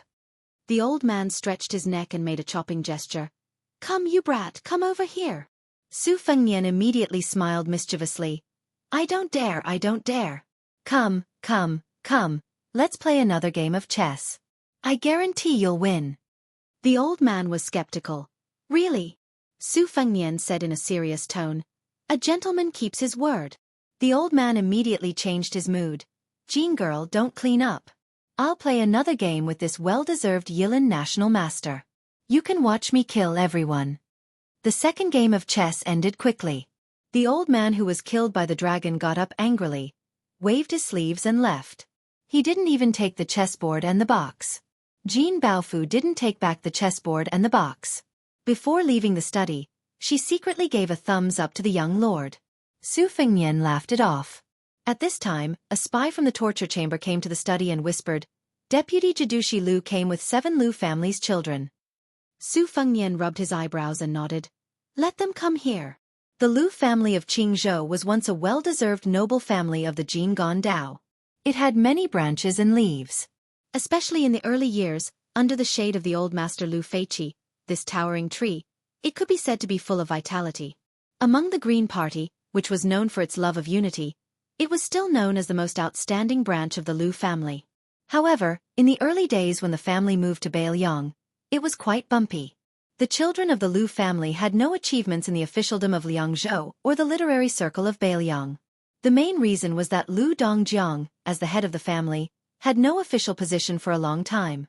It was even rumored that his relationship with the future princess of Mount Qingliang was very sensitive. For more than 400 people of the Lu family, it was tantamount to one disaster after another. That confused time was the bleak time that the children of the Lu family didn't want to recall the most. Even the innocent children in the family were influenced by the elders. Their laughter gradually decreased, and the slightly harmless mischievous behavior would be loudly reprimanded by the depressed elders. Gradually, the crying gradually increased. Originally, the Lu family mansion in Liangzhou was full of guests because of its strong family background. Now, it changed from a sparse carriage to a deserted house in just a short year. However, the Wang family, which was also the in-law of the Su family in Mount Qingliang, was like a fish in water. Even the 2 ranches in Qianli and Tianjing were busy with the Wang family's children. Wang Linquan, who was originally the richest man in Qingzhou, was privately called the god of wealth by the officialdom of Beiliang. He stood shoulder to shoulder with the god of wealth Li Gongda. Chapter 1949. People were not afraid of being together. They were all in the same boat, but they were afraid of being compared with each other. The meteoric rise of the Wang family made the noble Lu family more and more discontent. It was said that a proud son of the Lu family, who had just entered the Liangzhou government, was ostracized by his colleagues. In a fit of anger, he threatened to return to his hometown and said to his uncle Lu Dongjiang, I'd rather be a ghost in Qingzhou than a dog in Beiliang. All of this suddenly changed with the formal confirmation of Lu Chengyan as the future princess of Beiliang. First, a handsome son of the Lu family was able to hold a position of real power in the construction of Beiliang city. His rank was not high, but it was the beginning of the resurgence of the silent Lu family in the officialdom of Beiliang. After that, Lu Dongjiang, as the backbone of the large family, was even more prosperous and unstoppable. He was promoted all the way until he was now the deputy administrator of a province. He was a secondary class 2 official and a real governor of a frontier. In the whole territory of the Central Plains, the famous scholar Lu Huabua, who was only in his early 40s, could be considered the youngest local civil official leader. This time, Lu Dongjiang rushed from Lingzhou to North Resisting City. There were 6 young people from the Lu family in the caravan. There were 4 branches in the Lu family, and each branch had at least one person who received this honor. They were able to meet the young vassal king together with the vice administrator. In addition to Lu Chengsong, who was an outstanding talent of the younger generation, who was originally an official in Beijing. There were a total of 7 young people following behind Lu Dongjiang. Under the guidance of a military counselor wearing a green gown with a seal and ribbon hanging from his waist, they headed toward the study room next to the second hall's Qiushi Hall. Lu Dongjiang deliberately asked Lu Chengsong to walk side by side with him. Lu Chengsong was now in charge of the new city's provisions. He was officially promoted from a turbid to a clear rank. In layman's terms, he was promoted from an official to an official. Therefore, the deputy administrator, who had high hopes for Lu Chengsong, was full of smiles. Listening to the son of the Lu family talking about some interesting stories in Beiliang City, he nodded frequently and could not hide his gratification. After the unification of the Central Plains, the Liang imperial court, which had once suffered from the disaster of the separatist regime of the vassal towns, delegated far less power than it gathered. Apart from the Wuxia who had been conferred the title of king or vassal, even if you were an important minister at the border, such as Jianghu or Jidushi, you absolutely did not have the right to establish your own government. Arbitrarily choosing an advisor to serve as an imperial court official with inferior rank was a major crime, which was to migrate thousands of li.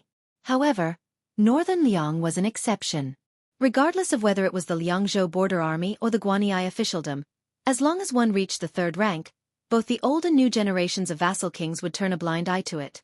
They had always allowed the handful of civil and military officials to set up their own manors and select their own aides and staff. Mount Qingliang and the Protectorate General Manor would basically happily approve of that extraordinary Mei. Beiliang was an exception, and Lu Dongjiang was also an exception. However, the deputy administrator was a famous scholar. He cherished his reputation and did not promote the members of the Lu family to high officials. There were more than 10 people scattered, most of whom were just some minor officials who had just entered the ranks of the Qing stream. Perhaps this was a return of a favor to the son-in-law surnamed Su. The young man walking at the end of the line was from the 4th branch of the Lu family. There were few men in the 4th branch. When the ancestor Lu Feiqi was alive, the 4th branch was dispirited. This young man named Lu Chengqing took advantage of the fact that he was the tallest among the shortest. Otherwise, he would not have the chance to show his face in the study room. Lu Chengqing had been a nobody in the Lu family since he was a child. His aptitude was average and his literary talent was average. Naturally, Lu Dongjiang regarded him as a stupid junior who could not be of great use. However, he was gentle and never caused trouble, so he was not worrisome. This time, when they came to Beiliang City to meet the Lord, they brought along this silent young man whose father had died long ago. Lu Chengqing was alone at the end of the line. His footsteps were steady and he looked straight ahead. He did not look around curiously like other young men of the same generation, nor did he look complacent like the 2 Lu family members in front of him. Unlike the famous Lu Chengsong and the others, Lu Chengqing was still studying hard after he moved to Beiliang with his family. Therefore, when the Lu family collapsed, this young scholar who had no support in the family was the least disappointed. When the Lu family rose rapidly, he did not ask for an official position from the head of the family, Lu Dongjiang, who had both hands full of seals and ribbons, but went to the Green Deer Cave Academy in Yuzhou to study. His life was still ordinary. Until now, no one knew his identity as a member of the Lu family. When his classmates gathered, they would discuss current affairs and state affairs and sing loudly. Lu Chengqing had never been mentioned. This time, when the family sent a letter to ask him to leave for the border in advance, Lu Chengqing came. He only carried a bookcase and gritted his teeth to hire a carriage. Then, he waited alone in the market town outside the city for the mighty deputy provincial governor. When Lu Chenghe, a peer of the 3rd branch, learned that there was no senior official coming out of the city to greet them, he complained that the people in the city were too careless. If it were in Great Peace City, with his uncle's prominent identity, even if the minister of the Ministry of Rights did not come out to greet them, there should at least be an assistant minister of the Ministry of Rights waiting outside the city. Lu Chengqing, who was ridiculed by his peers as a blockhead, still looked on coldly as usual. He only listened and did not say anything. The vassal king's study next to the summer-seeking hall was not big. There were only 4 chairs. The young vassal king had one. Of course, Lu Dongjiang had one. Lu Chengsong, who was the local bully of North Jeqing and the top young disciple of the Lu family, also had one. As for the last chair, after Lu Dongjiang sat down, his eyes indicated for Lu Chenghe to sit down. However, other than the look of an elder encouraging the younger generation, There was also a hint of warning not to complicate matters. This Lu Chenghe was the disciple of the Lu family who did not have a good time as an official in the Liangzhou Yamen and resigned. He was also the young famous scholar who left behind those harsh words. It was a pity that this was in Beiliang, where martial prowess was weak and literature was weak. Perhaps if it were in the Central Plains and Jiangnan, this would be an elegant story that would cause a sensation in the scholarly circles. Lu Dongjiang had long admired Lu Chenghe. He had personally praised him as the high standard of the Lu family. High standard meant high branch, which implied the height of the mountain tree. When Lu Chenghe was young, Lu Dongjiang did not hesitate to advocate for him in the literary circles of Jinggan Taoism. Lu Chenghe did not disappoint and earned himself the nickname of Little National Scholar. He was the only young man who could compete with the relatively more pragmatic Lu Chengsong. As for the dull and quiet Lu Chengqing, he was afraid that he did not even have the qualifications to be looked at seriously by the two young men of the same generation. There were 4 chairs in a study room. At that time, the young king stood at the door to greet them. After leading them into the room, he smiled and stood behind the ordinary desk. He stretched out his hand and pressed down. After his father-in-law Lu Dongjiang and the 3 young men were seated, the young king slowly sat down. The study was not big, but there were a lot of books and files. There was no ice basin filled with ice placed in the corner. Even if the young king had opened the window before, it was inevitable that it would be a little cramped and hot. This made the Lu family's children, who wore tight clothes in order to not lose their etiquette, somewhat uncomfortable. Several young people standing behind Lu Dongjiang, Lu Chengsong, and Lu Chenghe were a little surprised after looking at the study from the corner of their eyes. The formal study used by the king to deal with important military affairs was too simple and crude. It could be described as shabby. In the early years, they were far away in Qingzhou, Jinggan province. They were very curious about the degree of extravagance in Beiliang's Wutongan. There was an interesting story in the literary circle of the Central Plains. There was a literary talent in Gangnam-do. He scolded Su Shao as the most important thing to be an official in the imperial court. After he retired to the countryside, he belittled Beiliang's border affairs as the most important thing in his life. The old man, who was from an ordinary aristocratic family, was good at writing graceful poems in his later years. His words were gorgeous, and he especially liked to describe fun and drinking. He was praised by the Gangnam-do literary circle as writing about the affairs of the rich and noble family, with a melodious style. It can be described as a hall full of gold and jade. However, it was unknown how it spread to the poor Beiliang. His Royal Highness sent a letter to the old man's mansion. The general idea was that the old man, who was from a poor family, had never touched the threshold of wealth in his life. The letter was full of gold and jade, which was vulgar. At the end of the letter, he also gave a gift of 1,000 sounds of rain hitting the banana leaves, 10,000 koi fish sitting in front of me. The implication was no doubt that the old man, who was only an official of secondary class 3, had seen a little bit of romance.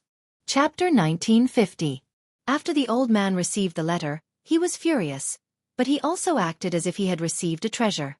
He immediately went to the court to accuse the Beiliang Su family, saying things like, Su Shao privately embezzled the funds of the Northwest Border Army, stuffing his own pockets to the extreme shocking, and Beiliang is poor, the Su family is rich. These famous sayings that were frequently used by officials and loyal officials were first spread from the mouth of the bone scholar old man. However, after so many years, when the news of 10,000 great snow dragon riders from northern Liang coming down to Jiangnan spread, the old man who had once said, I am willing to kill Cripple Su with a head but, immediately moved his entire family to Great Peace City. In one night, everything that could be moved was moved away. Not a single item was left behind. The conversation in the study, although the young king was not wearing his official robe, Lu Dongjiang was wearing a meticulous official robe. However, from beginning to end, there was not the slightest hint of a monarch and official meeting. It was more like a normal conversation between a father-in-law and son-in-law. Even when it came to official matters, the young king also had a smile. Most of the time, it was the deputy administrator talking. The young man listened carefully and did not have the slightest impatience. During this time, the young king even personally poured a cup of herbal tea for everyone in the room. The tea leaves were white frost tea from Lingzhou. Like the green ant wine, they were all rustic and belonged to the summer tea. It was not chewy and had a strong astringent taste. Only the poor old tea drinkers of Lingzhou were willing to taste it. The reason why the white frost tea could be chosen by the old King Liang, Su Xiao, as the tribute tea of the Qingliang Mountain Wang Mansion and the Beiliang Frontier Army was because there were more than 800 people who had entered the Liangzhou Frontier Army at the same time. Coincidentally, they all became fellow soldiers. In a battle outside the Great Pass, the 800 riders took the initiative to bring up the rear and all died in battle. In the sparsely populated Lingzhou Prefecture, there were only 3 small counties. At that time, almost every household was dressed in white frost. In this regard, the children of the Liu family probably had not even heard of it. They were just wondering how the young king, who was used to the most luxurious and leisurely days in the world, could eat this. Of course, most of the young people, as long as they could drink this cup of tea, even if it was disgusting, they would still be happy. Only Lu Chengqing, who was standing in the corner, felt bitter. Even on the short journey into the city, he had been listening to Lu Chenghe and the others talk about the antiques and treasures that had flowed into the people from Beiliang Palace. Each of them had picked up a few pieces by luck, and each of them had regretfully missed a few. Lu Chengqing didn't have any spare money. Even if he did, he wouldn't buy it. At this moment, Lu Chengqing looked at the young king who always smiled warmly and felt that the aftertaste of the cup of tea was even more bitter. Lu Dongjiang should also know that the war outside the pass was in full swing, and the young king needed to personally deal with the heavy work, so he did not stay for long and quickly got up to leave. After the young king got up, he picked up a long brocade box placed in the corner of the table, walked around the table, and handed it to the deputy administrator. He smiled apologetically. "There is nothing good here. This box of bamboo pipe purple all was specially sent from Wutongan by me. It's not worth much, but it's rare." Lu Dongjiang's eyes lit up. He took the box and laughed. "Your Highness is very considerate. From the Great Feng Dynasty to the Spring and Autumn Southern Tang Dynasty, the purple and green awls in Julin County of Feng Province were tributes. The law clearly states that the annual tribute is 5 taels of green awls and 4 taels of purple awls. The purple awls are the most precious. Unfortunately, after the fall of the old Southern Tang Dynasty, the war affected Julin County, and almost no grass grew. This kind of small purple awl really became extinct. It is said that even the imperial study in Tai and city only has 2 or 3 small purple awls, and they are reluctant to use them. Your Highness, to tell you the truth, I have been searching in Qingzhou for more than 10 years in my early years, but I still couldn't find it." Fortunately. The young king smiled and said, "This can be considered a lucky hit." Lu Dongjiang came in high spirits and returned in high spirits. The children of the Lu family must also be honored. Just when the young king got up to send them out of the study, Lu Chenghe suddenly stopped and turned around and asked, "I heard that when your Highness was still His Royal Highness, you once wrote the poem, 1,000 sounds of rain hitting the banana leaves, 10,000 koi fish?" Su Fengnian nodded and smiled. "It's true." Lu Dongjiang knew something was wrong, but before the deputy provincial governor could say anything to stop him, Lu Chenghe, who was like an all out of a bag, said bluntly, "Wang Ye's original intention is to use this to belittle the fake wealth of the famous Jiangnan scholar Han Jiajing, right?" Su Fengnian's smile did not diminish as he nodded lightly. Lu Dongjiang, who was holding the brocade box, had already resigned himself to fate. In fact, deep in his heart, he was also looking forward to a lucky hit. Lu Chenghe said bluntly, "But your Highness's words are tantamount to the pot calling the kettle black. The wealth poem made of golden words is naturally not real wealth. But your Highness's koi fish in tide listening lake, Wutongan's 1,000 banana leaves, and my poem, a light breeze flipping through a book in a small room, the hanging lantern in a tall building melts the moon. How about it?" Su Fengnian smiled even more. "It's easy to judge who's better. In fact, my second sister also scolded me fiercely like you, saying that I'm not as good as the old man surnamed Han. Suddenly, I'm rich, and I don't even have Han Jiajing's subtle skill of putting up a facade." This time, Lu Chenghe was speechless. He really didn't expect that the young king would expose his own shortcomings like this, and the beautiful draft in his stomach suddenly became useless. Su Fengnian asked with a smile, "You are Lu Gaobiao Lu Chenghe, who said, 'I'd rather be a ghost of Qingzhou than a dog of Beiliang,' right? Your sister once mentioned you to me in Wutongan, saying that you're too talented." Lu Dongjiang tried to smooth things over. "Your Highness, this kid has some talent, but he doesn't deserve the word talented." Su Fengnian smiled but didn't say anything. In addition to the satisfied Lu Dongjiang, the group of young people once again respectfully bowed and said goodbye. Lu Chengqing was still walking at the end of the group. For some reason, this nobody from the fourth branch suddenly turned his head and saw the young lord looking at him with a smile. At the same time, the young lord gently threw a small object to him. Lu Chengqing subconsciously reached out and caught the cold object that looked like a seal. After holding it in the palm of his hand, his face was blank. The young king smiled and winked at him, then turned and walked into the study. Lu Chengqing, who was sweating profusely, tried to keep calm and continued to walk slowly. He slightly loosened his hand and looked down. Sure enough, it was a small private seal made of mutton-fat white jade. The one in the palm of Lu Chengqing's hand was a seal of appreciation. This kind of seal was used to seal paintings and cultural relics. It was popular in the Dafeng dynasty and flourished in the spring and autumn Nine Kingdoms. The word fake was engraved on the seal. This private seal was definitely the most legendary seal of appreciation. It was very likely that it would not be surpassed even after hundreds of years. The priceless paintings and paintings in the world, which were destined to be passed down for hundreds or even thousands of years, were all engraved with these two words. Lu Chengqing looked absent-minded and lost. He couldn't figure out why the young king would throw such a significant object to him. He couldn't figure out why he didn't give it to the shrewd Lu Chengsong, the sharp Lu Chenghe, or even the head of the Lu family, Lu Dongjiang. Su Fengnian sat back at the table and smiled. For the young man Lu Chenghe's pretense of being noble, he only regarded it as a joke. Lu Chengyan did mention this cousin, but it was not because he was too talented, but because he was full of depression like a resentful woman. It could be seen that Lu Chengyan didn't have a good impression of Lu Chenghe.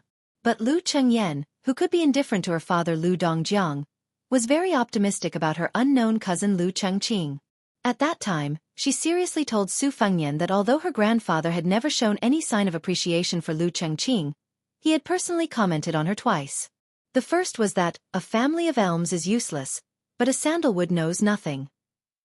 The elms meant that everyone in the Lu family was mediocre, and the sandalwood meant that the fourth house's younger brother Lu Chengqing. The second was that, he has the talent and insight of a provincial governor in troubled times and the character of a minister of peace. As the leader of the Green Party, Lu Feiqi was obviously full of expectations for the future of the collateral descendant Lu Chengqing. The box of 6 small purple awls was actually sent by Lu Chengyan from Wutong'an to the manor in North Jebei City. Of course, her original intention was not for Su Fengnian to give to Lu Dongjiang. She purely wanted to leave something for her man, so she secretly hid it and didn't let Su Beiji take it away.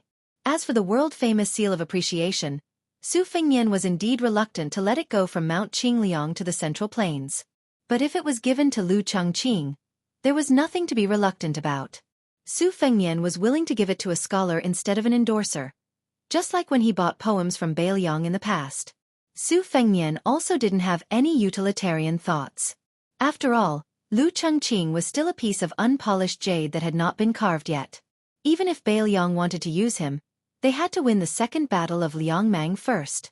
Su Fengnian sat alone in the study and closed his eyes to rest. For some reason, he remembered the game with Chancellor Wang and muttered to himself, "Slay the dragon, slay the dragon, slay the dragon." Carrying 2 capitals, not sending the emperor, but sending the Central Plains. Chapter 1951. As Murong Baoding's main force split into 2, they headed south to Liuya and Fuling. At the same time, Dongzhu's hundreds of thousands of private soldiers were also approaching Huaiyang Pass. However, Beimeng suddenly changed its plan again. Dongzhu's troops did not change their route and continued to attack Huaiyang Pass. However, Murong Baoding's troops were ordered to continue south and find the 2 main forces of Beiliang's border cavalry to fight a decisive battle. The task of restraining the 2 military towns of Liuya and Fuling was handed over to the 2 Norland dignitaries who had suddenly sped up their advance to the south, Helian Wuwei, the holder of the Heshi province, and Wang Yong, the holder of the Aquarius province. The emperor of Beimeng was not so naive as to let Murong Baoding's troops face Beiliang's left and right cavalry alone. Southern General Zhong Shintong and Longguan's noble leader Wanyan Jinliang would be Murong Baoding's backup. She probably knew the temperament of the Orange Province's border guard. Other than the imperial edict on the table, there was also a secret edict that was even more cruel and cold-blooded. If you, Murong Baoding, are not willing to make contributions and hesitate in the vast area south of Liuya and Fuling, I will let Zhong Shentong and Wanyan Jinliang go south to kill the enemy for you. Therefore, Murong Baoding, who was previously glad that he did not have to go to Huayang Pass to fight Chu Lushan's border guard, could only lead his troops south with a heavy heart. He could ignore the imperial edict and the emperor's verbal threats, but Murong Baoding definitely did not think that the crown prince's Chieshui army would show mercy to his uncle after meeting his own troops. Moreover, he had heard that the emperor had even given the 2 iron cavalry units named after Murong and Yelu to his nephew. Extending one's head and withdrawing one's head was the same as withdrawing one's head. The old and crafty Murong Baoding could only choose the lesser of 2 evils. After all, fighting against the left and right cavalry outside Liangzhou Pass was something many northern Mang generals yearned for even in their dreams. The so-called northern Liang cavalry's main force had always been these 2 northwestern border cavalry. There were 2 reasons why Murong Baoding was slightly relieved. One was that after the first battle, the Longxiang army in Liuzhou took away a considerable number of border army elites from the left and right cavalry units. Chao Wei and Ko Jianghuai also took some away. The second reason was that the old Marshal He Zhong suddenly withdrew from the left cavalry. At the same time, Li Yanchao led a large group of young and strong lieutenants to the right cavalry. The left cavalry was temporarily leaderless, so the morale of the troops was definitely shaken. Huayang Pass had been heavily besieged by Dong Zhuo, cutting off their escape route and completely cutting off their connection with the 3 military towns of Liuya, Fuling, and Chongzhong. Chongzhong only had infantrymen guarding it, so it was a dead city. Naturally, they had nothing to worry about. The 2 towns of Liuya and Fuling were each garrisoned with elite cavalry who were good at long-distance raids. However, they had to face the fierce attacks of Wang Yong and Helian Wuwei, 2 famous generals who did not care about casualties. They were like clay bodhisattvas crossing the river. Therefore, it could be said that the defense line outside Liangzhou Pass to the north of the left and right cavalry units had been cut into pieces. After cutting off the connection between the main forces of Beiliang, which was already at a disadvantage in terms of military strength, they naturally nibbled away and ate to their heart's content.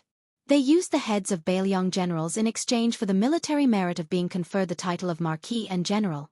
There were very few battles inside and outside the gourd mouth of Yuzhou. Occasionally, there would be skirmishes between several hundred cavalry. Compared to the 2 battlefields in Liangzhou and Liuzhou, where tens of thousands of cavalry would fight at every turn, it was really not a big deal. To the north of Qingcang City in Liuzhou, after receiving reinforcements from Deputy General Xie Shibian's monk soldiers, Ko Jianghuai launched the 3rd interception of Huang Songpu's Western Army. For some reason, Ko Jianghuai, who had made the Beimang border army dizzy in 2 large-scale cavalry battles, after receiving reinforcements from Mount Lantua's monk soldiers, perhaps after combining the cavalry and infantry, Ko Jianghuai's army had already exceeded the limit of its ability, or perhaps he was wary of Xie Shibian, one of the twin jade annulus of Dechu. In the end, this battle was fought in an extremely orthodox manner, and also extremely tragic. Ko Jianghuai used Mount Lantua's monk soldiers as the middle army, forming a common infantry formation of the Central Plains. Su Longxiang and Li Mofen each led a Longxiang army as the 2 wings. The Liuzhou cavalry, which had not reached 10,000 men even after temporary reinforcements, stayed behind the infantry formation as the last remaining force to enter the battlefield. Since Ko Jianghuai adopted an almost passive and conservative stance, Huang Songpu decisively gave up on his original relatively conservative offensive stance, completely switching to a large-scale offensive. On that plain battlefield that was already easy for war horses to gallop on, the old general ordered the cavalry's front line to be greatly extended, the 3 southern border cavalry troops launching a fierce charge at the same time. It had to be said that in a serious cavalry battle, this allowed the grassland cavalry to display the greatest degree of mobility. Every single northern Mang warhorse's hooves could be said to be filled with the aggressiveness of grasping opportunities with great precision. Xie Shi border army's monk soldiers completely became spectators of the battlefield. Apart from only being a nominal mainstay of the Liuzhou border army, they didn't have the expected effect of repelling horses at all. The grassland cavalry completely turned a blind eye to this firm infantry formation that was brimming with dense spears and cold shields. If not for Ko Jianghuai's Liuzhou border army's decisive attack at the crucial moment, stabilizing the dangerous situation that was already leaning towards northern Mang, Liuzhou border army might have already become a thing of the past after this battle. From beginning to end, Xie Shibian's monk soldiers who had rushed from the western regions to the battlefield of Liuzhou not only did not have the effect that they should have, but instead became useless under Ko Jianghuai's command. In a sense, they could even be called a burden. On the battlefield, from the end of the first battle of Liangmang to the 2 previous interceptions in the north, This was the first time that the Longxiang army had suffered such heavy casualties. A total of 8,000 Beiliang elites had died in battle.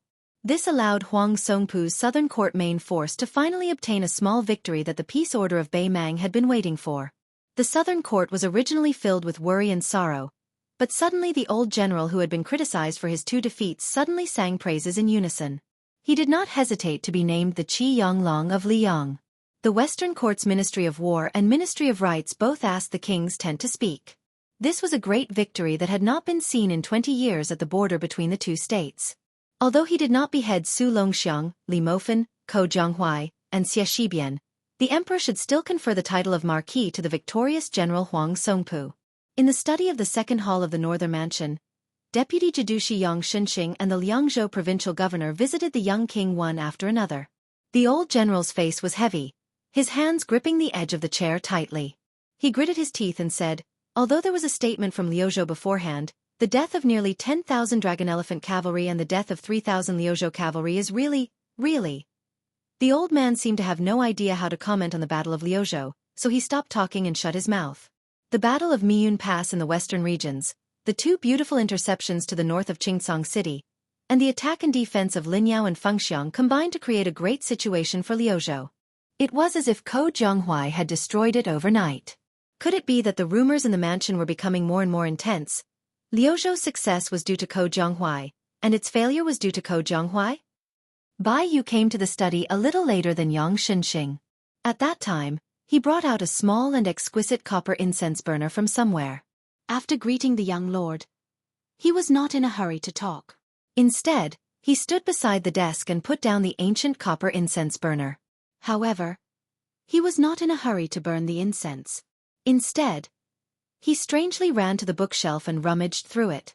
Finally, he pulled out a secret file that recorded the resume of the Northern Mang's Southern Dynasty's main general that was collected by the Fu Shui chamber spies in the early years. Then, he lifted up the sutra burner in the copper incense burner and placed it heavily on the book. Only then did he look up at the confused young lord and said with a smile, "Help your highness suppress the fate of old Huang in Northern Mang." Yang Shunxing's face was full of suspicion. Was this the mysterious secret of the Taoist mansion of Longhu Mountain? Was it really useful? Su Fengnian, who understood the root of Taoism, did not know whether to laugh or cry. Why is Mr. White Lotus so naive? Yang Shunxing, who was originally in a better mood, almost vomited blood when he heard the young king expose Bai Yu's background. Chapter 1952. Bai Yu didn't forget to turn the copper cauldron slightly, straightening it out. He smiled and said, "Your Highness, it's better to believe it than not to believe it. Sincerity can move metal and stone. Sincerity will work."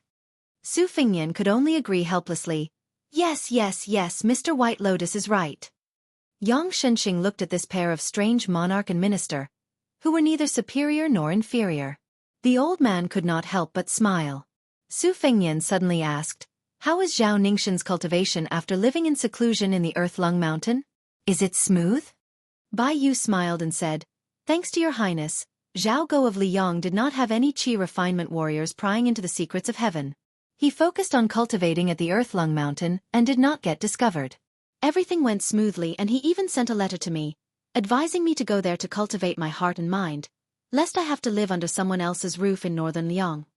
Su Fengnian was so angry that he laughed and said, "Zhao Ningxin's ability to burn the bridge after crossing the river is not worse than his Dao cultivation. In the future, all the letters sent to you from outside Beiliang will be rejected in Beiliang." Bai Yu quickly waved his hand and said, "You can't do that. Occasionally, I still receive a few letters from female pilgrims and I have to reply to them one by one. It's just that I find it strange. Why are all the letters asking about my relationship with His Highness? Can I ask His Highness for a few pieces of calligraphy on their behalf?" They even talk about how their nieces are in the prime of their youth and how virtuous they are. It's really hard to understand what they're saying. It's very disappointing. Su Fengnian took a deep breath and looked out of the window. He softly said, Jia, don't forget that you're about to receive the gift from Shishu. So, Mr. White Lotus's words should not be spread to the 4 halls, right?" A head gently squeezed open the window and her chin rested on the window frame. The girl opened her eyes wide and looked like she was bargaining with him. Su Fengnian said, "Take a guess." The young girl chuckled and disappeared. Su Fengnian's face was filled with grief and indignation. He wanted to say something but stopped himself. After Mr. White Lotus's jesting and Jia Jia's flaunting, the heavy atmosphere in the study relaxed a little. By the time Miss He ran to the fourth hall to complain, Su Fengnian restrained his expression and said to Yang Shenxing in a deep voice, Liuzhou has already launched 3 interceptions. In his secret letter, Ko Jianghu did not mention in detail how the 4th battle will be fought. He only mentioned that he wants to borrow the entire Qingyuan army's defensive line. What do you think? Yang Shenxing frowned and said, Your Highness, are you sure it's the entire defensive line and not just the regular garrison in Qingyuan army town? Su Fengnian nodded. Including Liangzhou's General Shifu's troops, Ningamei's Iron Stupa, and Yuan Nanting's White Feather Light Cavalry. Yang Shenxing fell into deep thought and muttered, This Ko Jianghu, what a big appetite. Then Yang Shenxing cautiously asked, as a general of Liuzhou, to ask for power from Liangzhou's border army, and to ask for tens of thousands of elite troops at once. Not only will he empty out Liangzhou's Shimen whose family fortune, but he will also subtly surpass the higher-ranking Liangzhou general. Isn't this a little inappropriate? Without waiting for Su Fengnian to reply, Baiyu had already answered this sensitive question. General Yang, if this were anywhere else, it would naturally be greatly inappropriate. But here, there's no need to scare yourself. Shifu won't hold a grudge against this. Of course, the premise is that we win the battle. If we lose, Shifu will never have any contact with Ko Jianghu for the rest of his life. Even worse, the 2 border armies of Liangzhou and Liuzhou might become enemies from then on. Yang Shenxing asked, Why is General Ko unwilling to give his general military strategy to Beifeng City? Su Fengnian shook his head and said, I don't know. Yang Shenxing flew into a rage and slammed his palm on the edge of his chair. This Ko Jianghu is truly audacious. How can he treat a matter of national security so lightly? Su Fengnian didn't bat an eyelid. After hesitating for a moment, he rubbed his forehead and said self-mockingly, You can lose a battle, but you can't vent your anger.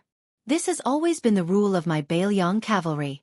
Since I personally pushed Ko Jianghu to the position of Liuzhou's commander, I have to help him clean up this mess. Yang Shenxing asked tentatively, Why don't you reconsider? Su Fengnian shook his head and said, Forget it. Go back to the barracks and write 3 secret letters to Shifu, Ningamei, and Yuan Nanting. There's no need to explain the reason for the transfer of troops in the letters. After you've finished writing them, send them here and I'll stamp them with my seal. Yang Shenxing felt as if a heavy burden had been lifted off his shoulders. He stood up and strode away. Su Fengnian raised his head to look at Baiyu and asked with a smile, Then as for the letter to Ko Jianghu, should I personally write it, or should I trouble Master Bai Lian? Baiyu blinked his eyes, as if he didn't understand. Su Fengnian said unhappily, Don't play dumb with me. I don't know the depth of your relationship with Yang Shenxing and Ko Jianghu, but the 2 of you came here together today, one playing the good cop, the other playing the bad cop. I'm not a fool. How can I not guess that Ko Jianghu has boarded your ship? Baiyu said seriously, a local general colluding with an important minister of the imperial court to obtain military power. Even if it's not enough to warrant the death penalty, he should at least lose his position, right? Su Fengnian glared at him and said, Again. Baiyu laughed loudly. I'll write a letter to Ko Jianghu right now, saying that your highness has agreed to all of his requests. However, if that Ko Jianghu doesn't make up for his losses in the 4th battle with interest, then he'll have to be lighter by 10 catties. Su Fengnian was puzzled. What do you mean lighter by 10 catties? Baiyu stretched out 2 fingers and tapped his neck. I don't have a head. Su Fengnian was first enlightened, then he slammed the table. Baiyu, what nonsense are you spouting? If you're not giving Ko Jianghu a way out, then what are you trying to do? When that Ko Jianghu loses, he can just take off his helmet and armor and he'll still be lighter by 10 catties. How am I supposed to reason with him? Baiyu said with an aggrieved expression. Your Highness, you're gauging the heart of a gentleman with the yardstick of a villain. Su Fengnian waved his hand with a straight face. Get out of here, I'll write this letter myself. Baiyu swaggered out of the study room and said, I can save a few hundred words of writing a letter. Now I can read a few more pages of miscellaneous books. That's great, that's great. The young vassal, Jia, chuckled. I originally kept 2 small purple awls and wanted to give it to someone. Now that I think about it, I'll give it up. That's great. Mr. White Lotus, who was once praised by the late Emperor of Liang as, "I thought he was an immortal when I first saw him," quickly turned around and ran to the desk with a bright smile on his face. He squinted his eyes and looked around. "Where is it? Take it out." "I've said it before, the purple alls that are most suitable for small characters were given to Lu Kuo, who is good at writing big characters. It's really a waste of God's gift, a waste of God's gift, a waste of God's gift." Then the young vassal said with a smirk, "You really believe it? That box of small purple alls. I'll give them all to my father-in-law." Bai Yu stiffly turned around as if he was struck by lightning. When he stepped over the threshold, he raised his arm high and pointed his middle finger. Just when Mr. White Lotus was about to step over the threshold, he heard a wicked laugh behind him. "Here, 2 small purple alls, take them." Bai Yu stopped but did not immediately turn around. He was in a dilemma. In the end, Mr. White Lotus gritted his teeth and continued to move forward. He felt that the young vassal was most likely bluffing. He must not continue to be deceived. Sure enough, when Bai Yu left the corridor and walked down the stairs, Su Fengnian did not ask him to stay. Bai Yu walked all the way to the door of the yamen, but he vaguely saw the girl who came and went the most freely in the yamen. She walked towards him and gave him 2 slender long brocade boxes. She said indifferently, "He gave them to you." At that moment, Bai Yu said that he was not touched. Mr. White Lotus sighed and went back to his seat in the study room. He had mixed feelings. After he came back to his senses, he gently opened the small brocade box, carefully picked up the brush and stared at it. He was instantly stunned. Damn it, what kind of small purple alls are they? They are clearly ordinary sheep's hairbrush. After a long time of being stunned, Bai Yu inexplicably held his belly and laughed. Everyone in the room was stunned. Only Bai Yu felt that it was really good. After he put down the sheep's hairbrush, Bai Yu, who had weak vision, opened his eyes and looked outside the room. It was just a blur. Mr. White Lotus slowly said, "One day, all the sheep's hairbrushes of the Central Plains will be out of the grassland."